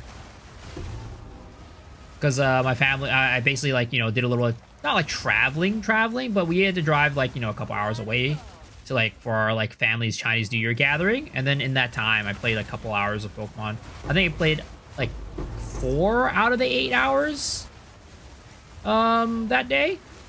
So, yeah. But, you know, whenever I have some time, I flip it open, play a little bit, and it's been a good time. I wasn't listening, I heard Pokemon. Yeah, I was playing with Pokemon Lazarus. It's a ROM hack. It's a lot of fun. It was a good time.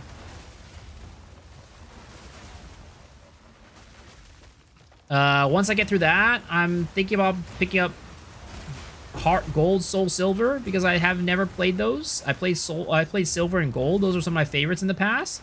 But I've heard Heart Gold, Soul Silver is very, very good, so I need to go play those as well. So, you know, got a little backlog going on right now for my 3DS. Don't have kids, all I can say. It's definitely not on the plans anytime soon. And even if it were on the plans, I don't think I'd be able to fulfill those plans anytime soon. Having kids means that you need to have somebody else who is willing to have a kid with you. I mean, I guess you can adopt or, like, you know, whatever, but yeah, no, that's not happening. I haven't played Pokemon since Blue. That was a long time ago, man. It's a long time ago.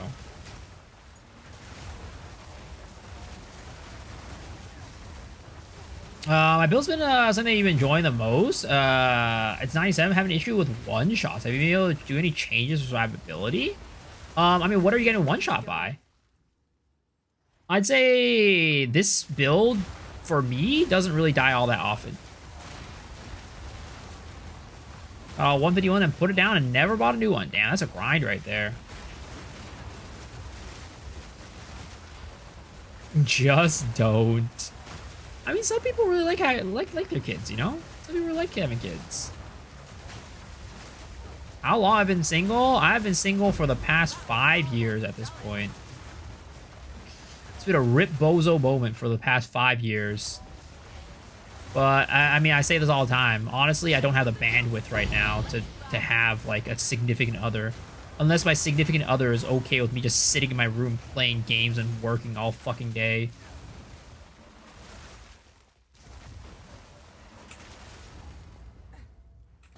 Radiant Historia? What was that? Touch grass? Who does that?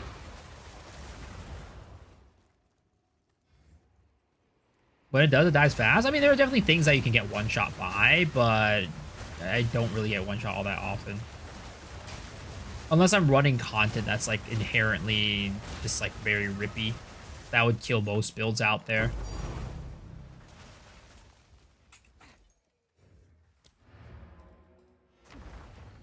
It's an RPG. Sounds horrible. Do I socialize IRL? I mean, I'll probably leave my house, like, 3 times a month to go meet up with friends. It used to be more often because I used to take this league. I didn't take any Sundays off. I used to take Sundays off, but this league I don't know. I've just been kind of grinding. Probably because the stream has been doing a lot better this league compared to the previous ones. But also, I think this league has been a lot more fun. So I've been wanting to stay home to play more too.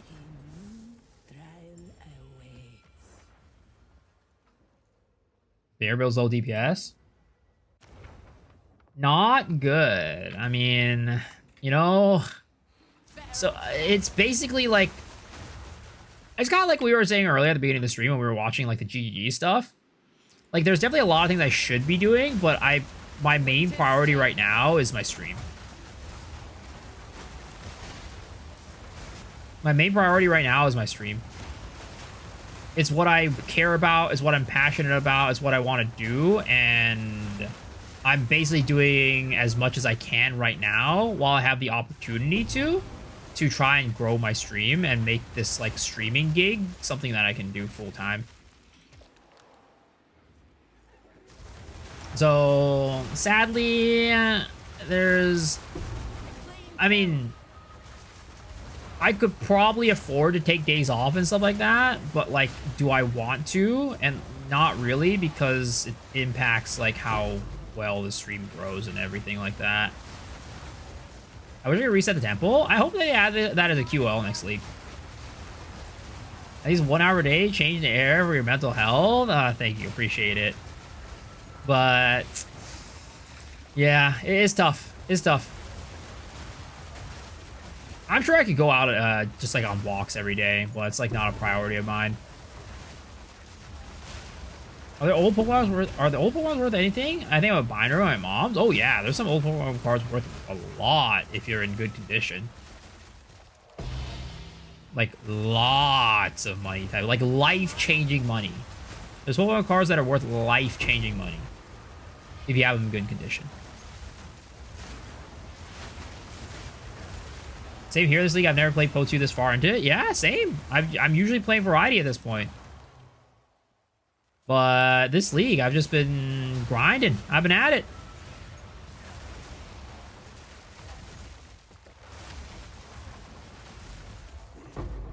Yeah, typically I'd say like my mental health is like usually in a very good place. I would say it's very hard. Like, I don't know. Maybe it's just because of my outlook in life or whatever, and the outlook of the way that I live life. But I would say that there's very little situations where I feel like mentally I'm not doing well. Because, like, of course, it's like a big life event that's, like, really shitty. Then it's like, oh, yeah, of course, mentally I'm doing shitty at that point. But, like, on the day-to-day, no matter how I live my life, it's typically not, like, in a good place.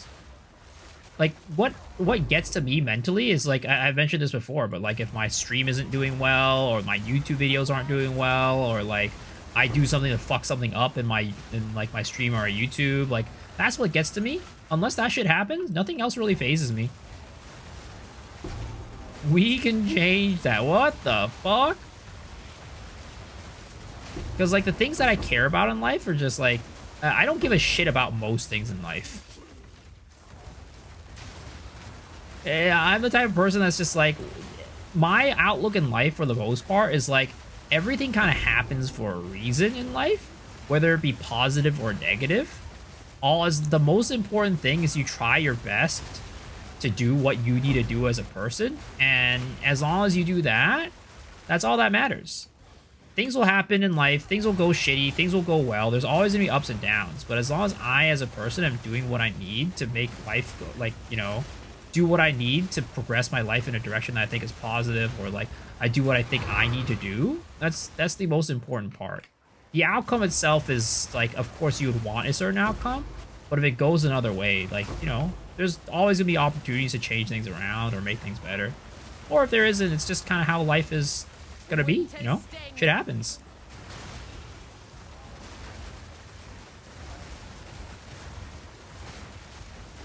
Resident Evil stream when, dude? I don't know, man. Resident Evil, I don't like the feeling that I get when I play that game. I feel so, like, confined? I don't know what's the right word. Everything's on a really thin line. It's not good. Get a hobby. I mean, I do have hobbies. Like I said, I play games on my time off. I hang out with friends when I can. Those are my hobbies. I watch anime, you know? I go to K-pop concerts. Those are all parts of my hobbies. How much do it cost to slam up the build you're playing? It looks decent for abyss farming. I mean, you could get it running for a decently low price, but, like, I'd say at this point in the league, you're probably gonna want to slap in at least like 500 divs to make it run like T15 abyss as well. If YouTube doesn't go away, it'll affect you. I mean, like I said, right? Sure, but my mindset is like everything happens for a reason. If it doesn't go well, then I just move on and I do something else. It'll suck for a little bit, but, you know, I'm not going to let that, like, ruin my life.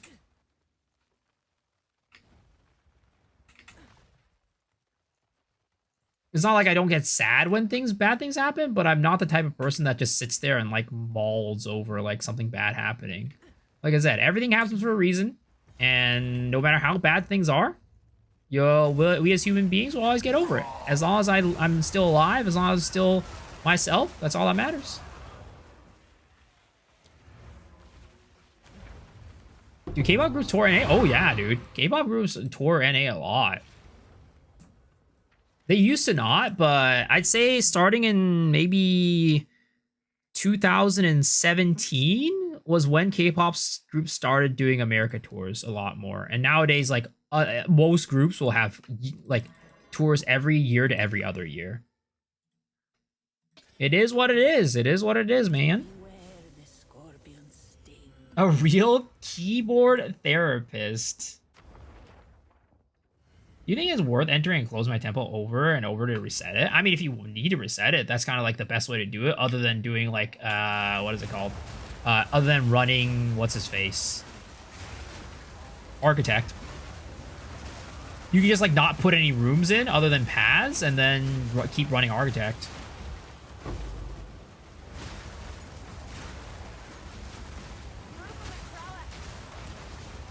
Your 2 mirrors will be fine. Oh, yeah. Plenty. This build is not very expensive.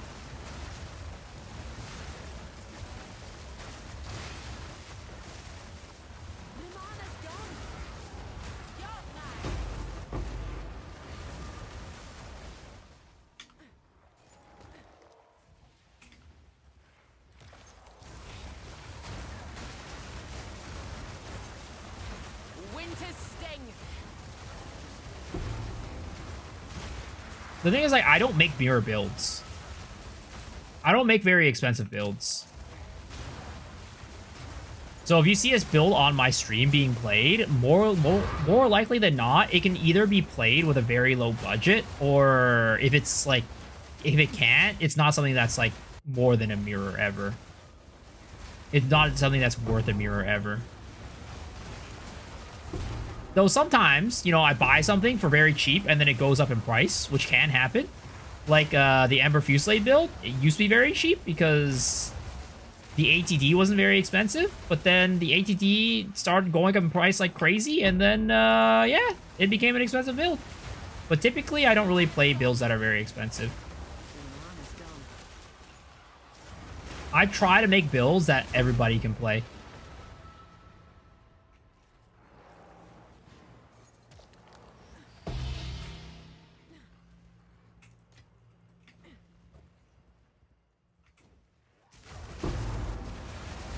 So mirror extra for maybe a mirror weapon would, you know, have a like know what weapon would be a mirror to your weapon for this build? I mean, I'd say that a mirror to your weapon would probably look like this, except instead of this like gain extra damage as physical, you'd probably go for like another percent, like a physical hybrid line here, and then maybe like multiple sockets, right?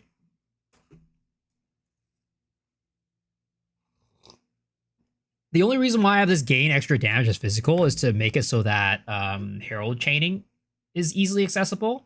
But you could do Herald chaining relatively okay if you use like Onatals on your Heralds and just slot in like a gain damage as extra chaos, you know, like, what is it called? On your weapon. And that could also just work, and slap in an Onatals into your, what is it called? Your Herald of Ice. Yeah, 30% quality, things like that. The best part about making my own builds is that gears are always super cheap. Not expensive until a streamer plays it? Well, I mean, like, there's some stuff, like, it depends on the streamer, right? I don't think I'm the type of streamer that's gonna get, like... For example, Fubgun made Plague Fingers expensive. Plague Fingers! That shit's like an X every league. It's like an X right now. When he was playing that shit, it was 4 divs at the beginning of the league. That's just insane to me. But I'm not that type of streamer, you know? So it depends on the streamer. Depends on the streamer and depends on the item. Any Temporalis build is an instant nope for me. Well, I mean, Temporalis isn't always this expensive. Last league, Temporalis was fairly cheap. Temporalis was like 70 divs. When I bought a Temporalis, it was 70 divs last league. It was not that expensive. It just depends on the league. Depends on the league, depends on the meta. And this league is actually easier to get Temporalis because the, what is it called? The Darkness bug is back. And Sorcery Ward also prevents you from taking honor damage. So Last Flame runs are basically free this league compared to last league where they didn't have that. Where is my beard? Sir, you don't want to see my beard. Yeah, it does not grow well. If you bought it at 70 divs last week, you bought it when they were duping them? No, no, no. I was not. It was not. It just wasn't very. It wasn't. Well, actually, did dupes exist last year? I don't even remember. Either way, I think at their more expensive, it was like 100 something divs. I don't think there were anything more than 100 something divs. Grow a beard and I sub.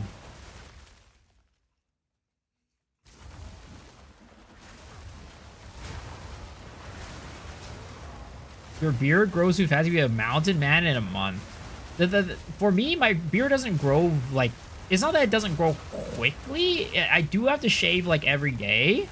But, like, it grows out really badly. It's, like, patchy as fuck.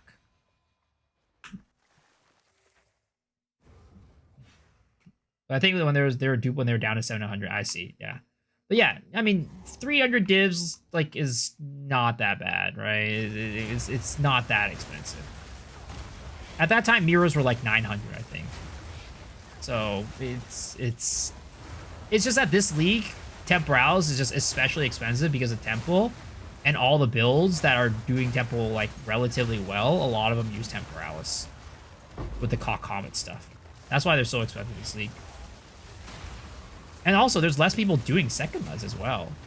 There's less people doing Sekimas, less Last Flames. Like, this league is just basically the perfect environment for temporals to be expensive. It's a highly sought after item that not many people are farming. So the demand is high, but supply is low.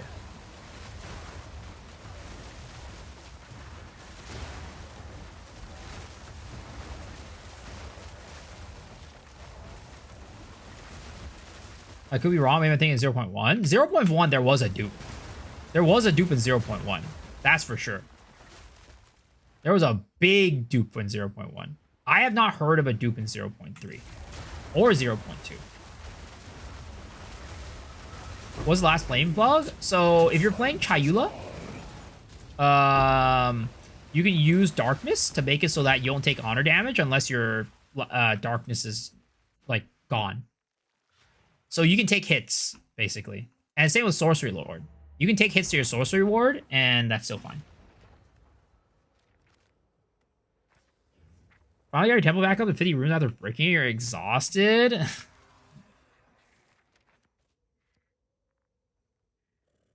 Mine's pretty full, even thankfully, yeah, that's not the case for me. I don't think most Asian people, like most Chinese people, can get a good beard going. I'll be honest. Anyone even mirroring best in slot? Or what do you mean? Like, is there anybody who is, like, interested in mirroring things anymore? Or, like, selling mirrored stuff? They fixed the Sorcery Ward and the Darkness thing? Yeah, they fixed it and then unfixed it, exactly. In 0.2, they fixed it, and then in 0.4, they unfixed it.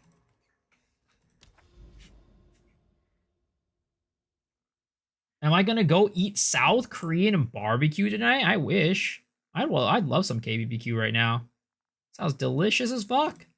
I haven't had KBBQ in a good, like... Let's see, when was the last time I even had KBBQ? I think I haven't had KBBQ since, like, October. It's been a good while. In the past, I usually got KBBQ, like, once every month. Or once every 2 months. But I haven't had KBBQ since, like, October at this point. Am I gonna play Mirage? Yes, I am.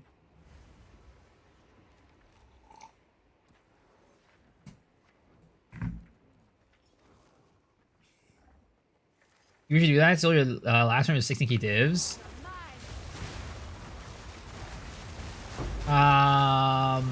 Never had KBQ? How's it different from American KBQ? BQQ? Oh, it's very different.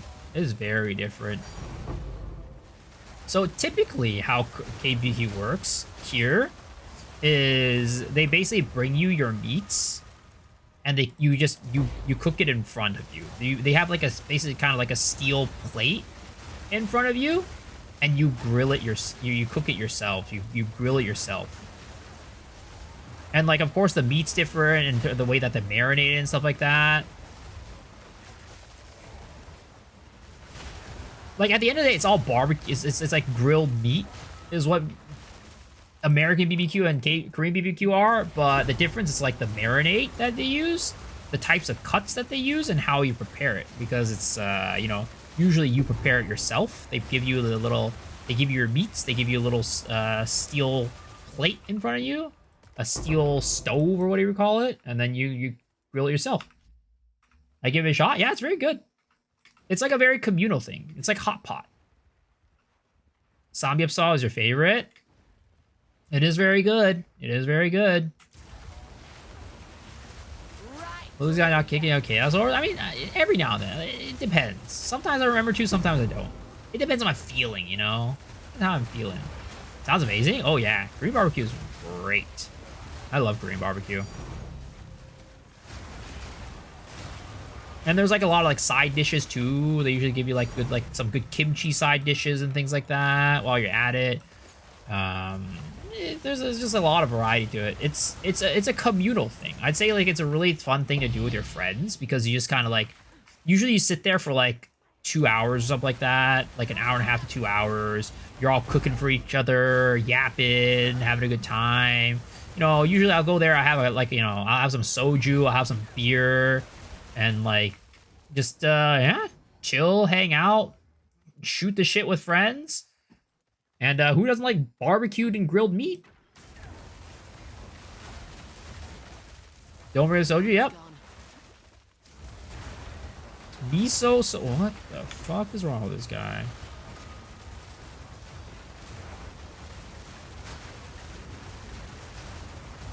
if you didn't know, do not evolve an essence of this. It can turn. Oh yeah, yeah.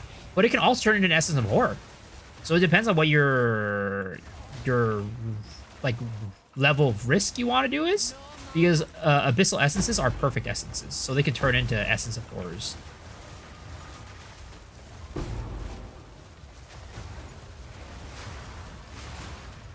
When a Hotbot for the first time a few months ago, and now I'm addicted. Dude, Hotbot's so good. And the thing is, where I'm at, they have places that do both. They do hot pot and Korean barbecue. So while the meat is cooking on the grill, you can just dip some meats in your hot pot and eat it while it's cooking. And also, Korean barbecue is typically pretty greasy, but then you have the hot pot to kind of like mellow out the grease. Ah, it's such a good combo. It's such a good combo. Have I ever gotten a mirror drop? Nope. Never. In my, 13 years of playing Path of Exile, I've never gotten a mirror drop. I'll make you give you every day if you can't be preggers. What the fuck?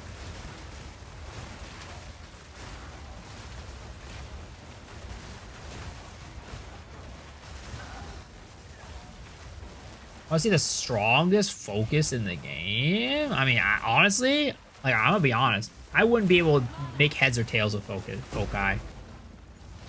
I mean, you could DM it to me, like you could message it to me. I'll take a look at it, and I'll probably be like, "Yeah, that looks strong." But in reality, I'll be like, I don't know what makes this strong focus so strong. I'm not a spellcaster player, unfortunately. But you can DM it to me. I'll take a look at it.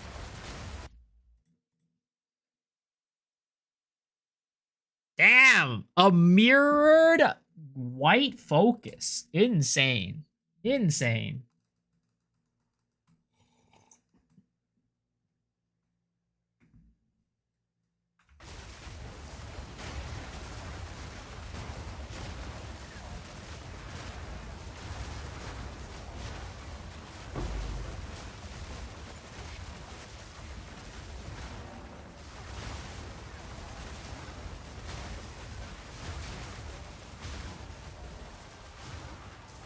Someone is Delulu.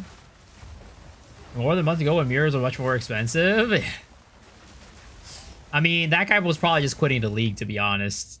He was probably like, all right, I'm done with this league. Time to throw away my currency.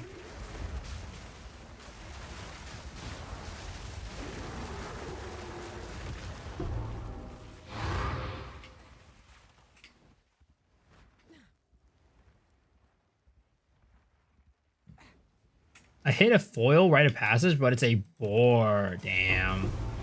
I mean, still something, but definitely could have been better. Definitely could have been better.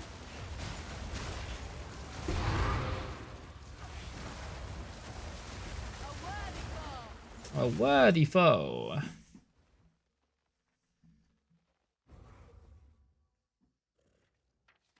Imagine the real world if the real world had economy resets.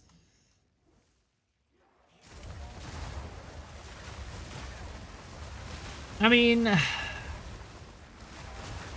sometimes you do. I mean, in certain aspects, you kind of could consider like things like the Great Depression or like when the economy crashes, kind of like an economy reset. It's kind of like economy reset. But definitely no full resets. Wipe day would be a massive crime.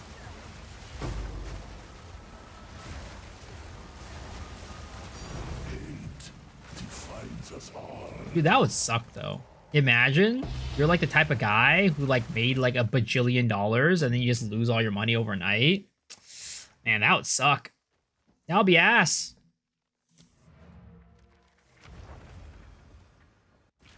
Well, let's be honest. People with any economy reset, the people who know how to make money are always going to get rich. And the people who don't know how to make money are always going to be poor.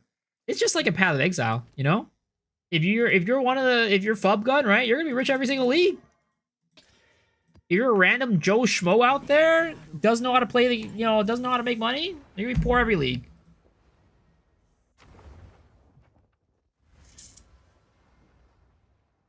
Bought a house following year was COVID. My first house doubled in price in 2 years. Sheesh. Somebody hit the jackpot. Come on now, don't go all day. Feckless filth.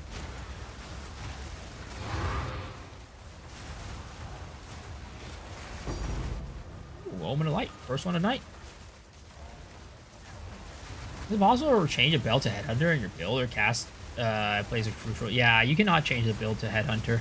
You cannot change the belt to Headhunter, sadly. You do need the belts. You do need the belts.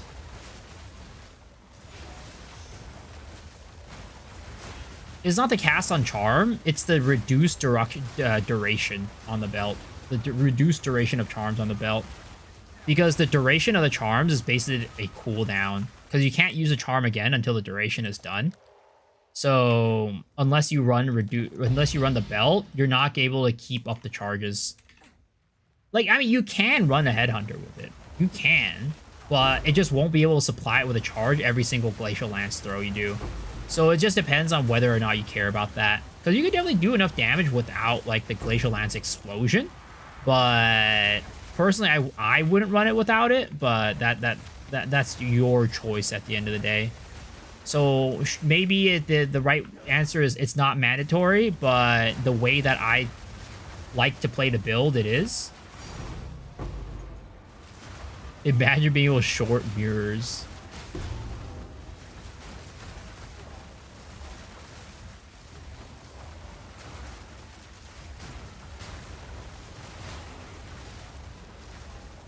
Will we get options trading for 0.55?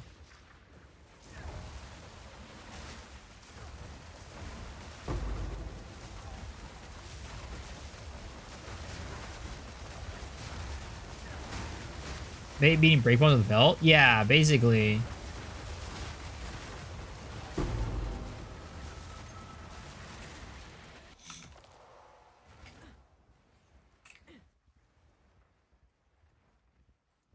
Because without the belt, you can't get charges consistently every single throw that you do.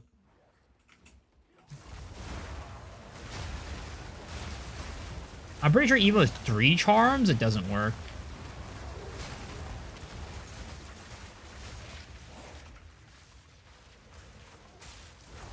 Where the hell did that guy go?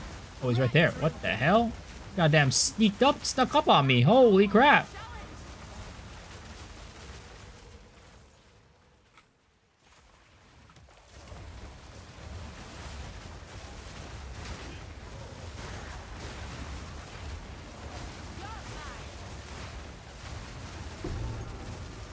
Man, talk about owning a house. That's something that I've never even thought about. I've never thought about doing. I mean, technically, I will own a house because luckily my folks have told me basically the house that I'm in right now eventually is going to be mine. So I guess I do own a house, but not at the moment. That's like a lucky part about, you know, I guess being an only child.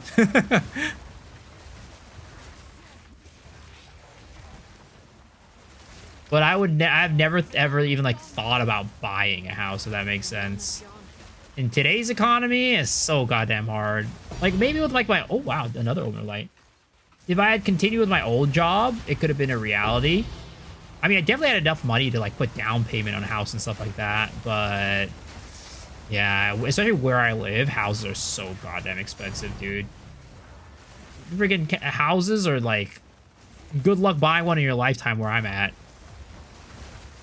You really gotta be, you know, living some real good life to be able to buy a house where I'm at. Work 1,600 hours a week until I could afford one. Wife didn't give me an option. Alone, but with a roof over your head, pretty much. There's a rich guy flexing his house. I miss the free market maple store, even though having a dedicated trade site is better. Something about trading and standing around and spamming, selling glove for attack, 60%. Well, they're bringing that back with MapleStory Classic. I don't know if you've been paying attention to Classic at all.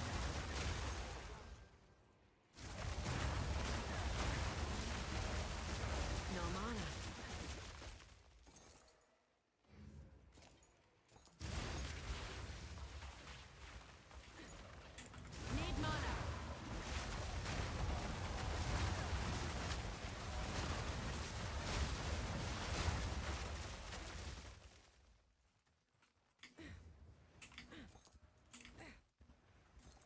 But like everybody that I know who got a house recently, they've pretty much all gotten help from their parents. Like I don't think I know a single person who has like bought a house and didn't get help from their folks.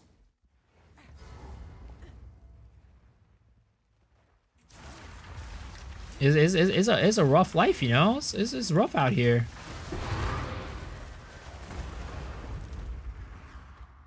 Being a millennial, getting a house is definitely not achievable by many people.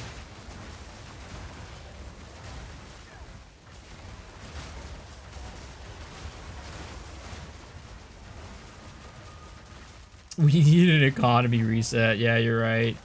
Let me go hit up, you know, Joe Nathan. To have him teach the United, like, have him teach the government and the world how to do an economy reset. Have rich parents or die trying.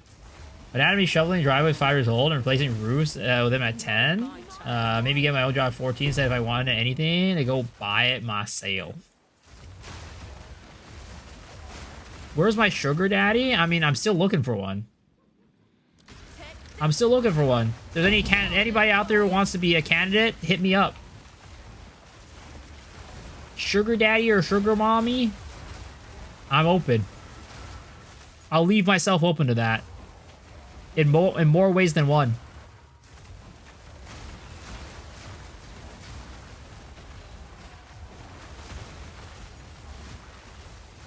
Look at your build. Wonder if you can do the same thing with fire. The Mahu's chosen. Get rage charges for and Infernalist for self-ignite.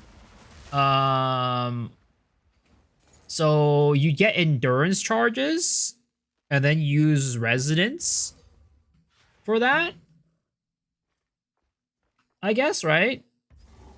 To turn those into frenzy charges. All right, is that what is that the interaction? Oh, spit out your coffee. What the hell?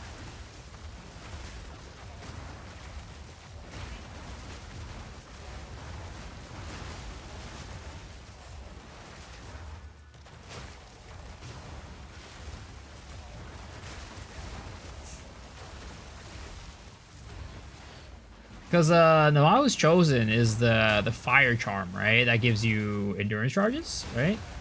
Do you know when ZZ Ran is having his dev talk with GGG? March 1st? Actually, I think today. Yeah, I think that's today, right?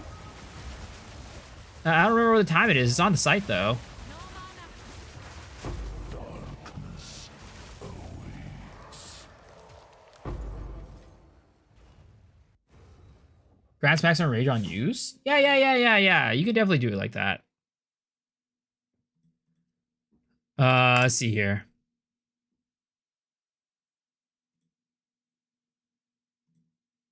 March 1st at 11 a.m. Pacific. So the same time that the GGG live went live at, but just today. Oh. It's already March, yep, because February is a short month. February is a short month, boys. It's your second P1 league, and it looks fucking awesome. Let's go, dude. Let's go. Any ideas what you're going to be playing for the league start? 6 hours and 53 minutes.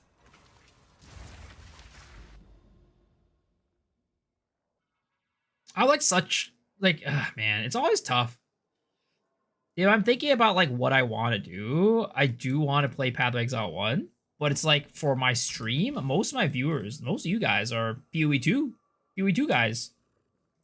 So it's like, if I'm playing PoE 1, there's some people who are going to watch, but there's going to be a lot of people who are like, you know, I'll go watch another PoE 2 streamer or wait until this guy comes back to PoE 2 later. So I gotta see how I can improve my traction over on PoE 1 as well.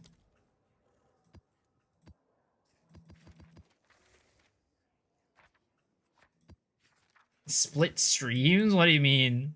What's up, Crimson? Saw Holy Hammer fell in love with it instantly? Yo, let's go. That build does look sick. That ability does look sick. Self-proliferating hammers? PoE2 would never. I'm busy doing laundry. I thought you'd like to know that. Yeah, you know what? Thanks for letting me go. Thanks for letting me know, sir. Thanks for letting me know. I appreciate it.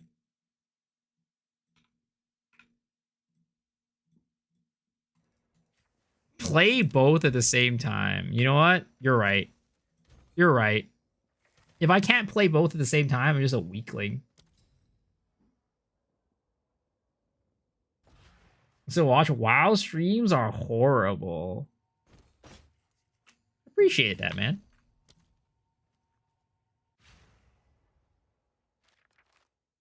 Yozo Heichi. Good looking Asian. Again, I don't know if I agree with that one.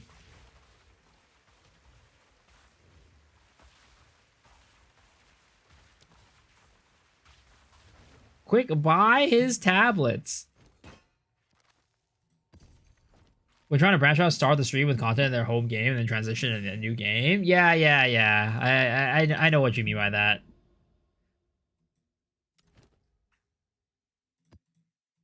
I do know what you mean by that. But that only works for, like, getting viewers on Twitch. Like, as in attracting viewers from Twitch, you know what I mean? Like, yeah. And also, I think that only works mostly for, like, bigger streamers. Because, like, if I'm, let's say, like, you know, getting, I don't know. Let's say, let's do the strategy, right? Where I swap and I keep, like, 150 viewers or something like that. And that's being, like, very generous. That's still not going to be putting me anywhere, like, near the top of the category. So, not many people are going to be watching for that. Like, the only way I can really grow an audience is by doing, like, YouTube and stuff. Which I do have plans to doing. I do have plans on doing.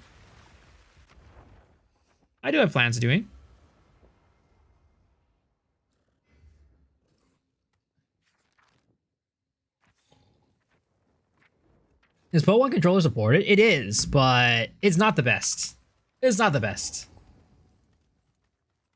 Doing more with less instead of doing less but better. Or feet cam, just saying.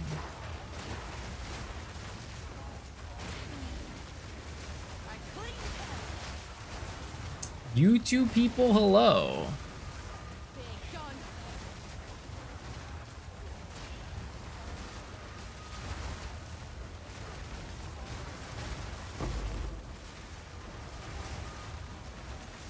Doing at one level 94, wish me luck. Good luck, sir. You got this. I believe in you. Extra feed count is doing better with less, just saying. Sir, I stream without pants on. How am I gonna do feet cam?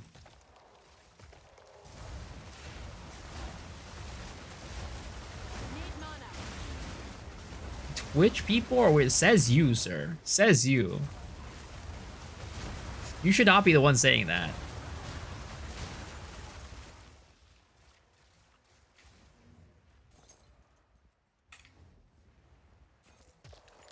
Did they speed up as Mirror Spirits? No. Not as far as I know. Not as far as I know.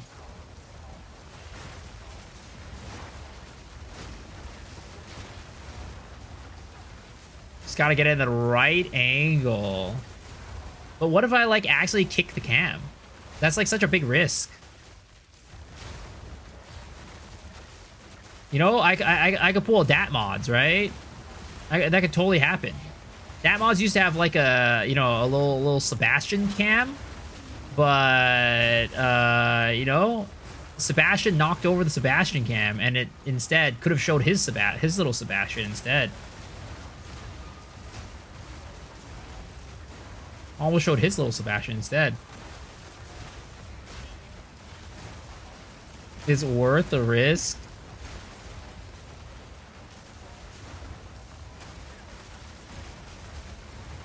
No risk, no game. Feels like they're keeping up with you better. I mean, they did make them better in 0.3, I think.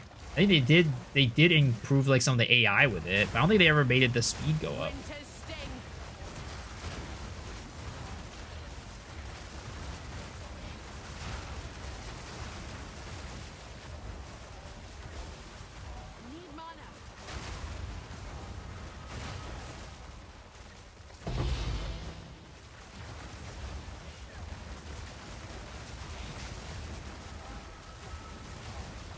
Rob asking streamers for feet cam. Is this the thing that Rob does regularly? Is that a situation?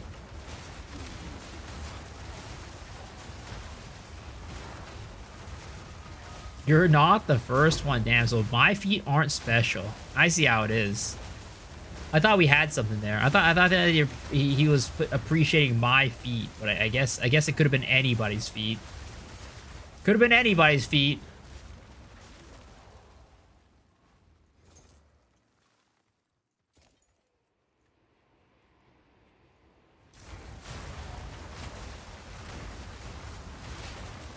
Yo, what's up, Dark? How's it going?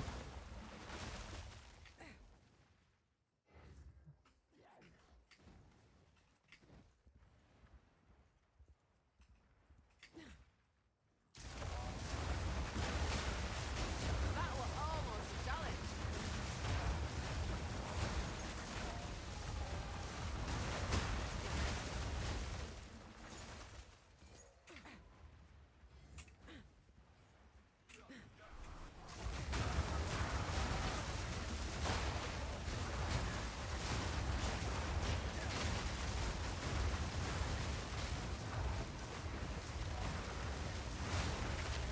40 maps, 0 jawbones is kind of nuts. Well, I mean, it's the strategy, right? We're not using the right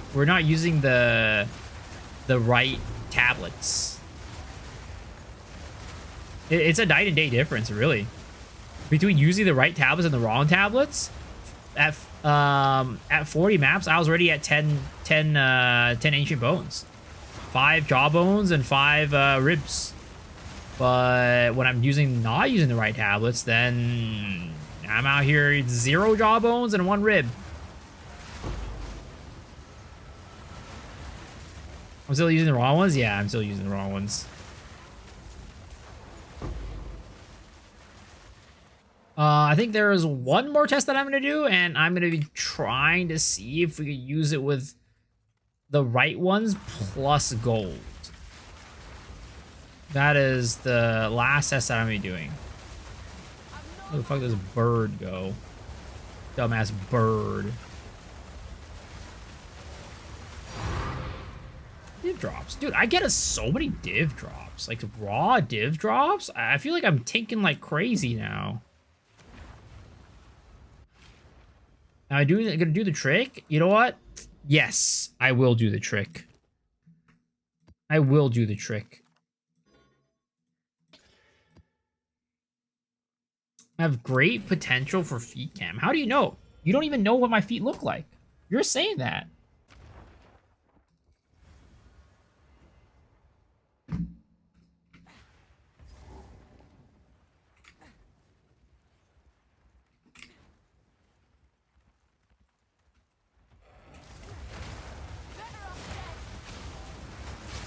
And you know, I'm not gonna kink shame, but I'm also not very much of a foot person. It is what it is. Maybe I'll do like a collarbone cam, you know? That's way better than feet cam in my book. Right, Ruka.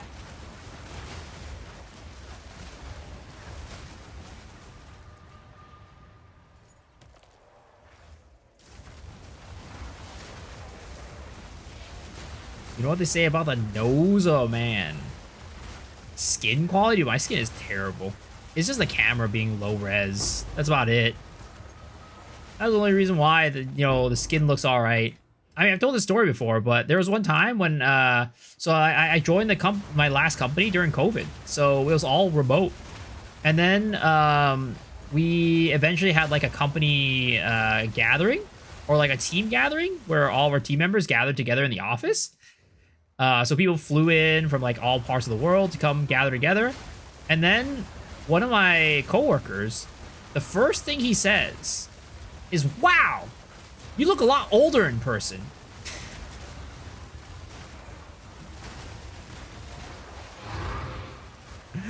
I'm like, yeah, you know, like online, like the webcam does wonders, I guess, in hiding my flaws.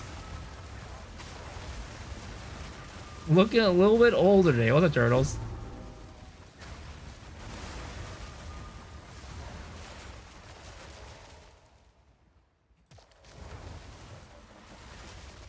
Such a nice, honest man. Hey, you know what?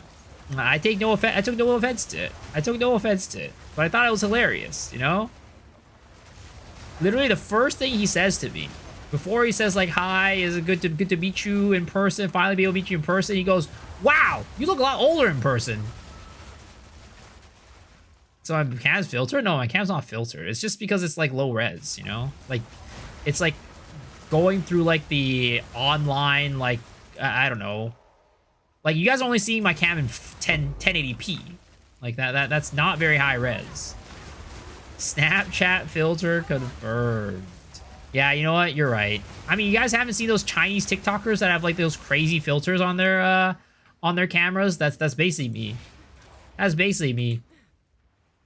I'm just like one of those Chinese TikTokers that just have these like wild face filters. If you ever see me in person, I look completely different. Cold enough for you.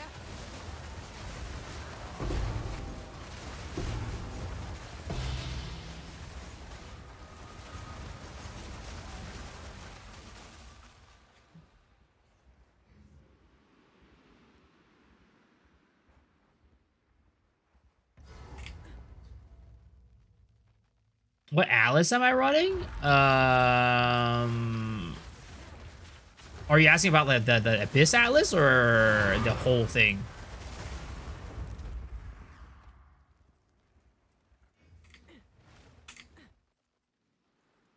I feel scammed. I was about to donate money. Well, that's too bad for me. I can't lie to you guys, though. I'm not going to lie to you guys. If you guys ask about something, I'll tell you the truth. It is what it is. The whole thing? I mean, this is what it is. Tablets, right? Essences. And then on this one, I'm running Black-Blooded Dominance. Yo, Mr. Zoder with the Prime Subarooski, man. I appreciate it. Welcome, welcome, welcome. Thank you, thank you.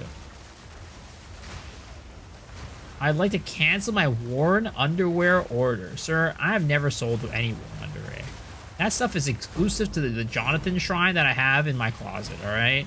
Wherever you got worn underwear from that was advertised as my worn underwear, they scammed you. They scammed your ass hard. So to me, I just don't run essences. I think for me, by default, if I'm running Abyss, I'd run essences unless I'm running Rogue Exiles. At least right now, because Essence of Abyss are very expensive.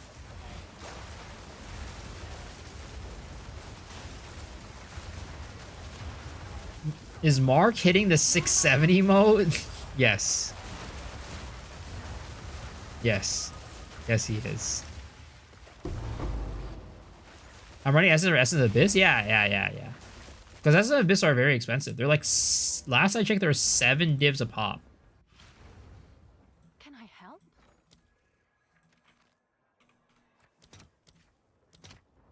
Yeah, 7.5.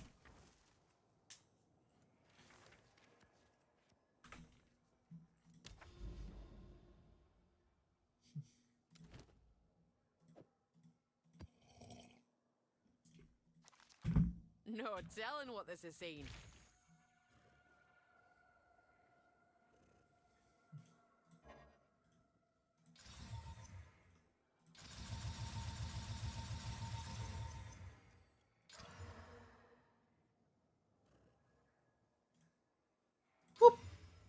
I have not been hitting. How much do I get per map? Honestly, I haven't been tracking. I haven't been keeping track. I have not been keeping track.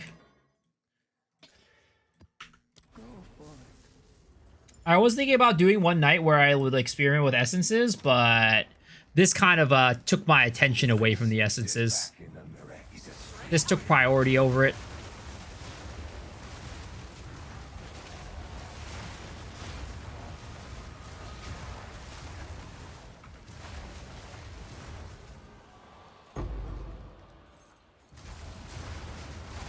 Right through ya. Right through ya. Clean kill.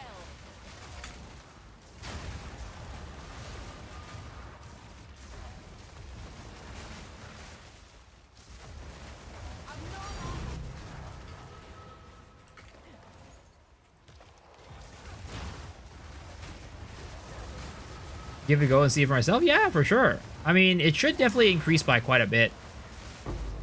I don't know what else other atlas you're running, but the S's are very good to do.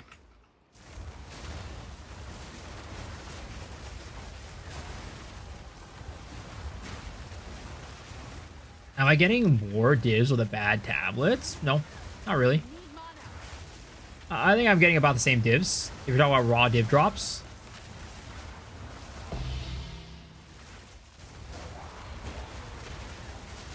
Can I do the mark? Hell no. Is that like a kink or something like that? Watching somebody do a 670 mode? Is that your kink? That's a weird kink, sir. I refuse to give in. I refuse to give in to this 6-7 culture. I want to make an emote. Though, I'm gonna be honest, right? The 6-7, like... The mainstream and popularity of 6-7 is already over. Like, it's already reached us boomers. By the time a trend and a fad reaches boomers like me, it's already over.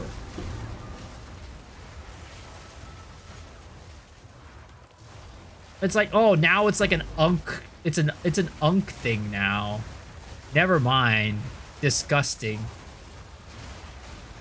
I shouldn't have gotten a 6-7 tattoo. I did it in the live tours. Now that's cute. Nah, that's cringe. That's cringe. You're a boomer? I thought you were only 40. I mean, not in the literal sense that, you know, that I'm a boomer. Not in the literal sense. I'll be honest. Most people playing Path of Exiles, we're all boomers.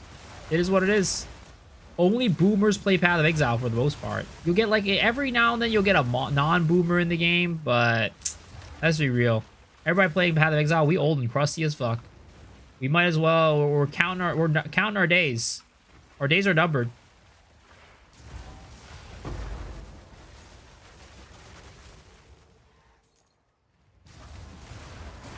I'm 28. I ain't old. Keep saying that to yourself. Keep saying that to yourself.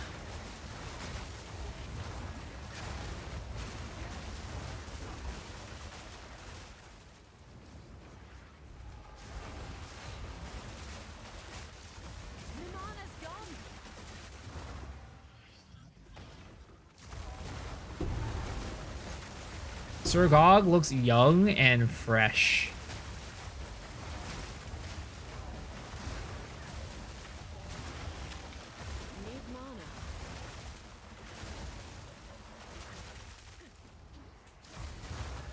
We would be in the same age range. I mean, we're pretty much still in the we're pretty already in the same age range. What are you talking about?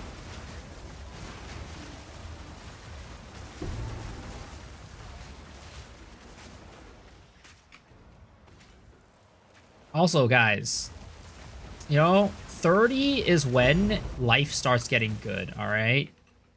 That's what I've heard from everybody, all right? 30 is when life starts getting good. Trust me.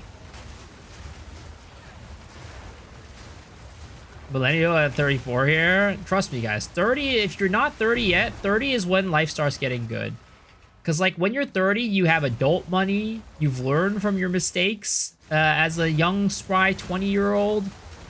And now, from those mistakes that you've learned through, and with your adult money, and you also start, like, having an idea about what you want to do with your life, you know, that's when you get the gains.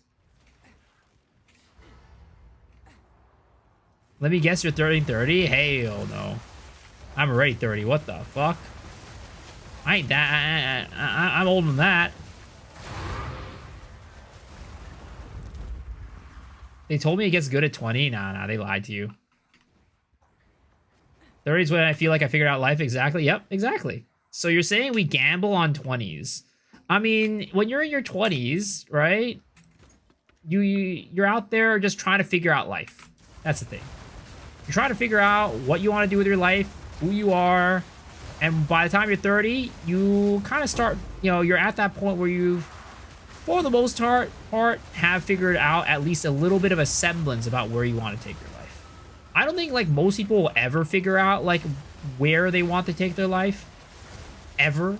Right? We're always in the state of learning. We're all in the state of growth. But I'd say, like, at least when you're 30, you start to get, like, a good direction about where you want to go. That's typically what I know of. I'm mid-40s retired, and that's because I learned a lot in my 20s. Damn, look at this guy. He was ahead of the curve. Best advice for someone dealing with a heartbreak. 24. I mean, honestly, it's to go surround yourself with people that you love and go do things that'll make you happy. And the best advice is time heals all wounds. You know? It feels shitty right now, but just know that soon you'll feel a lot better. But for now, all you can do is really just spend time with those people that you love and love you and appreciate you and do things that make you happy. And just don't think about it. Just proceed with life as normal. 1 in 40 maps? Yeah, on the bad tablets. My last one, when I was using the good tablets, it was 10 in 40 maps. Jim Arc Patrick Bateman.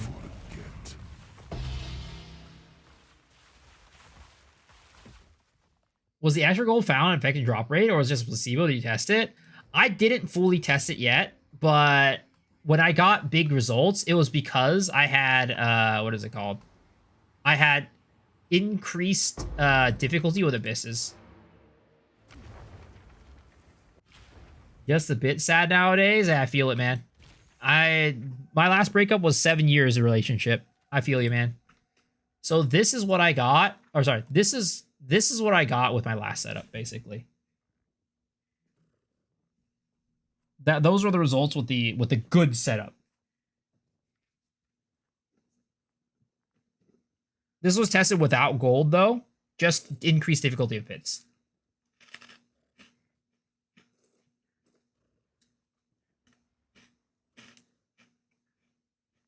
Will small radius from nothing diamond work? What do you mean? From nothing doesn't have a increased radius.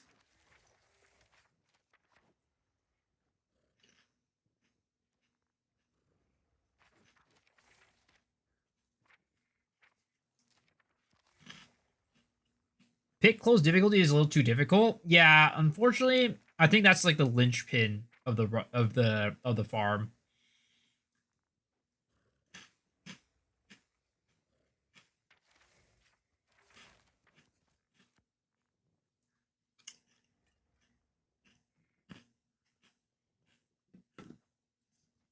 Right now, I'm on like 45 maps or something like that. Once I get to 50, I'm going to swap the run and do increased difficulty of pits, desecrated currency.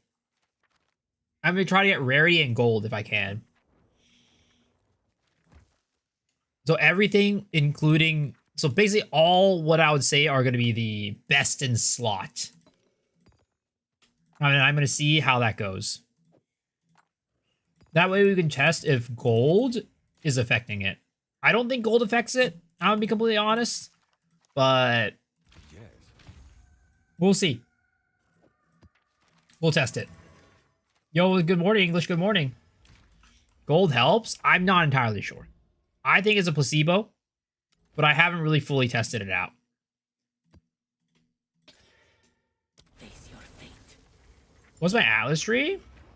It's basically this with black-blooded dominance.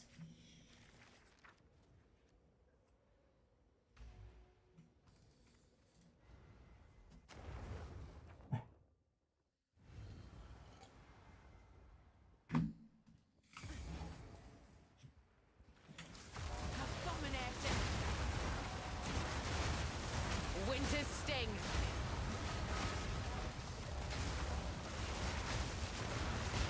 This is what I get for freeing you.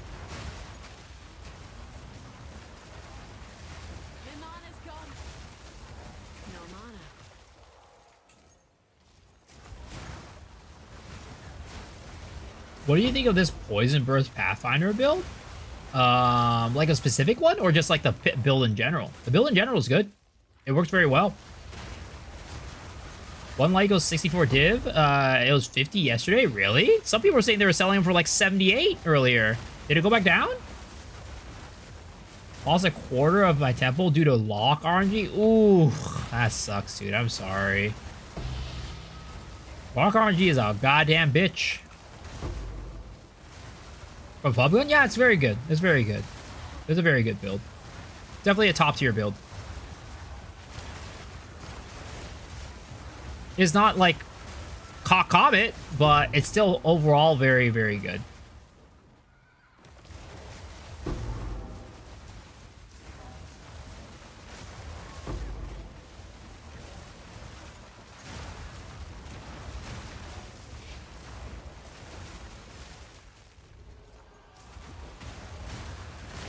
$75 div a pop? Yeah, they're like 70 something right now.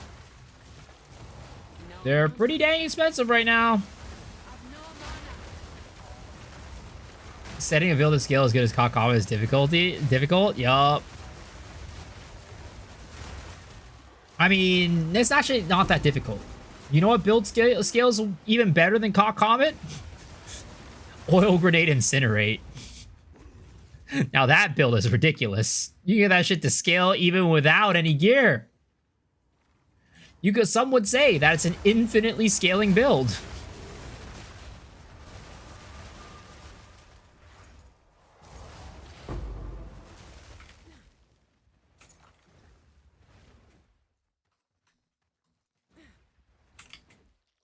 I was proud Comet enjoyer. I sold 5 yesterday for 55. Yeah, they went up like huge today. I don't even know why the Omens of Light went up so much. I'm expecting them to go back down, but I don't know. I don't know for sure. It also scales your PC temperatures. Plants what spew poison. Just me luck. 80 divs for a light. They are very expensive right now, indeed. Can you show your jewels so I can clip it to see what stats to look for? Just type in exclamation mark ninja. Actually, wait. Exclamation mark ninja? Just type in exclamation mark POB. Exclamation mark POB or exclamation mark ninja. I think the exclamation mark ninja should still work. I'm not sure. But exclamation mark POB should definitely work.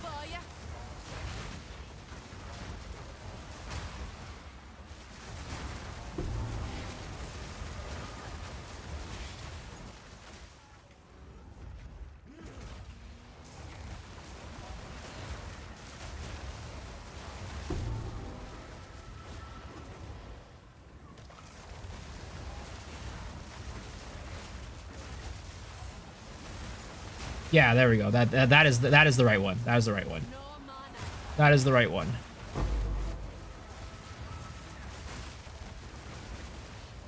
People tilted damage in combat, not the infused one. Sheesh, that's crazy. That's a lot of damage. Holy.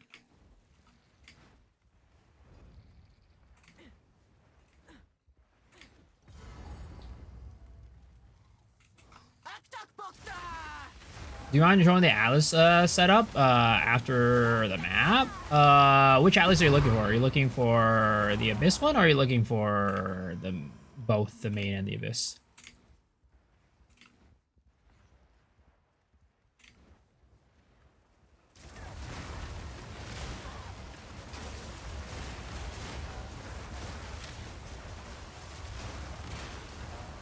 Both?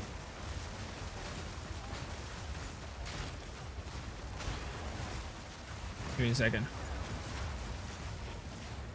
Am I on softcore or hardcore? I'm on softcore right now. I would not be doing all this testing on hardcore. It is too dangerous to test on hardcore. I was going to change 0.5 most likely.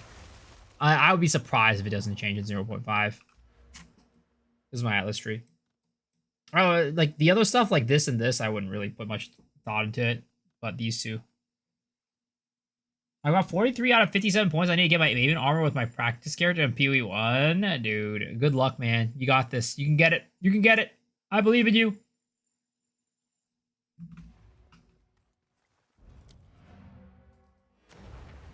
Did I take Kurgle or Aminamu? I'm on Kurgle. I'm on Kurgle.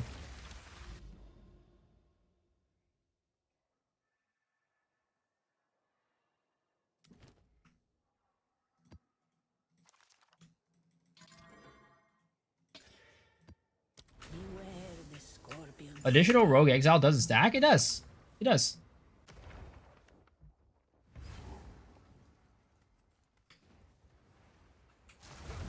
What loop filter did I use? I just use Filter Blade. Filter Blade.xyz, and then I just crank the strictness filter all the way to the right. That's all it is. I don't use anything special.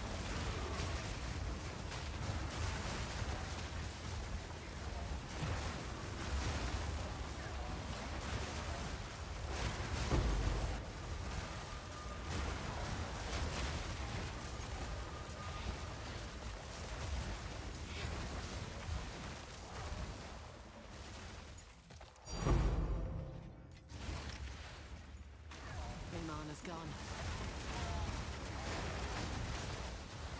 Add one map with 2 tabs. Add one Rogue Exile. Yeah. And you should get 2 Rogue Exiles in that map, minimum. You should get 2 Rogue Exiles minimum on that map. If it didn't happen, then it's either a bug or you didn't notice.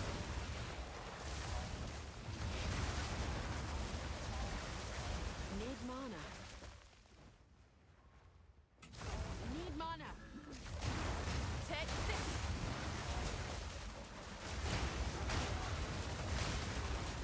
Right through ya. Very easy to kill off screen. Yep.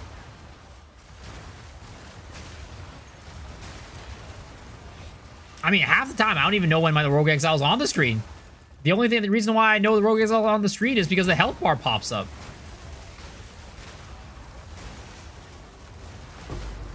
And then Lichboard Rogue Exiles, half the time are invisible. And sometimes the icon doesn't pop up on the mini-map either. It's like weird. You gotta love this a nice little early access game, right? Nice little early access game. Try again? Yeah. I wanted to kick with Omen yesterday. They only got 10 Abyss Essences and 4 Echoes, no Omens or Ancients. Sometimes luck do be like that. Sometimes luck do be like that. That's why when it comes to like Omen farming and stuff like that, I always recommend having like a secondary farm instead of just only having one. Like, you know, having hearts on top of Omens or like essences on top of the Omens. Because Omens right now have like a very high variance for the drop rate. You could go like 10, 20 maps without getting an Omen of Light if you get really unlucky. Is there any tablet that's particularly good for selling? Ritual tablets. Ritual tablets are very expensive. I'd say ritual tablets are some of the best tablets to sell.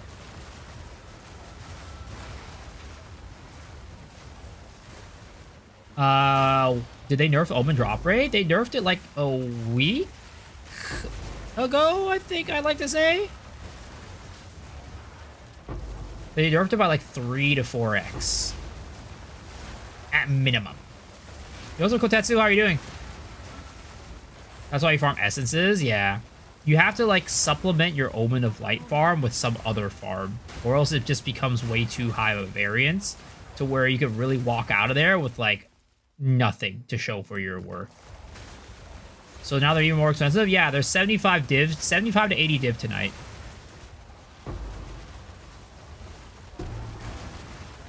Processor sales planning to say, how's the economy right now? I think it's like 6,000 divs to a mirror right now.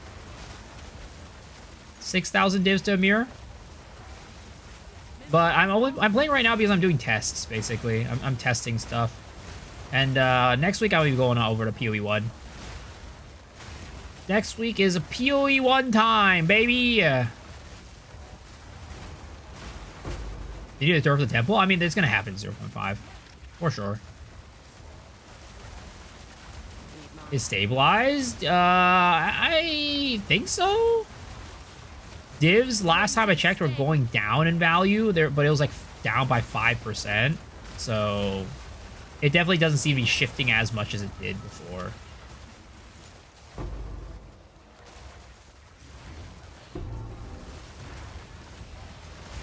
What's the usual rate? Is like 1 to 1.1k. It's like 1 to like 1.6, I think, is usually what it is. Like 1.4 to 1.6 around this time of the league. Like around this time of the league is probably like 1 to 1.6, like 1.4 to 1.6 is what I remember.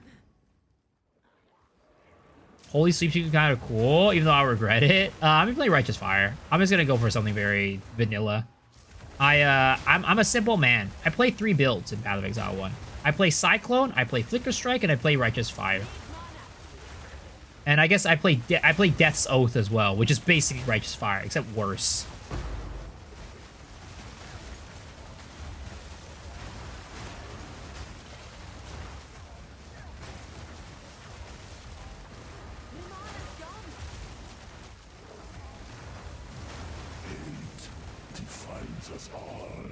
Did G buff corrupt the areas a lot? Nope. I don't think so.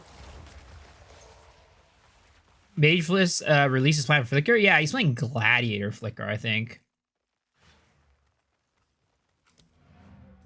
He said that the Reliquarian has like a little icon for Terminus S, but it's probably not the best build. He said it's probably good for SSF, but other than that, you're still probably going to want to go with another Ascendancy. It's probably going to be better. At least based off of what he thinks that the node does. It's a bait Ascendancy, saying it now. I mean, I don't know. We'll see, right? It depends on how they build it. And also, it might be bait this league, but it changes every single league. So, you know, maybe this league it might be bait, but in the future it might cook real hard.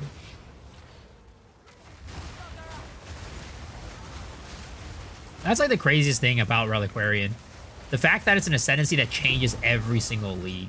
I can only imagine balancing that class is going to be a goddamn nightmare, because it's going to be like a new experience every single league. So you're going to have to rebalance that class every single league. I feel like GG are setting themselves up for some like a lot of work with that class. Unless it's like boring, like they don't shift it that much. It's like, oh, every league will shift the node by like 1. We'll change 1 node every league. Like then that's like that's like lame. But if they do change it up every single league by a good bit, man, that's a freaking balancing nightmare. Another thing to maintain unless you're already plan it. Well, the thing is, like, regardless of plans, right? There's always things that end up breaking in Path of Exile, no matter what. Because like there's so many possibilities and combinations for things and like builds that like even if they in their testing we're like, you know, there's nothing that crazy with this build. Somebody could just find something that'll break the build wide open and just make it like crazy. Do you play this build? Play at LS? Wait, are you asking can we use Lightning Spear on this build? Yeah. You can use Lightning Spear on this build.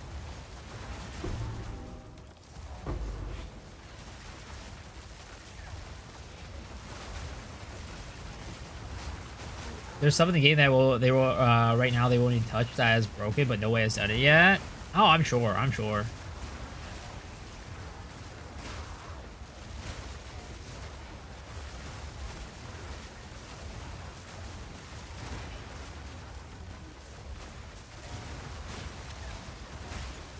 Oh, League Start. Oh, no, I'd say not. This is not a League Start viable. I mean, I would say it is a League Start viable, but you're not going to swap over to Lightnings or Glacial Lands until you get to like 80, 90 something maybe. So you can play at League Start, but it's definitely not the most smooth League Start.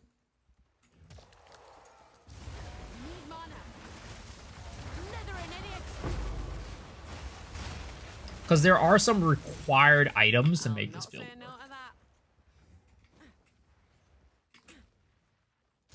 They didn't even touch Kinetic Bolt. Or yeah. which is kind of crazy. I mean, it's not, I guess not crazy, but it's very strong, and I'm surprised they didn't touch it. But maybe they're okay with it. They're like, yeah, this is not beyond the power levels that we would want or, you know, expect from the game.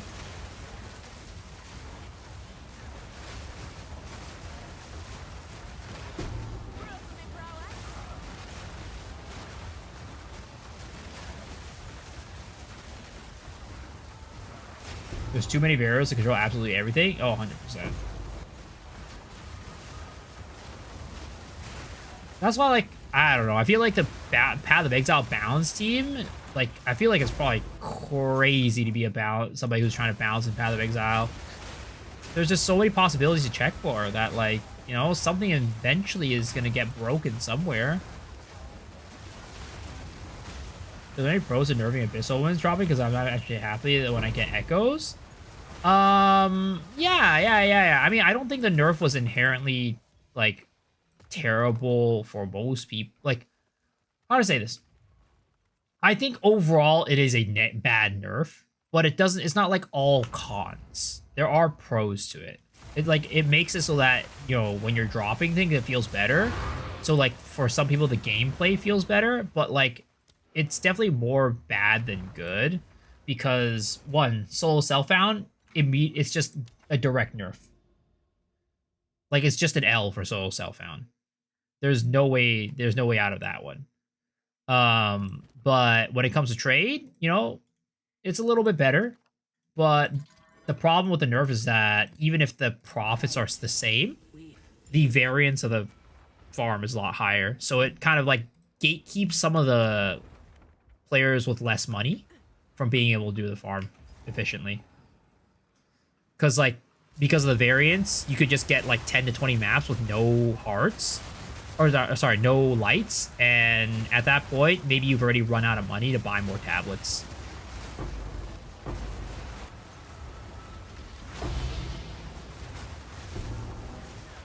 So, like, from a player experience standpoint, it's kind of, like, worse overall. But from, like, a tink satisfying... like, how satisfying the tink is, I think it did make it be better. Will they rework Temple? I mean, they're definitely going to nerf it. I don't know about rework. But they're definitely going to nerf it, that's for sure. There's no way they don't.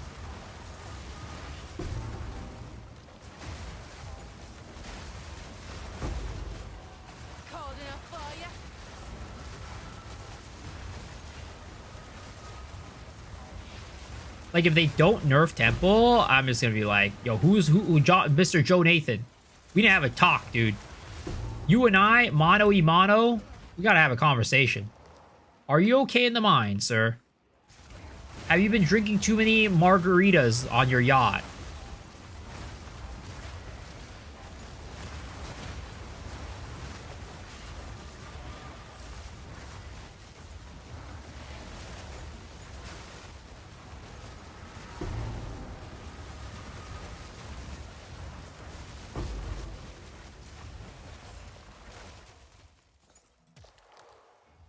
Buff mapping drops to the level of Temple? See, that's never gonna happen. I mean, it's just like there's an inherent level of power that they're not gonna go beyond. Power creep is real, guys. Power creep is real. That's why, like, you know, there's like a lot of people that stand by this thing of like you could never nerf anything, only buff things. But like, when you only buff things, it's also really bad for the game because you get to levels of like power creep and stuff like that, and then numbers go up and up and up and up and up and up. And then you end up in the situation with Diablo 3, where, you know, every hit is doing a bajillion damage.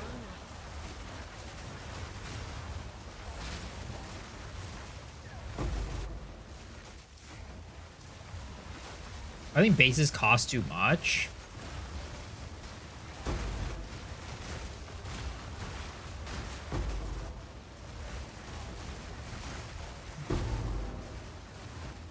I mean, it's just part of it is just the inherent nature of the economy being so inflated too. But honestly, I think bases in this league are cheaper than they've ever been because negative rarity farming is easier than it's ever been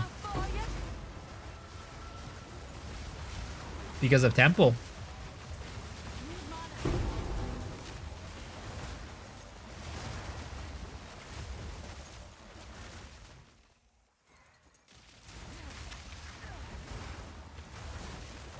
I know this build's using Glacial Lance and Explosive Spear. Do you know the logic behind the combination?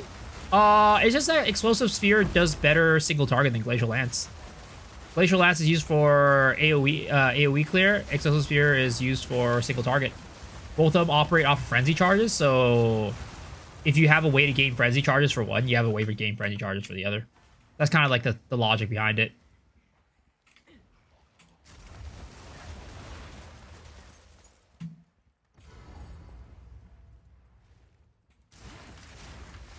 Trial Chaos is good? Yeah. It's really good for people who don't have, like, much weight. Like, it's pretty good for people who are just looking for a very consistent form of farm.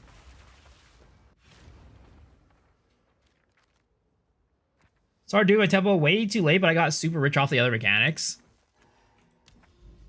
But imagine if you're doing that in tempo the entire time. You would be even more rich.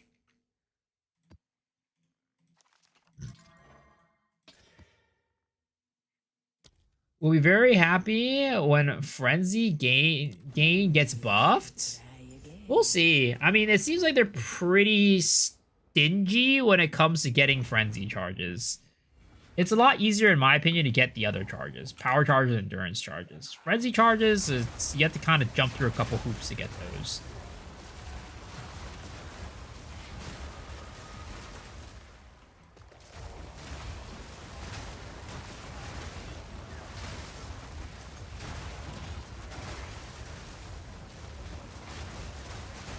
That explosive here, Tactician this leave for a bit. Anoint, Pinned equals Arbor. You get a lot of Frenzy charges in maps. Well, it depends, because, like, I'm assuming you do, like, the Pin with Combat Frenzy, right? The problem is, some builds, you want Frenzy charges, like, every single attack, like this one, right? So, Combat Frenzy just has inherently such a long cooldown for gaining Frenzy charges that you can't just rely on it for Frenzy charge gain.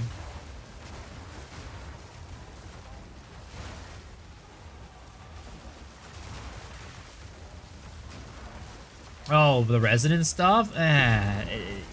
Yeah, I think it's fine. It's fine for that. But you just lose so much damage off your attack. The only one of the only attacks I'd recommend doing that is like Spiral Volley, because Spiral Volley you kind of the skill itself does all the damage you need. You don't need supports for it. And maybe Explosive Sphere is like that too, where it does enough damage. But for Glacial Lance, it definitely doesn't do enough damage without spending so many freaking like support gems on just getting charges.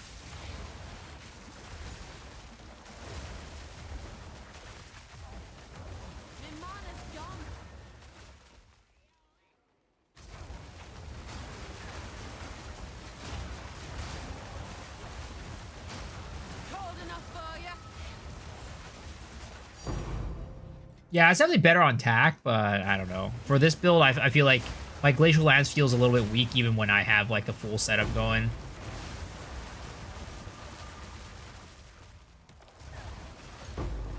Explosive shot, Explosive Seer probably a little bit better.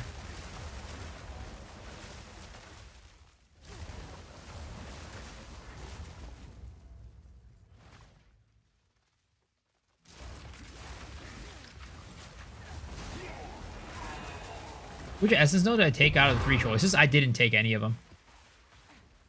Because the essences, the reason why you take the essence node is not for the other, like the essence is of, like the other essences basically. You're getting essences because you're getting most of your value off of Essence of Abyss. If you want to use those other essences though for money, which they don't really give you that much in my opinion, you can go for the attack one. The one that gives attack essences. Hard to play other projectiles after playing Galvanic Ice Shot. So much effort to make it playable in comparison. Isn't Poison Burst really good? I'm sure Poison Burst is really good, right?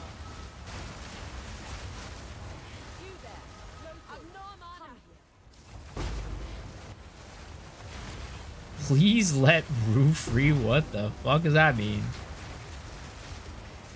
Forgot it because of Dot? Yeah, Poison Burst is pretty good. And also, what is it called? I'm pretty sure Lightning Spear is also pretty good.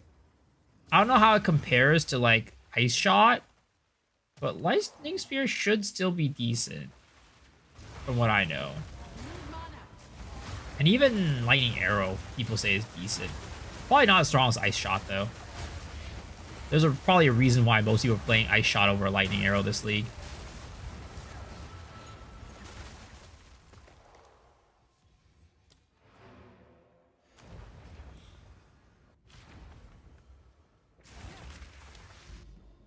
Lightning Spear as Primal Strikes feels pretty dang solid.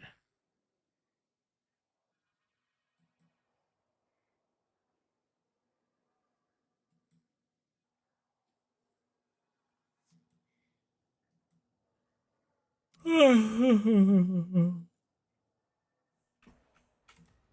I out of these? Ah, shit. I am. Okay. Sort this stuff in here.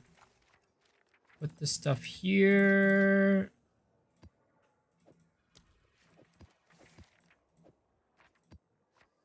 Put this here, and then we gotta buy some big old tablets. And it's gonna be really sad next league when the unique tablets for Abyss are gonna be super expensive. Like, there's no way they're gonna be this easy to get next league. The only reason why they're so easy this league is because of Temple. Next league, they're gonna be expensive. They're gonna goddamn cost an arm and a leg. Okay, honestly, I might just convert. Actually, if I'm gonna convert, I probably need to take one of these out. Have an order? Currency exchange gives 1 to 76. I'll post Boom! Look at that money. Easy. And then we're gonna convert It's you. divs to edelments. We're gonna convert 20 divs, maybe 30 divs to 30 divs I'll fill that to in as soon as I edelments. And then let's go buy unforeseen consequences. UnID'd. 4 edelments. How do you know we're gonna have tablets next league? I mean, I guess I don't know if we're gonna have tablets, but I doubt they'd get rid of it. Like, they're probably gonna get like Arabs or something. There's something's gonna be similar to tablets, and if anything. There's no way we know how it's gonna work, but if everything stays similar, then yeah, they're gonna be a lot harder to get. I doubt they get rid of it though. It would be a crazy shift if they got rid of tablets. Because in Path of Exile 1, they have scarabs, which are basically tablets.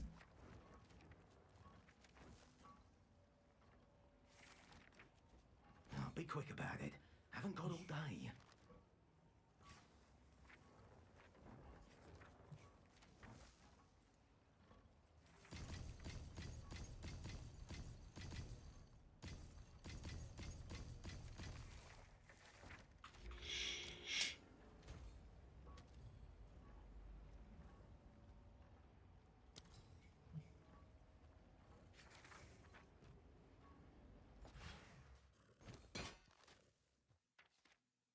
Trying this on mobile Linux, what do you level before Glacial Lance? I leveled with Twisters, but I wouldn't recommend you leveling with Twisters unless you have really strong gear. I would recommend using Lightning Spear to level if you want to use spears. But in reality, you should just use whatever you think is fun. Because all you need to do is just do a quick little respec and boom, you're all set. Because you can't really use this build until like level, I don't know, like level 80 something anyways. Holy crap, there's so many people with only like 1 or 2 tabs. This is cringe. What the heck? Yo, where are my freaking tab Oilers at? Where are my tablet Oilers at? I need somebody who's out here selling me like I need a hookup right now. I need somebody to give me my hookup.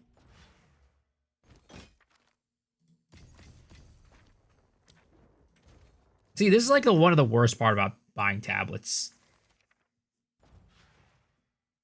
This is why I hope that one day, if they keep the tablets, they will make it so that you can somehow get tablets on the currency exchange. Chose a build for my buddy, crafted all his gear and stuff. He's doing pretty well, considered a lower skill level. Yo, I'm glad he's enjoying it, man. Imagine no async trade, dude. Imagine. That would be so bad. That would be bad as well. Dude sold 1 tablet for 4 Edelmans, and then the rest of his tablets for 6. Cringe. Would it be better to buy identified 18 because they're more expensive, but you get more out of them? The reason why I don't buy identified tablets is because normally people who have unidentified tablets have more of them inside of their inventory or inside of their shop. So I only have to do one stop, basically. I don't buy identified tablets because it's a one-stop shop for most situations. At least it's more likely it's a one-stop shop than somebody who has identified all of them. Is what I've found to be the trend. Also, I don't want to have to sit there and pay attention to how many, like, you know, what the lines are and shit like that. Like, what are the rolls? I just want to go.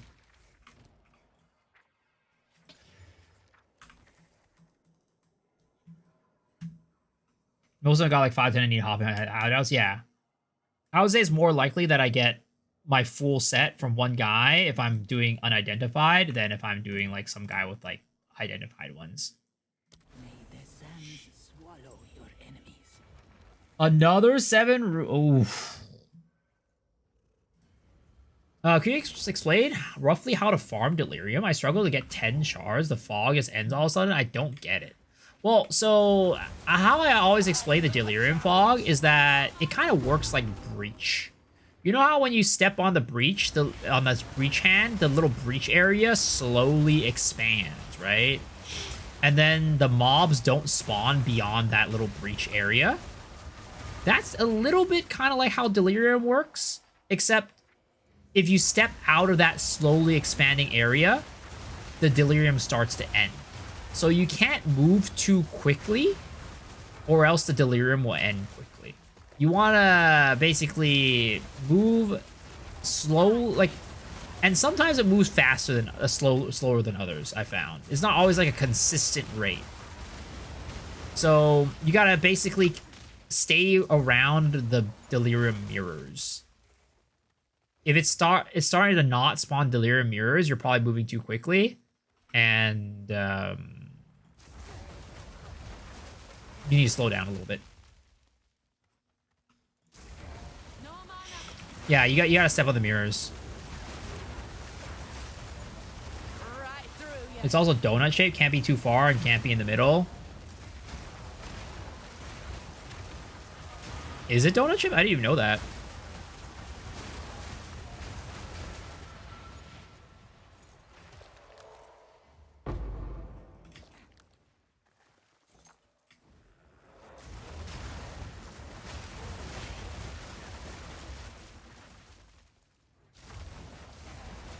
Need mana. Yeah, if you go fast, it's gone. If you go too slow, it's gone. Yeah, I guess in that sense, it makes sense that it's like a donut shape. It's like a half donut. You gotta stay right in that little sweet zone. Can't be too fast and can't be too slow.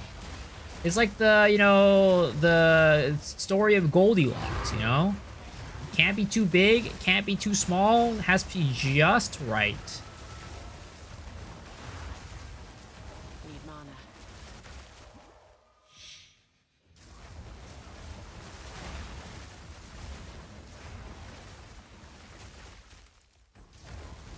I've no mana. Does it matter what angle you enter the Delirium mech? No, it doesn't. It does not matter.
Sweaty foe.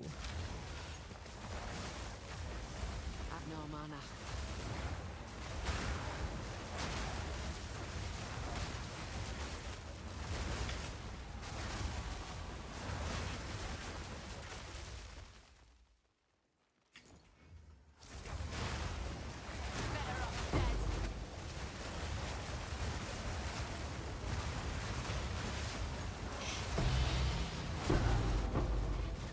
Oh no, I leashed one. Fuck. Not like this. Not like this. It's so sad that headhunters are worthless. I don't know. It's good that more people get to play with it, but it's like a headhunter's a headhunter, guys. Come on. It's supposed to be like an item. You're like, oh great, a headhunter. Now you're like, ah shit. This thing sucks. Chance to this league? I have not. I did not. I did not chance any. Still felt good. This is the first time I dropped Headhunter and it was trash. My mana's gone. Richard Gang got 4 light 7 echoes of 1 map. Sheesh! Look at this guy. Man's high rolling. Man is high rolling.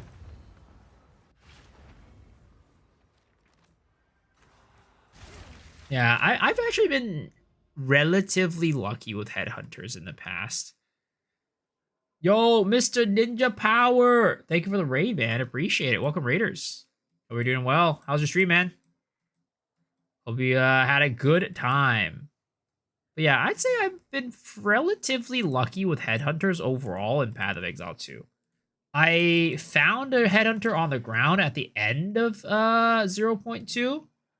And then I chanced a headhunter relatively early last league in 0.3. And I did find a headhunter this league in a map, but it was pretty late. And the headhunters were worth like 5 divs already at that time. Chocolate Devil finished my Russian Spy deck. Pretty happy or sometimes. Sleepy, good luck stream? No, I appreciate that, man. Sleep well, man. Thanks for the raid. Yeah, I've been relatively lucky with headhunters, but headhunters, like, you know, they're not even like a tier 0 unique either, so they're technically supposed to be fairly obtainable. Supposedly fairly obtainable, but they do have that prestige behind it, you know? They have that prestige. Could maybe my Holy Spirit worth close to a mirror if I had T2 increase Fizz lighted onto it by stuck spending currency on the build. Has added T1 added Fizz, lightning damage instead, with the other part affix, onslaught, attack skill, and gain extra Fizz. Very, very close, sir. Very, very close. But good on you for helping your homie out, man. I feel like, you know, everybody who's like trying to learn a game, having like somebody help them out is like so helpful, so good. Like any games that are like this,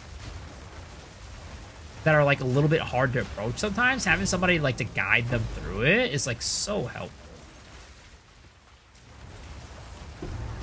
Moral of the story, make friends, guys. Make friends. Make friends who know what they're doing so they can help you out.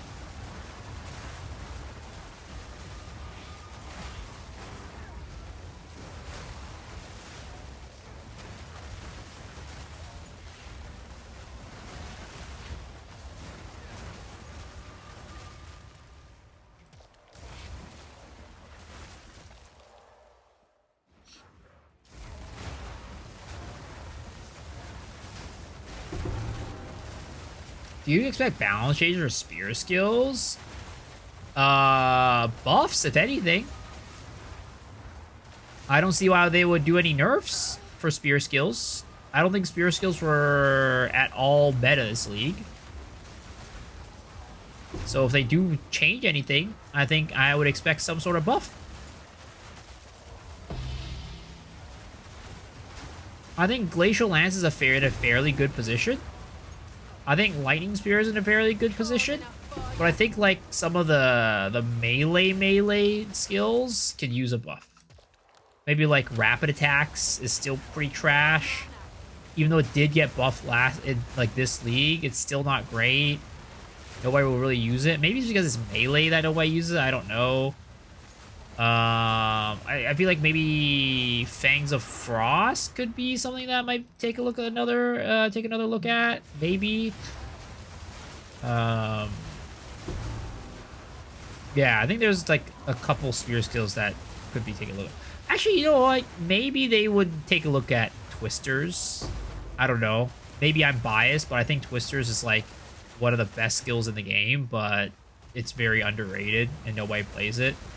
It literally does everything in the end game for you. You're like zooming around the map with Whirling Assault. Twisters just kills everything on the screen and beyond. And it's got respectable single target damage too, especially once you get it funded. I think Twisters is just ridiculous. Like if anything gets nerfed on spears, it's definitely Twisters. Lead Spear felt underpowered. I've decided what I want to play on the pole launch. Yeah, I'm gonna be playing Righteous Fire as my league starter. Righteous Fire Chieftain.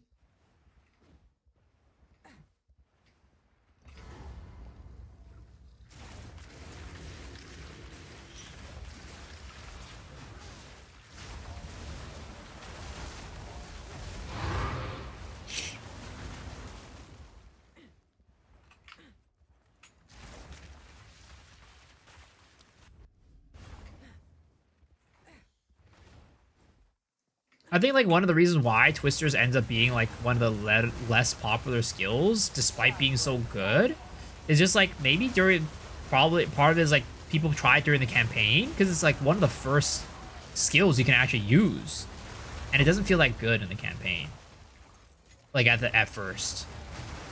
So like a lot of people are like shying away from it because of that.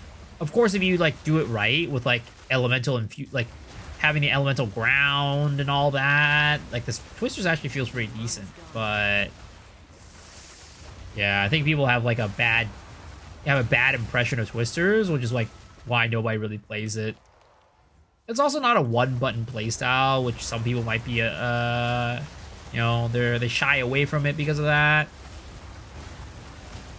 There's not Ghost of God. Oh, I mean, of course not. In terms of like overall raw power, but in terms of clear speed, I'd say Twisters might even be like clear speed and mapping, right? I think Twisters might be better than Comets, because Comets at the end of the day, it's not like Twisters that can literally like blow up the map beyond like your screen.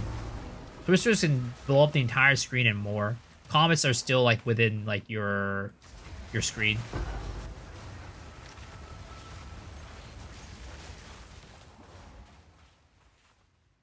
Twisters is the vision. Combo and multiple synergy. I mean, maybe it's a little bit too fast for the vision. I don't know. But yeah, I mean, it is technically how Jonathan envisioned playing the game. All right, we are at 50 maps now. 50 maps with one ancient rib and an ancient jawbone.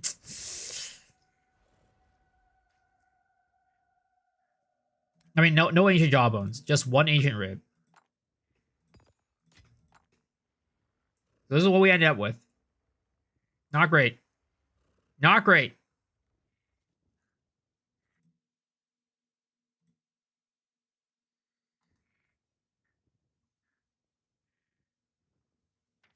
Looking now on all poll entry and how many builds they're preparing for the new league, this variety of builds and unique items, I really want to make my own unique build in Po 2. So I had an idea to make an escape shot without cooldown, minimum cast speed, mapping build. Oh, I can implement in 0.5. Wish me luck. Yo, good luck, man. The escape shot is a clunky ass skill, but if you can make it work, good for you.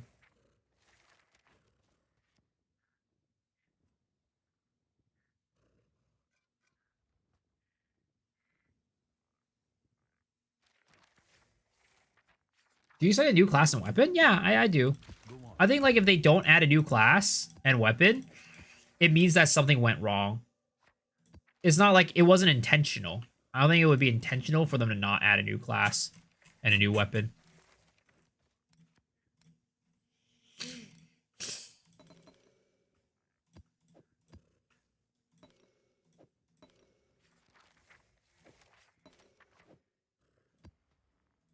These went on Red Hot Chili Peppers, Black Summer.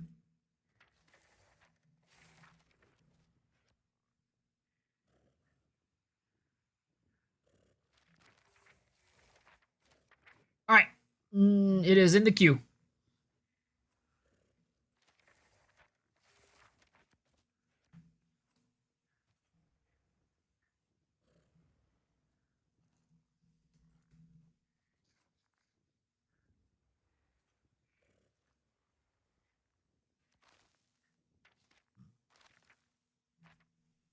One lady goes 82 divs now. Sheesh. I think there might be somebody just like crafting a shit ton of with a shit ton tonight. That's my guess.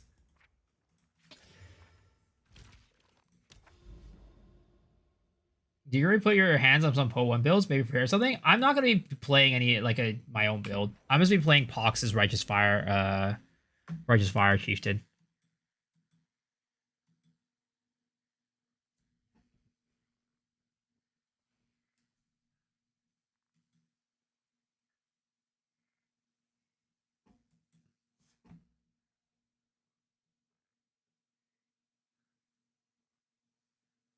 Lights went up again. Yup. I heard it's a very good build. Yeah, it's very good. I mean, Pox literally plays like Righteous Fire every single league. That man has worked that build up from the ground, and yeah, he has optimized the shit out of it. Okay, so we are gonna get a new set of tabs. We are going to be getting. Let's see here. Rarity, desecrated, and then we are going to be getting gold.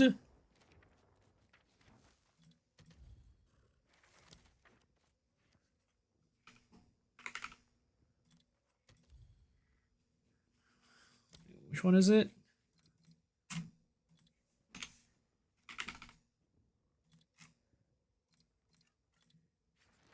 I think it's this one, right? Oh, is it not that one? Oh, whoops. There it is. There we go. Rarity, desecrated, gold. And then we need this twice as likely to have rewards. Dude, there's only 2 of these.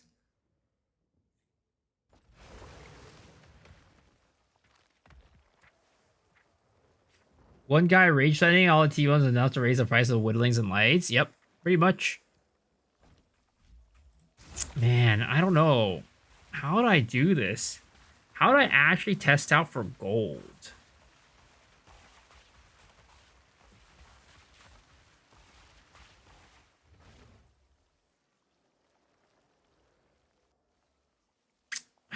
It's like there's getting all 4 of these is like so hard. I mean, I guess I could run them like this. You know what? Let's run it like this. I'm gonna buy a good number of these, those, just in case. Gold with cleanse mask 150. No ancient bones yet. 1, 2.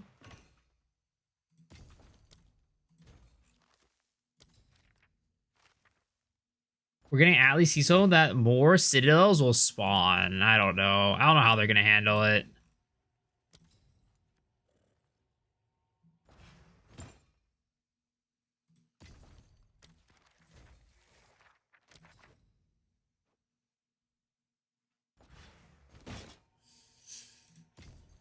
Okay, so we got 5 of those. And then we are gonna have increased difficulty. Difficulty of closed pits. Perfect. Perfect.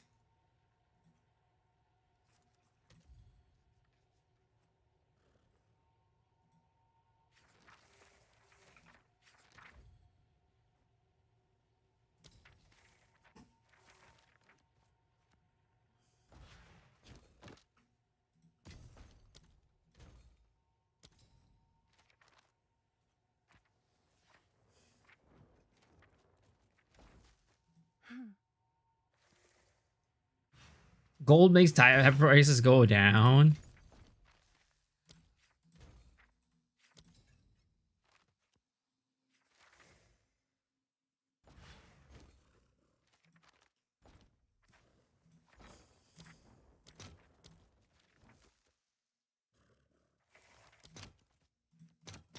I'll post it right away. I guess it's worth that. Do I like the song? I mean, I like Red Hot Chili Peppers. There's not really like a single Red Hot Chili Pepper song that I don't really like, I'd say.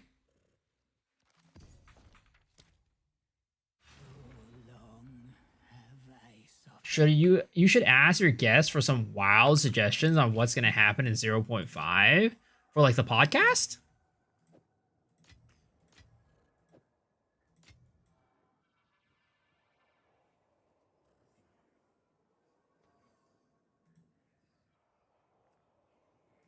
Okay, 1, 2, 3, 4, 5, and there's 5 right there. Okay, perfect.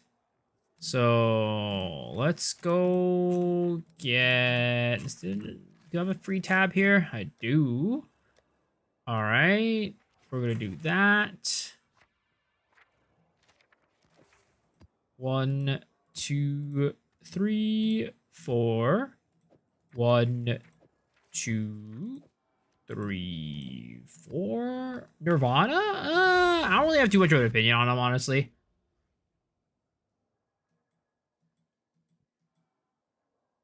The only reason why I like Red Hot Chili Peppers is like there was like a period of time when I listened to a good bit of Red Hot Chili Peppers just like by chance.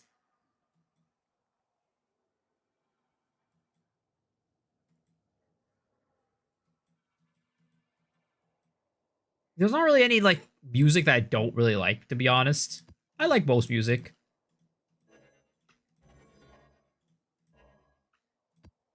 Go for it.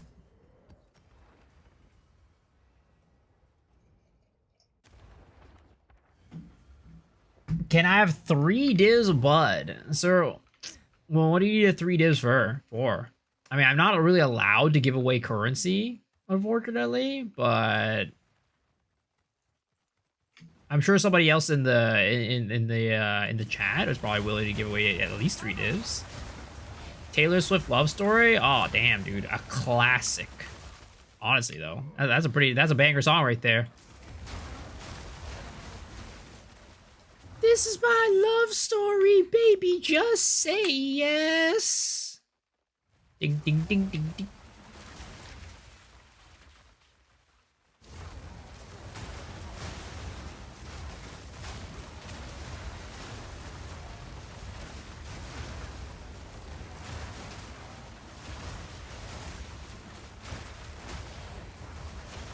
Right, Ruger. The voice of an angel. It's a banger karaoke song. It's pretty good. It's pretty good. Honestly, I feel like I don't do enough T Swift when I go when I go to karaoke. It's definitely not ever on the top of my mind. When I go karaoke, I typically go for what do I typically go for karaoke? Probably like R&B songs, like 2000s R&B songs. Kind of like Neo type of songs, you know, that's kind of like more my style. You get some 1,000 Miles is also a classic karaoke song. Did we choose songs that we can't hit the notes of?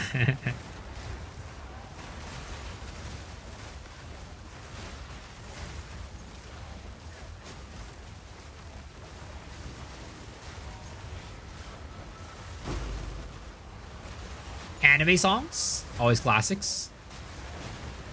We typically choose songs that you know, people don't understand the language of and barely speak and don't really speak the language, so they're just out here mumbling, you know, half the time. Yep, that's another good way to do karaoke. I've no mana.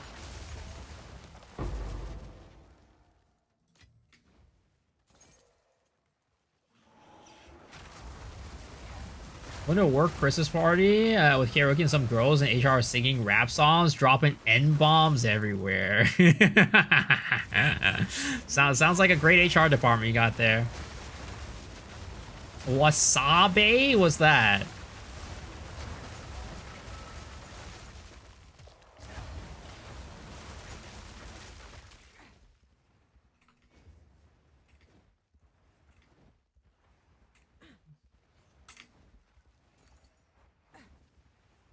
What's up, boys? Yo, what's up, Sam? Is that a fancy way of saying what's up, boys? I'm not in with this lingo.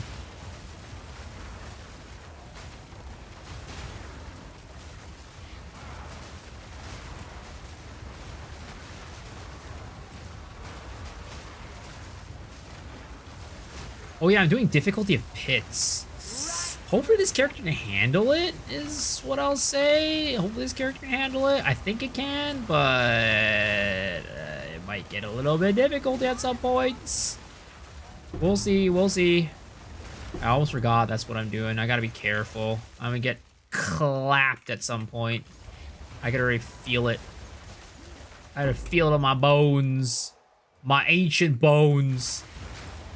Yo, what's up, Mr. Kaltorak? How are you doing, man? Live in Florida, just kind of threw out shit randomly. Is that what Floridians do? Just say random shit all the time?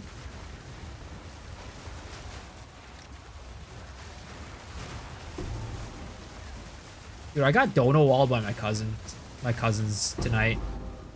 So I sent a text message to some two of my cousins because there was one time where we like hung out. We're like, we should hang out more often, right? And it's like, yeah, we definitely should. So I like tomorrow night. I'm like, I don't really got anything to do tomorrow night. I feel like kind of being social. I'm gonna hit up my cousins, see what they're up to, and see if they want to go out and grab dinner. I send them a message. I'm like, hey, you guys free for dinner tomorrow? Crickets. Absolutely nothing. You speak for the rest of them.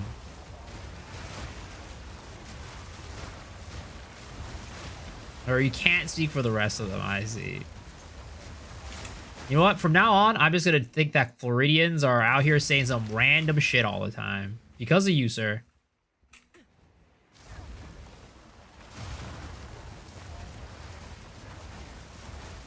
Imagine getting dono walled by your family, man.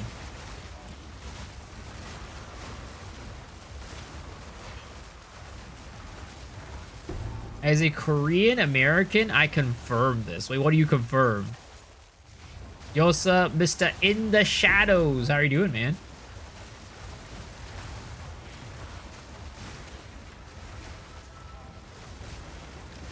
I can't see the best tablets. It goes away with the screen. No, it ends in the right spot. Pits. Where it says pits. Pits is the last word.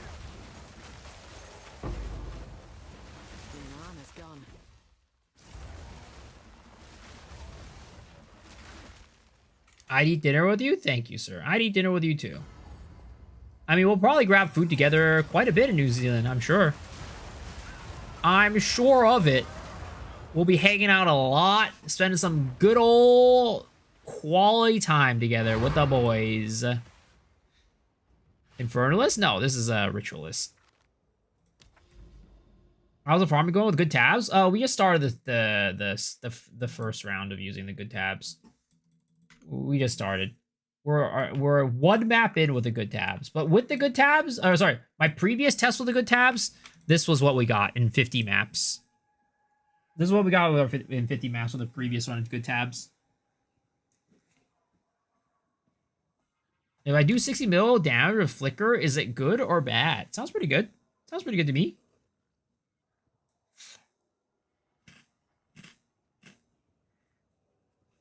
Just randomly saying weird words for no reason. Excited you guys will get to go to ExileCon? Yeah, thank you. We're very excited as well. To this day, we're still kind of in disbelief that it's happening.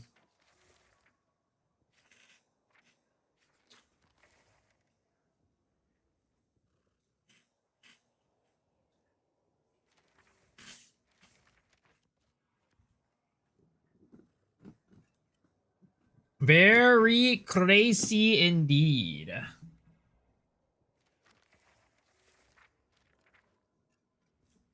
But you know what's gonna happen? We're gonna go to ExileCon, and I'm sure Joe Nathan is not gonna know any of us, unfortunately. We were like, "Yo, what's up, Joe Nathan? How's it going?" And we're like, "Who are you?" Face your fate. My passive skills, like on the character. You want the build? Type in exclamation mark POB.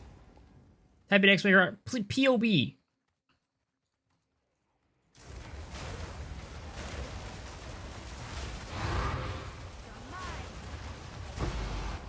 Honestly, I don't even know if we're gonna get any FaceTime with Joe Nathan or Mark, for that matter. Because there's the VIP dinner, but it says it's with devs, and it doesn't specifically call out any of like the directors. So I don't even know if we'll get any FaceTime with Joe Nathan and Mark.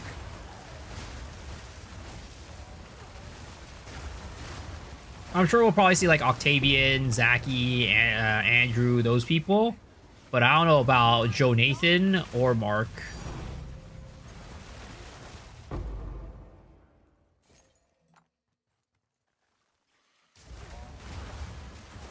Glad to see the mind. Combat group play. We can make maps 6 times as hard for the same reward. Thank you, please. Why would you want that? Need mana.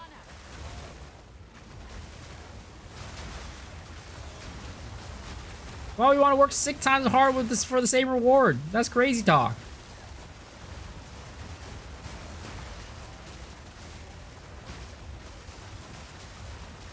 No mana. You want 6x loot? You said for the same rewards. Oh, for the same rewards as groups. I see. I thought you meant like for the same rewards as doing it solo. We were tabs in 015, Abyss and tablet tabs for sure. I mean, we definitely do need more tabs. A worthy thought.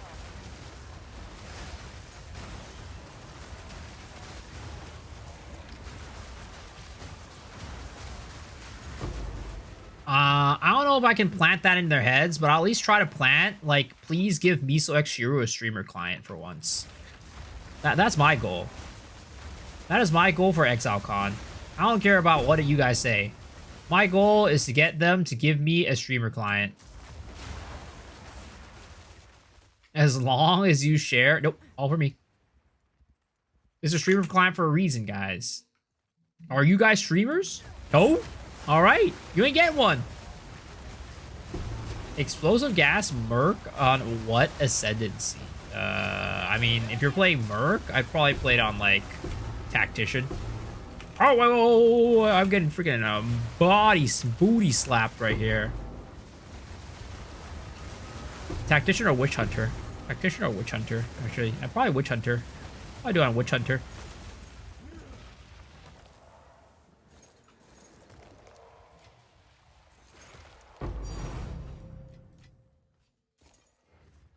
Your goal is getting a job. No mana. Gemling for style.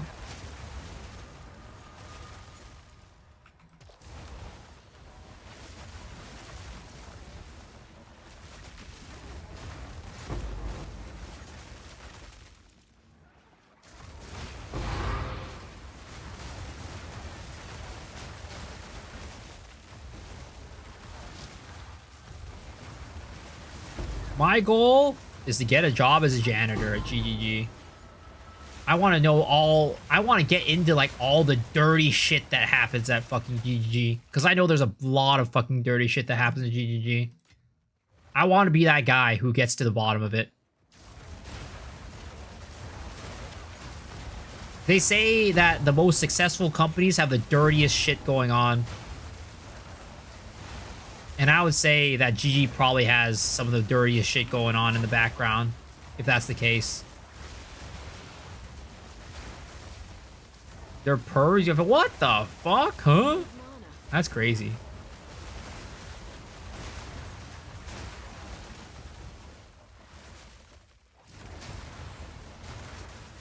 These are some crazy accusations I'm hearing from you, sir.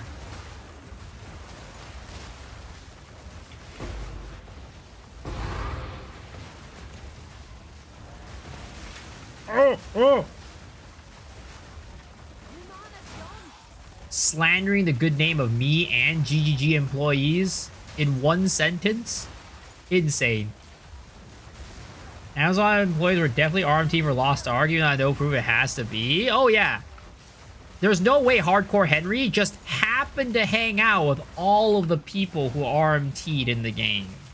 There's no way that Hardcore Henry just happened to be friends with all of the exploiters and RMTers. You know, just happened to be in their circle.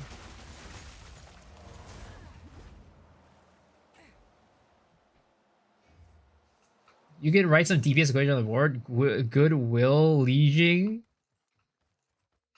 Just say GE created a boss with a forced transition phase where you have to stare at her tits. I mean, it's artistic. It's artistic. What are you talking about?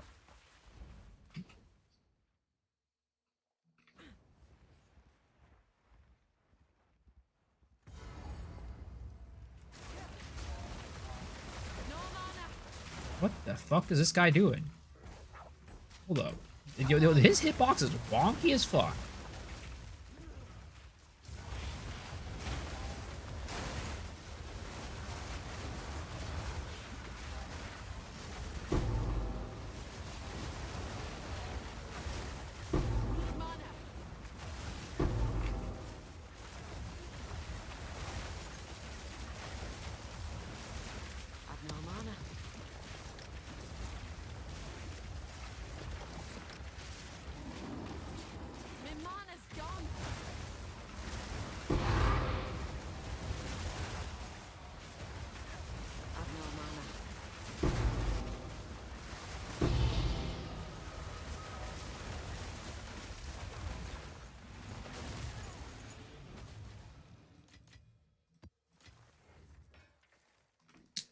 EA employees caught doing it in FIFA 21, 3k euros for any three players, for three of any players you wanted, straight to the account.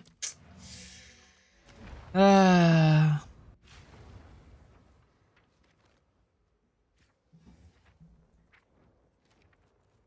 mean, let's be real, right? If we look at the government and as anything like, if it's anything like what real life is for other companies, then you know dirty shit's going on behind all these companies. 100%.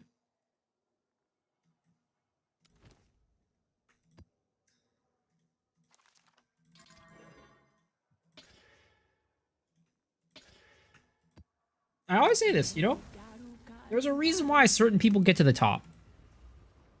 Usually the people at the top didn't do it with, you know, without any sort of dirty laundry.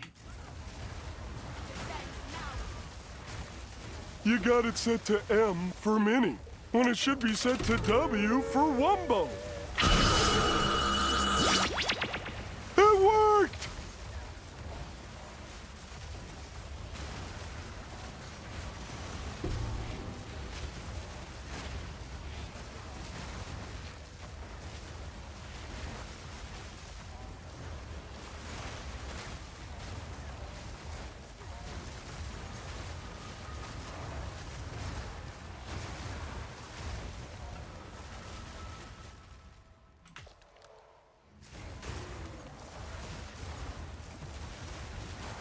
Right through you.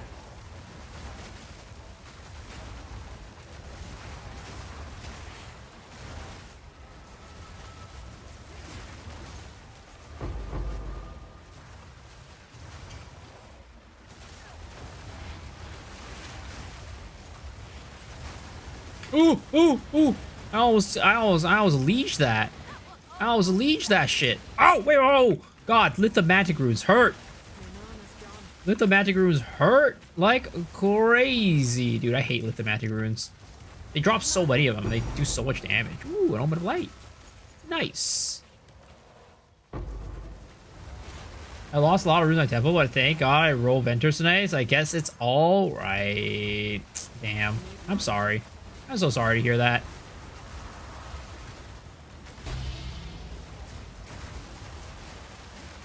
The temple is literally the lifeblood of some people's farm. Without temple, they get no dibs. No temple, no dibs. No money, no honey, as they say. No money, no honey.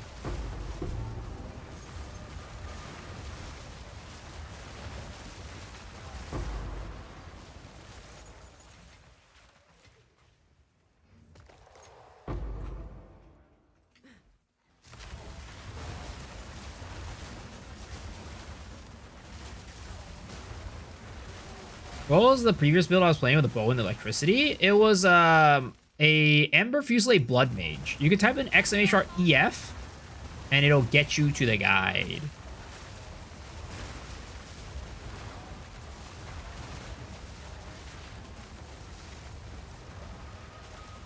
Yep, you're welcome, you're welcome.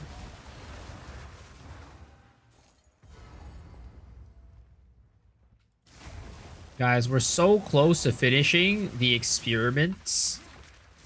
The tests. We're so close to finishing the tests.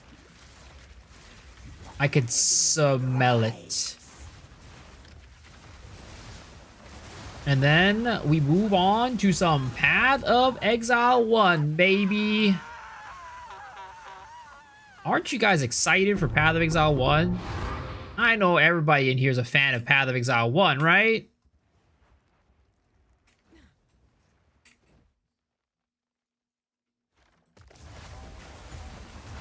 Winter's sting. A worthy foe. No! Never played it. I mean, you should give it a shot. If you've never played it before, I'd highly recommend giving it a shot. Whether you'll enjoy it or not, hey, I don't fucking know. I say that 80% of the people that I recommend to play it probably will not enjoy it. But you know what? There's no harm in trying because it's a completely free game.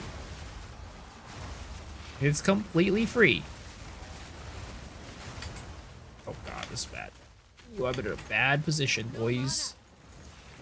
This ain't quite missionary. This is a little bit more. This is a little bit more dangerous.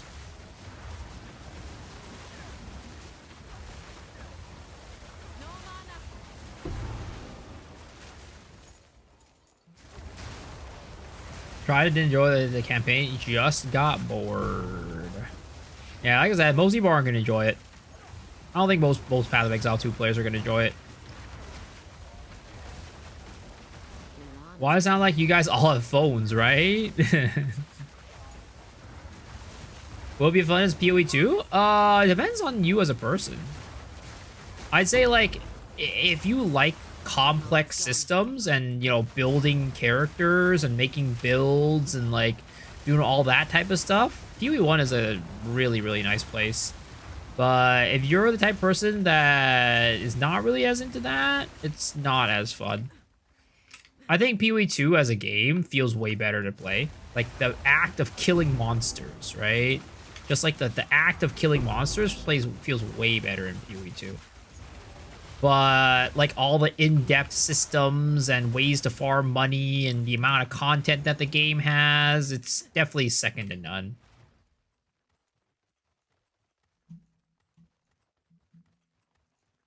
Moment-to-moment gameplay, exactly. That's what I tried.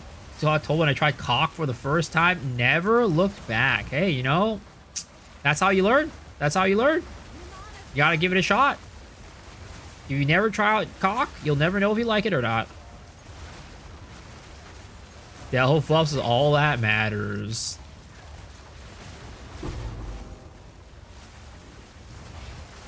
Crowd 10x better, endgame farmers 10x better if you're into that. Yep. Again, the systems are really good. The systems in Path of Exile 1 are really good. But moment gameplay, I'd say Path of Exile 2 beats it by 1.5 miles.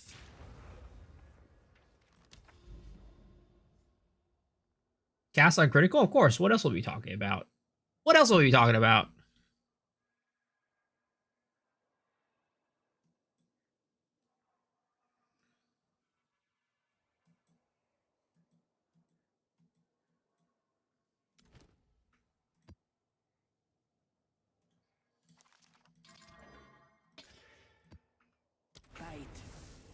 I hope we get a new class soon. I think in 0.5 we'll get a new class.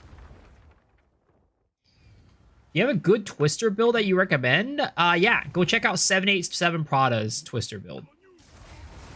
787 Prada. That man has some really good Twister going on. He is the Twister master. What are you using to farm Ancient Bones? Look at the top right of the screen.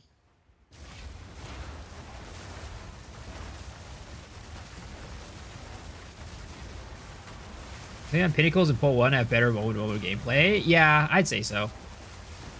I'd say bosses in Pull 1 are way better than Pull 2.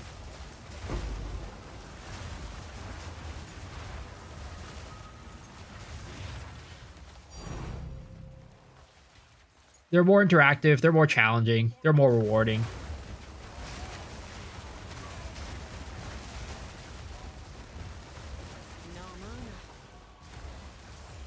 I think he's made 7 builds this league. What a champ. What a champ. I hope they address that. I have faith. Yeah, I'm sure they will. I think they will. The thing is, like, I think, well, I'm gonna be honest, right? One of the reasons why the bosses suck is because they're too easy. Like, they just die instantly. I think there's some pretty decent boss fights in the game, but we just never experience them.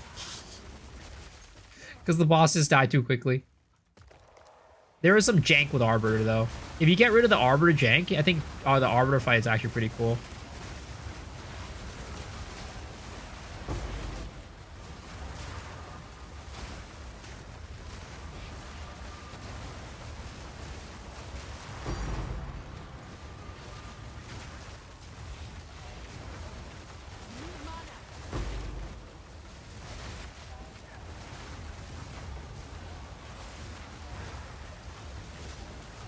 If your Arbiter wasn't fix something bad and fair patterns, he's actually pretty good. Yep.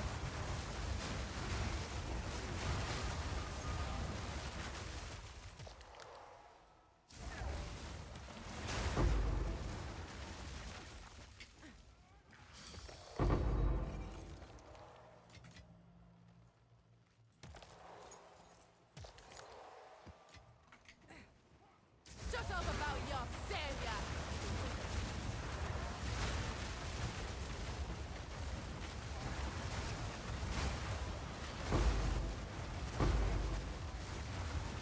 The mana's gone. It's like interesting. Like after listening to Destin's interview with GGG, one question that came into my head was like, if what is it called? If Octavian and Andrew are solely on what is it called? Or solely on PoE 1. I wonder who are their counterparts in PoE 2 and do we know about them? And do we like know their names? I've no mana.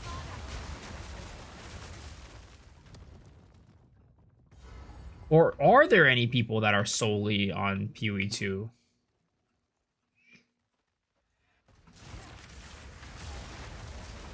It's exclamation EF, not ES.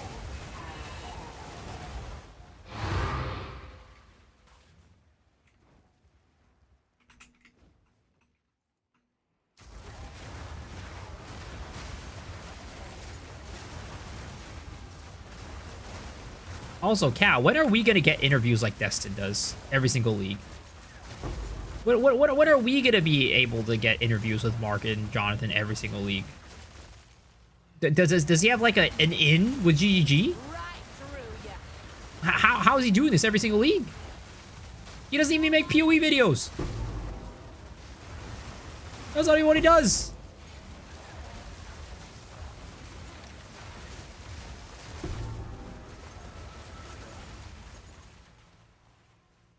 He's grandfathered in.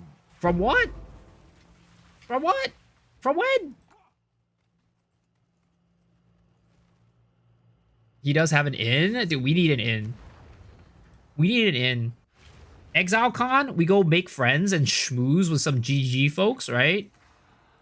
We target one guy, and we make friends with that one guy. We spend the entire ExileCon making friends with that one guy, so we can get it in.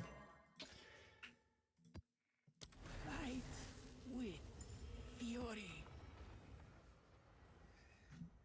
Mark and Jay Raj with a bunch of team devs.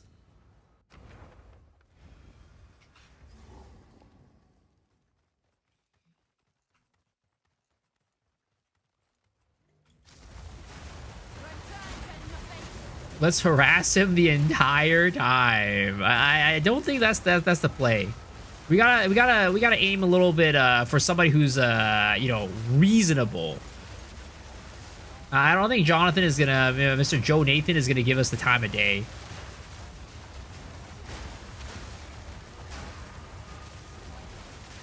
That was almost a challenge. I mean, technically, you know, we know Try, and Try's got an in. So whoever Try's in is, Ding. we get in on that guy.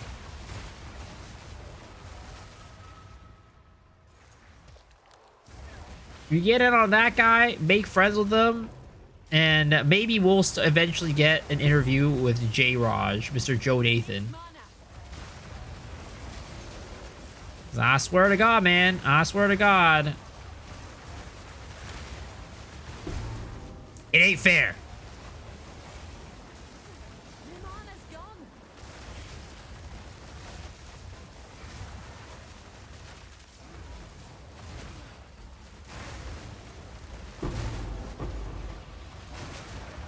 Light prices exploded again? Yeah.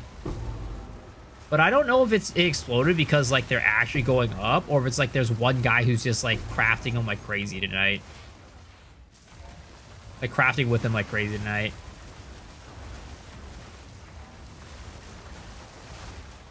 No mana.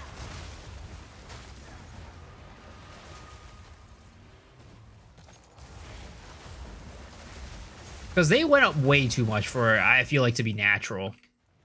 Like, they were 50-something, I think, the last night. They're like 55. And today, they're 70-something to 80.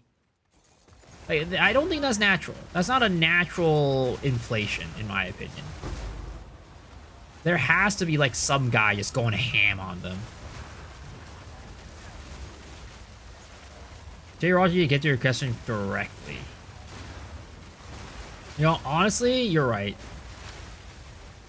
It's like in that YDoc video, right? Why was YDoc not invited to ExileCon? You know, he is dedicated. He makes Path of Exile videos. That's his main thing. Why didn't he get invited? Just like how we need to ask, do we not get an interview with Jonathan Rogers? We need to send him a very strongly worded email.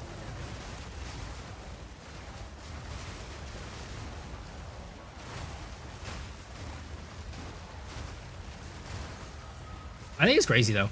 YDoc ended up getting, like, a ton of money off of his GoFundMe. I don't know if you guys know that. I think it was Gazzy that was the main person who kind of led the charge, but he was like, let's get this guy to ExileCon, guys. Let's donate to his GoFundMe. I don't know how much he ended up getting total, though. He definitely got a couple $100 at least. He's good content. He deserves it. Yeah, he's so cool. And I say this, like, there's not enough dudes that are just, like, funny in Path of Exile. Like, we're all serious boomers out here just, like, being super uber nerds with our builds and stuff like that. That dude actually has humor. Bringing brevity and, you know, his just, like, lightheartedness into the community. Last time was a 1.8K. Holy shit, dude. He's so close to his fucking goal. That's insane.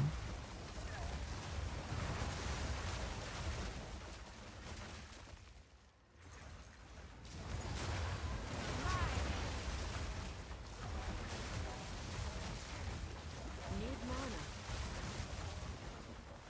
Hello? Ow! Need mana. That guy was about to slap my ass. Real hard.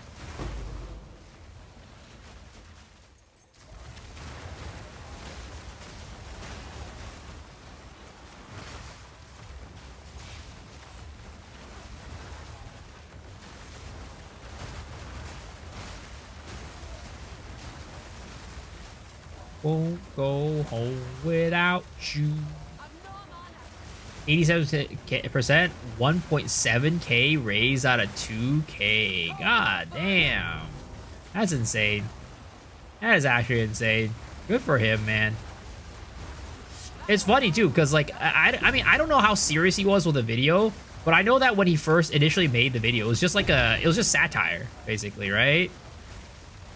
I don't know if he ever even like expected or wanted people to donate to it, I guess, is like what I'm trying to say. But the fact that, you know, he did get the donations is pretty insane.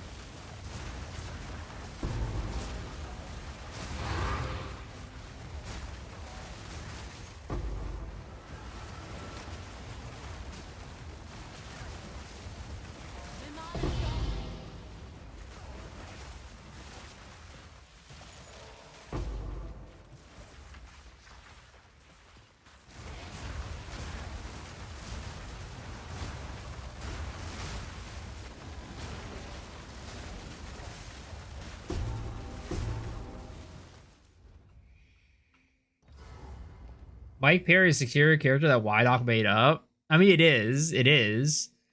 But I mean, some people could like think of it as like, oh, he didn't get it. He's salty. He didn't get an invite or something like that. That's why he's making this parody.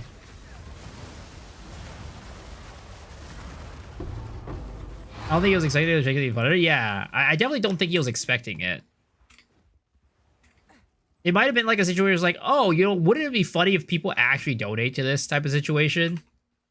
As opposed to like, hey, you know, I'm making this with hopes that maybe some people will donate.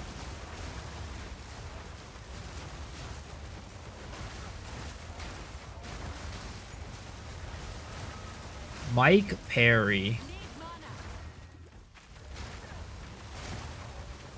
I need to have the same mentality as Mike Perry.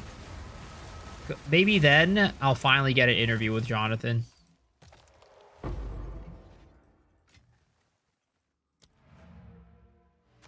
That's a crazy name. The Diddynator? No, that's a crazy name, sir. Man comes in, doesn't say anything. Types an exclamation mark build with the name the Diddynator and expects nobody to comment on it.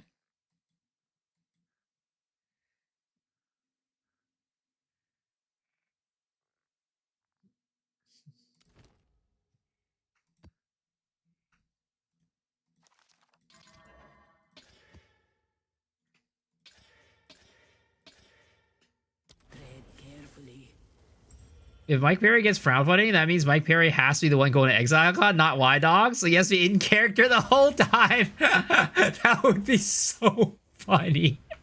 Imagine. Imagine. Oh my god. What are the chances that, like, Jonathan has seen it? I'm definitely sure people of GG have seen it. But, like, what are the chances that, like, Jonathan or Mark has seen it? And then he goes to Exile Con, and then he somehow meets up with one another. It's like, oh, dude, you're like the Mike Perry guy.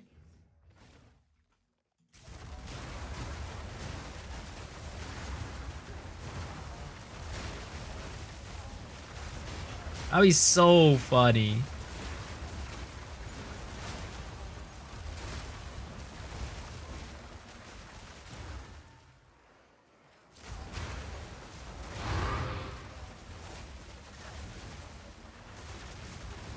You're the Mike Perry guy. So do you actually have a picture of me on your computer at all times? Do you actually have a picture of me and Chris Wilson on your second and third monitor at all times?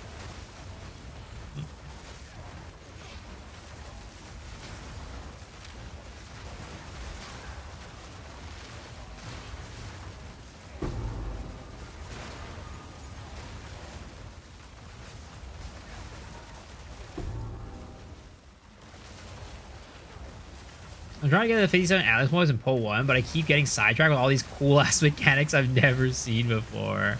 I mean, that's a good thing, right? That's a good thing. It means that there's a lot of cool shit to explore in the game. Or do you think you're going to play 328? I'm assuming so, right? Stay out of Delve. You'll never leave. For sure. Yo, let's go.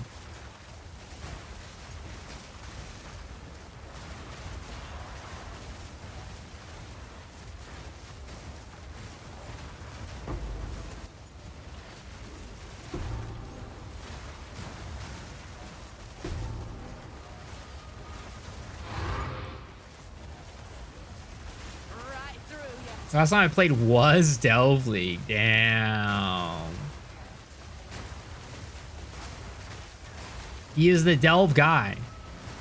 I'm the Abyss guy, and you're the Delve guy. But I'm not gonna be doing Abyss in Path of Exile 1. Dude, Abyss is not great in Path of Exile 1.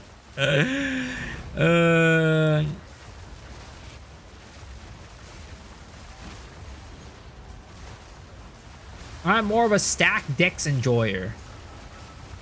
Stack decks enjoyer is where what I am. But honestly, I don't know if I'm doing stack decks this time. It wasn't a great profit last time. It depends on the rates, I guess. But last league, stack decks were not that great. They were not that... I made some profit, but I would not say it was a good farm method. For me, at least. Harvest? I might do Harvest, honestly. I was thinking about doing Harvest this league. Do you think Poe Mirage has any clues to what coming in PoE 2.5 endgame rework? They mentioned that they're gonna be doing more stuff related to like Egan, like you know how like the Egan, well I don't know, like they have like the Egan map system in PoE 1, and they said they're gonna be doing more stuff along those lines. I don't know if you've seen like my YouTube video talking about it, but they did an interview where they talked about how they were doing that.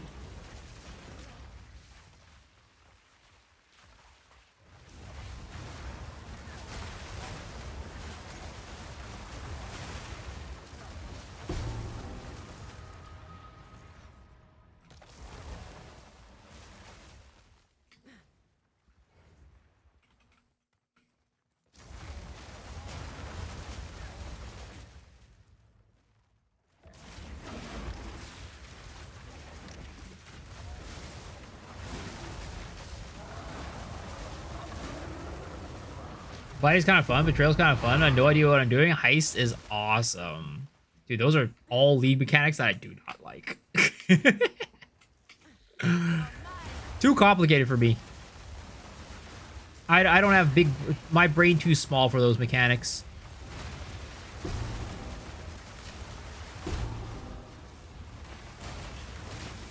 That was almost a challenge.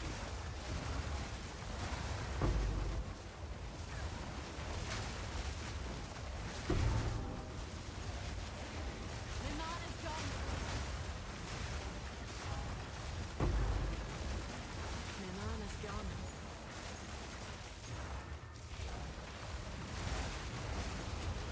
I like it because I feel like I have no clue what's going on, so there's a lot of stuff for me to learn.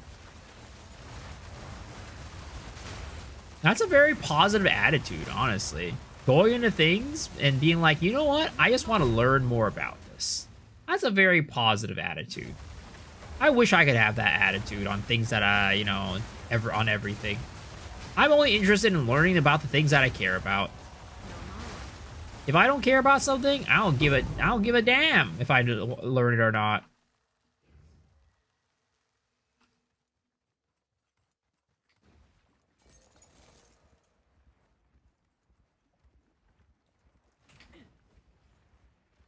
That's how I've been for my entire life, basically.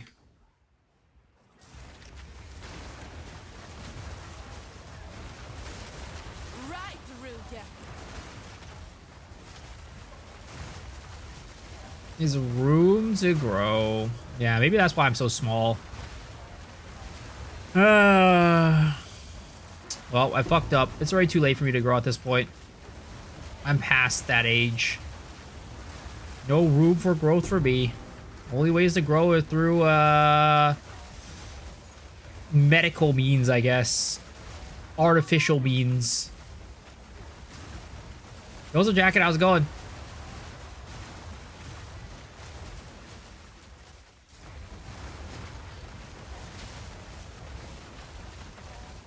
Have no mana. Gonna be curious about all kinds of weird shit. I need to adopt a better attitude. You're right. You made me realize the faults of my way of living. I'm a changed man. What growth are we talking about here? I'm talking about like physical growth, like, you know, my height. I'm already past the point of growing taller now. What do you think I was talking about?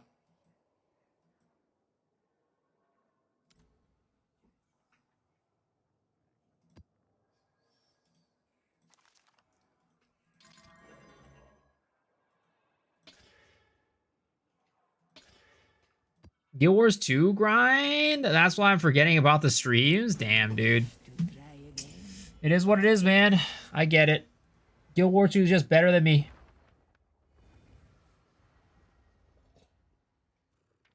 Whenever I see my thing gets the growth, I enjoy that growth.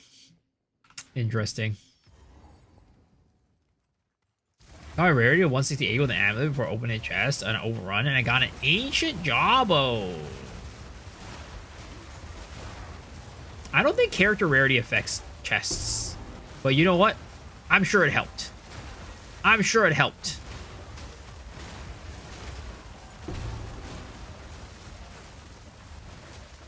Oh, this...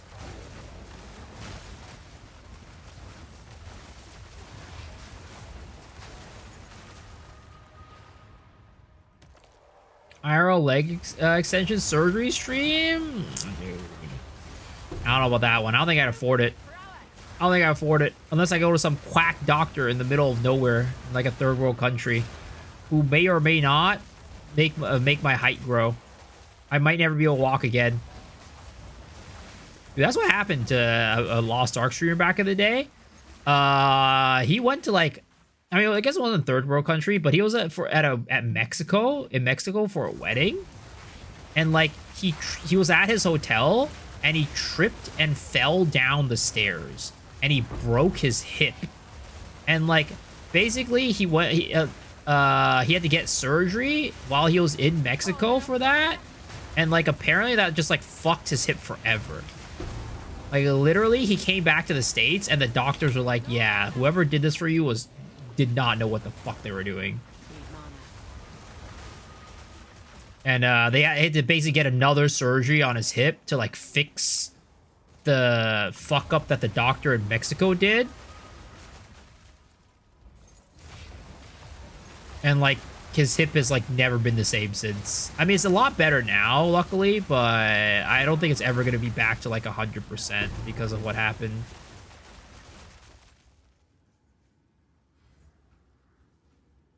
Is that a boss swap?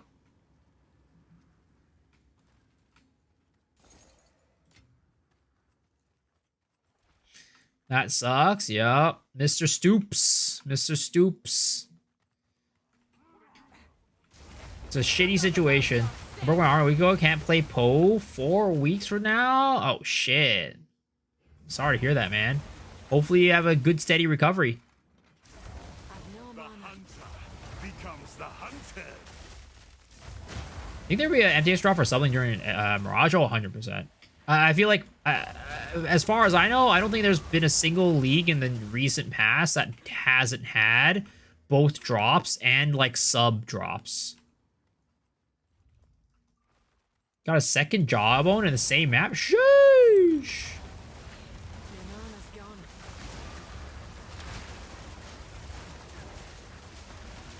It was Stoops? Yeah, it was Stoops. My man Stoops. Stoops is definitely one of my favorite people out there. I wish I could have been better friends with him.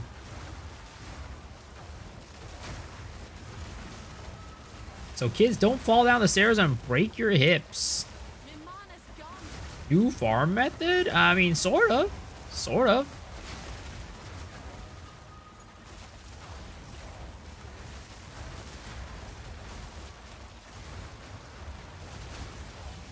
I don't know, like, I don't think it's as good as, like, doing what I suggested before with, like, hearts.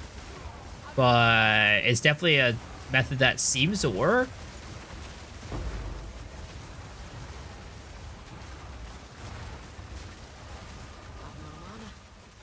RF, how does RF fit in your personality? How you're immune to surviving? How are you immune to doing damage? Sag. I just like doing nothing. I just like walking around and seeing things die near me. That's how it is. Low brain activity builds. RF is a low brain activity build. Cyclone is a low brain activity build. And, you know, Flicker Strike is a low brain activity build. You press one button or no button at all, and things just die. Just hold it down and move forward.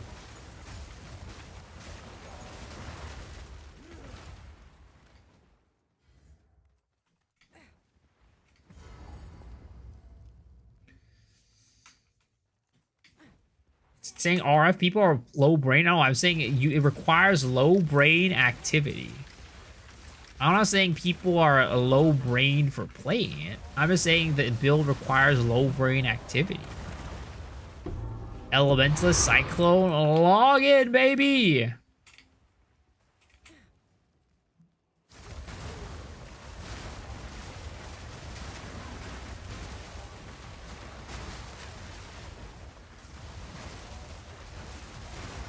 Zero streamers, you can interact with chat more? Exactly. Exactly. Need mana. Winter sting. Some of the my least favorite builds are definitely the ones that require me to pay attention a lot to the game. Like this build is nice. I don't have to do shit. I just throw some spears and things die. Need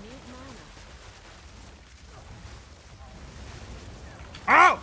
Oh, I almost leashed that one. I almost leashed that one. You spawned that fucking cloud near me. Tox. RF allows you to hit Rem. I got Toxic Domain in my skill set. What the hell? Any Tornado Shot players? I mean, Tornado Shot used to be really good. I don't know how it is these days. It was the go-to MF build for the longest time. That I played Tornado Shot. I think Tornado Shot was my last build before I stopped playing PoE1 back in the day. That was my character Wind Rip My Butthole.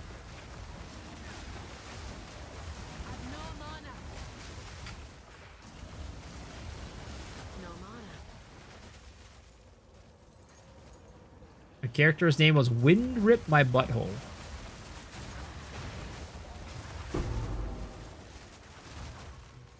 Now we're talking. I want 0 button press builds. Exactly. That's how those are the good builds. Scattering Calamity art cock kind of works. I like halfway point, but it still takes some aiming. Have you seen Prada's version of Scattering Calamity arc? Is pretty insane. That shit does so much damage.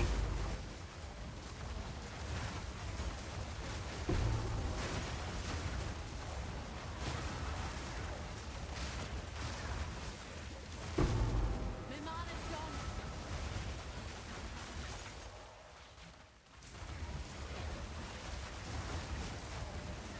You know what else does good damage? Cock Comet. Well, you know, you're right. You're absolutely correct. That is true.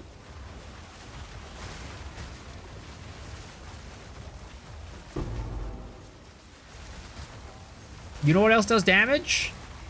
Oil Grenade, Incinerate. Now that does real damage. Cock Comet, that damage is baby damage compared to Oil Grenade, Incinerate. Oil Grenade, Incinerate literally out there with infinite scaling. Oil Cock. Using a slightly altered version of it. Jung X Miso. Oil Grenade deals more damage on GPU than the enemies. Probably. I'd believe it.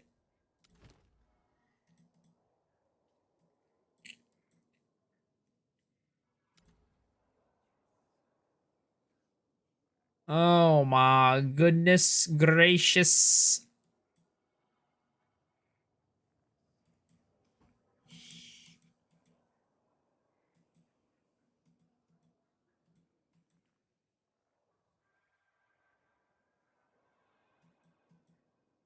Dude, I want to do that spring map.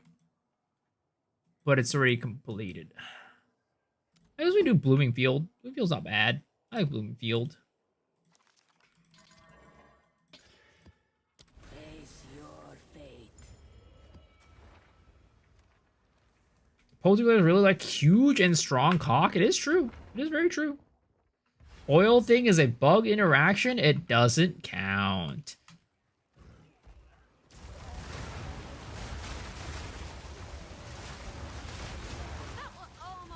Mark doesn't know. It would be crazy if it does make it to next patch. Imagine. Actually, no, it's not even. It wouldn't make it next patch. Literally on the race, like the Path of Exile race, the PoE 2 race, the official one, they said you cannot use oil grenade and incinerate / flame breath. They literally said that the interaction is cannot be used. Your current sort build working towards a spell totems.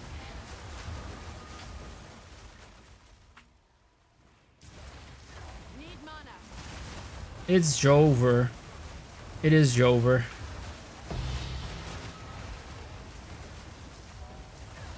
All the oil grenade enjoyers out there. There's no more oil for you next league. That's the real deal.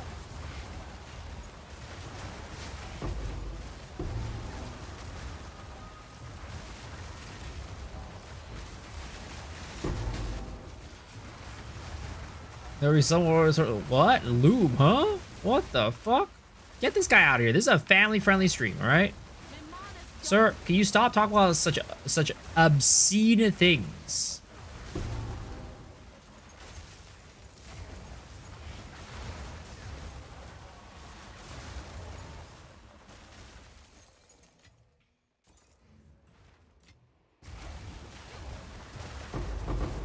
Oh my god, triple chaos orb. God damn, I'm rich. I'm rich.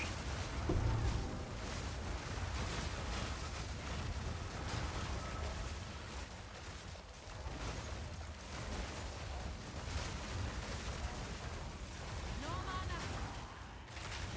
Trying to build power charge and endurance charge so I can plant my spell totems for new ascension reasons. Cold enough for you?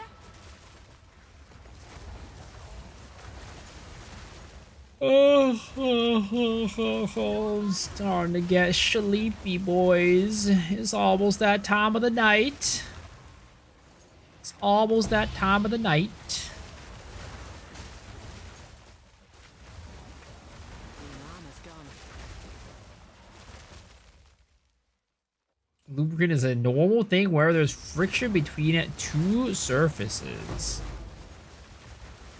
Rug pull time. I've never rug pulled anybody. Honestly, I wish I had the balls to rug pull people. I'd have so much money. I'd be fucking rich.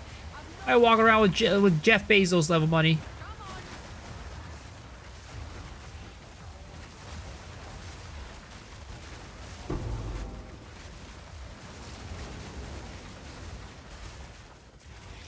My mana's gone. My mana's gone.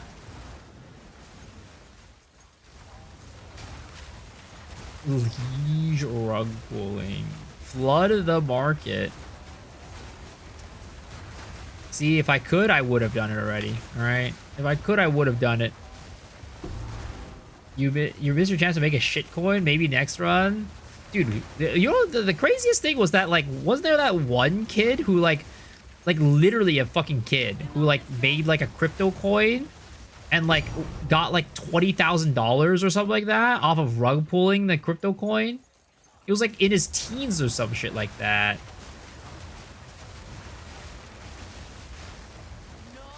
And it was like, thanks for the bandos.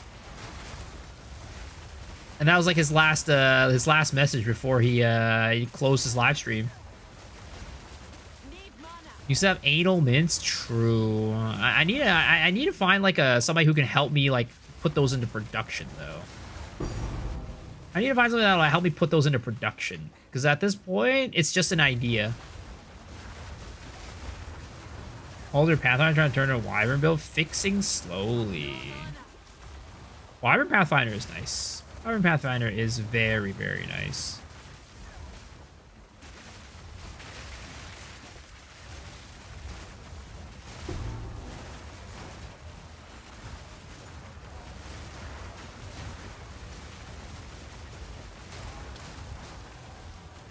Need mana.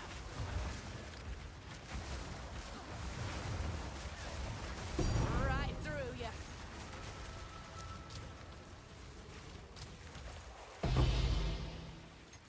Imagine making anal wins and being known as Miso the Boofer. One of these days I'll take that business off the ground. And when it happens, I'll be a goddamn millionaire. Again, you might see me on Shark Tank. One of these days, you'll see me on Shark Tank, and you'll be like, I knew that guy. I was there when he concocted that idea. Seriously, most of the end of the league for fun, even off meta doesn't make it maps. I mean, I think that this time is like the best time to experiment for sure. It's the best time to experiment, though also the highest likelihood that things will not stay the same the next league.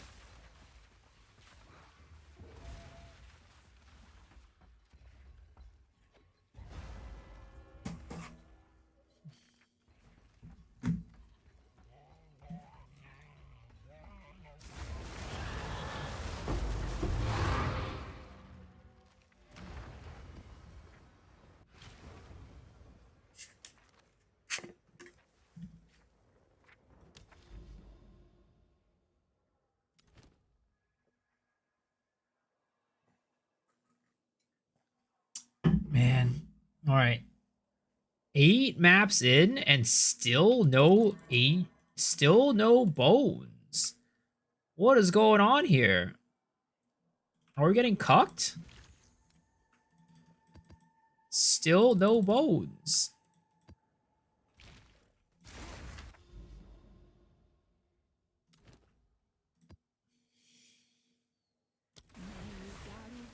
Am I gonna log in for Mirage? Yes, 100%. 100%. Like, even if I wasn't interested in playing Mirage that much, I'd still log in just so you guys can get your drops. Because I know, a lot of people want their drops. A lot of people want the Twitch drops, and I will be there to provide.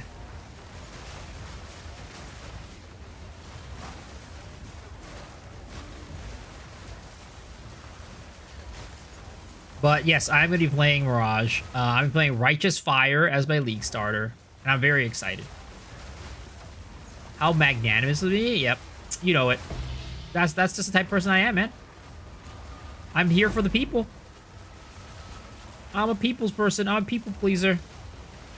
Right through ya.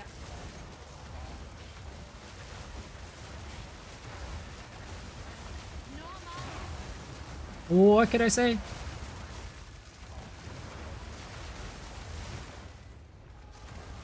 You know, some might say I might be like the most selfless Path of Exile content creator out there. I've definitely heard that as one of my nicknames before. You know, Mother Teresa?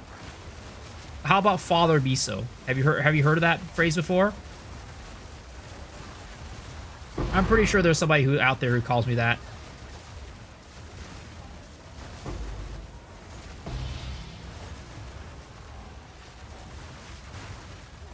Daddy Teresa.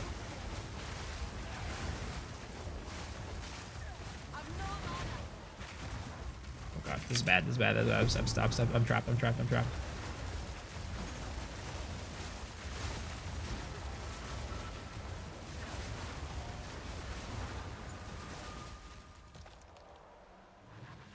Now I feel better. Hospital stay. I have to go live soon. Check my connection to streaming. All just stage where I can play, stream a little. Wow, PoE2. Yo, let's go, man. That's such great news. Happy to hear that. Miso Teriso. Doesn't count if you pay them to call you dad. What the fuck? Why would I do that?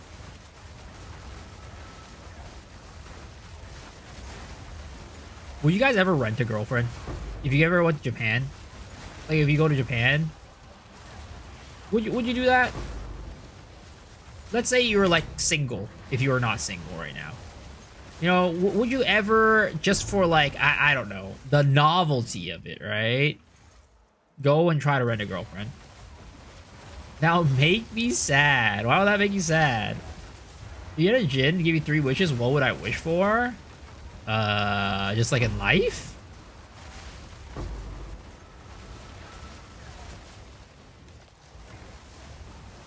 super realistic androids so I can have cat girls IRL. I mean, that is a thing that is definitely, you know, on the list of things that would be great, but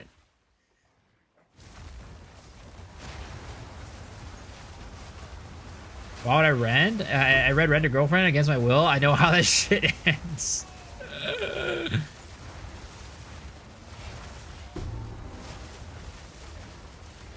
Or you can find your waifu there. I mean, it depends. You definitely can. Where am I from? I'm from the U.S., California. Is there anything that I should download GUI for the game? PoE 2 or PoE 1? I'm assuming PoE 2, right? If you go to my YouTube channel, actually, let me see if I could. Maybe I should make a command for that. Actually.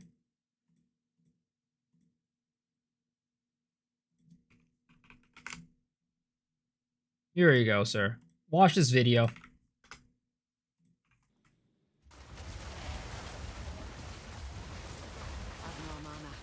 But yeah, 3 wishes from a Jin. If this is just life in general, what would I wish for? I'd probably wish for, I don't know, my family and I to live comfortably. Like have the ability to live comfortably for the rest of our lives. World peace. And, I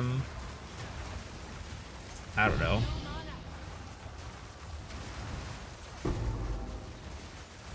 Winter's sting.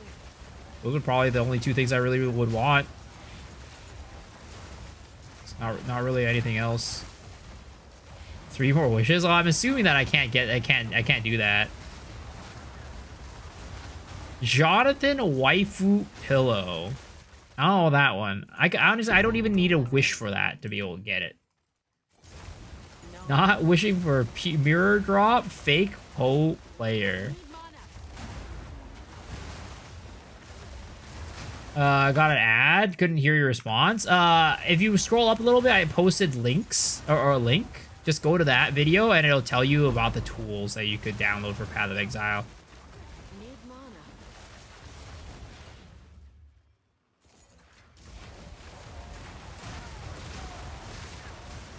Yep, you're welcome. He doesn't watch the news. I mean, this is the time for world peace.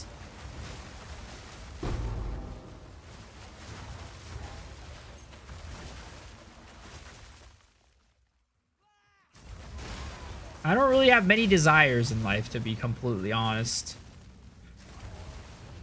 I just want to be happy and healthy and have those around me be happy and healthy. That's kind of all I really care about.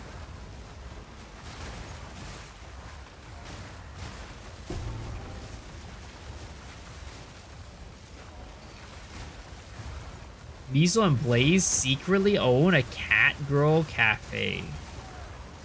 That would be crazy. Like, of course, there's a lot of things I want in life, right? But if we're talking about just, like, if I could wish for anything, you know, those are kind of, like, the only, like, at its core, at its base, big things that I want, those things.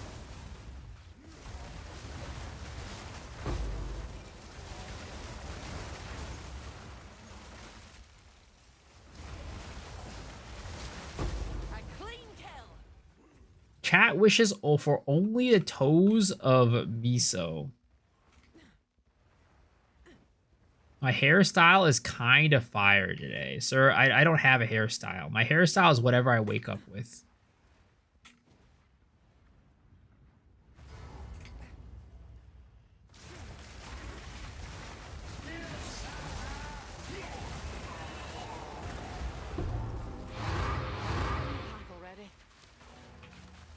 Yeah, look at all this shit in my inventory. All this trash. What's this tab? We are putting these in here, not this. Damn, 7 divs, just off of like 2 or 3 maps. Raw div drops, that's kind of crazy. What is it? Yes.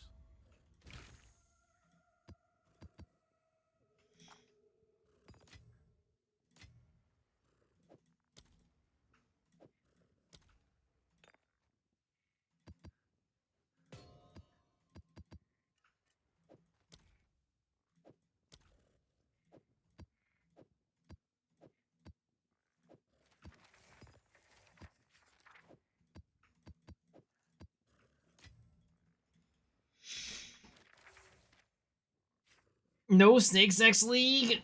No. I mean, maybe there will be, but just a lot less. But okay, boys. It is 6:30 a.m. It is time to do the last section of the stream, which is the gacha giveaway. This is the part of the stream where we do a pull on our gacha game. And if you get a 3-star horse or an SSR card, you win $10 dues. All you need to do to participate is by playing in this marbles game. Sadly, if you're on YouTube, you will have to come over on Twitch to participate. I wish Twitch would let you participate over there, or YouTube would let you participate, but sadly, the program doesn't work there. So, come on down, folks, over here on Twitch and type in !play to join.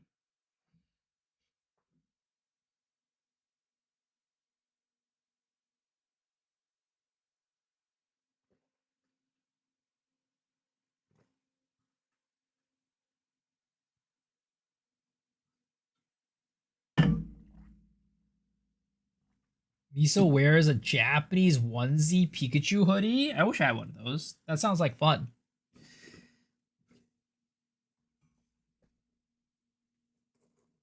Double Gamba. Do you see Otto's new video? I did. It's alright. I like Otto, but not like that much. She has some bangers. Some of them I'm kind of like, whatever. Alright. 60 seconds to join, folks.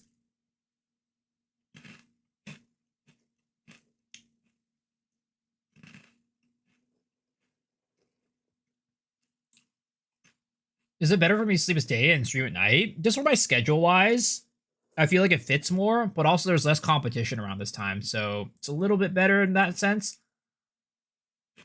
But I'd say, like, eventually there is a world where I would swap my streaming schedule. We'll see, though.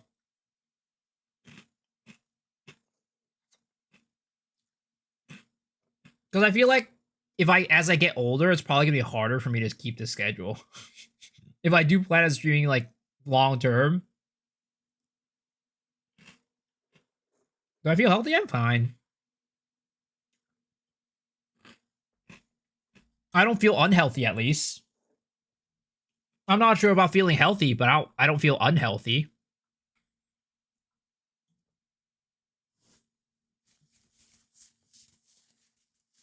All right. I'll be married in a few years.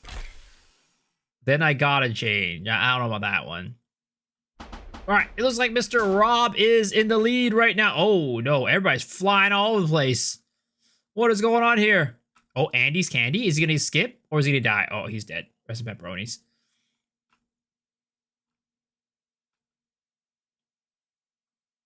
All right, Mr. Eblis is in the lead now with Shadow following up in second and Good Cough in third. Dayzak in fourth and fifth is Killer Ghost. It's a goddamn close race for everybody up front, but I'm sorry to say this, but everybody back here, I think you're done so. I think it's over for you. But you never know, though. Sometimes the world has miracles. And those miracles can happen to the best of us. Oh, like that. Lex falling through first. Killer Ghost in second. Eblis in third. Wait a second. Is Lex going to take it? Is Lex going to take it? Is Lex going to take it? He's in the final stretch and go boom. Congratulations, Lex on first place. Rensoken in second. And yo, Rescolo, thank you for the 2 months. Appreciate it, man. Welcome back. All right. Lex in first, Rensoken in second. Third is Killer Ghost. Fourth is Dayzak. Fifth is Eblis. Sixth is going to be like Shiru. Seventh is Shadow. Eighth is Civican. Ninth is a Hero. And 10th is Mr. Good Cough. One day, Misa will have a wife and 3 kids. I don't know about that one. Honestly, I don't know if I'm the type to have a kid. I feel like the only reason why I would have a kid is for my parents. Because I'm sure they'd want a grandchild. But for me, I don't have much of a desire to have a child. But all right, there it is, Lex. Congratulations on your W. And as per usual, it is a 3% chance to get a 3-star horse or an SSR card. So I wish you the best of luck. Your wife will have kids with her boyfriend then. Yes, exactly. All right, good luck, good luck, good luck. Here it is. You want a rainbow door, by the way. You want a rainbow door. Okay? Rainbow door coming in hot.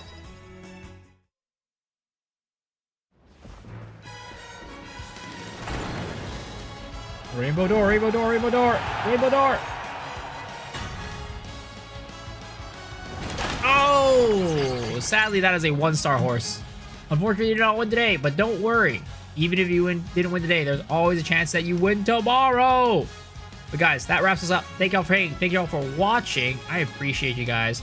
Hope you guys enjoyed the stream because you know your boy did. But don't leave yet because we are gonna be heading over to Mr. Crimson Casts. He's out here doing some speedruns, I'm sure. And he's a very knowledgeable streamer. So please go in there, ask some questions, hang out, have a good time. But until tomorrow, guys, I'll see y'all later. Peace out, Girl Scouts. Actually, that's not. Did I spell Crimson Cast wrong? I did. / grade Crimson Casts. All right. See you guys later, guys. Peace out. Have a good one. Bye bye. Bye bye. Bye bye.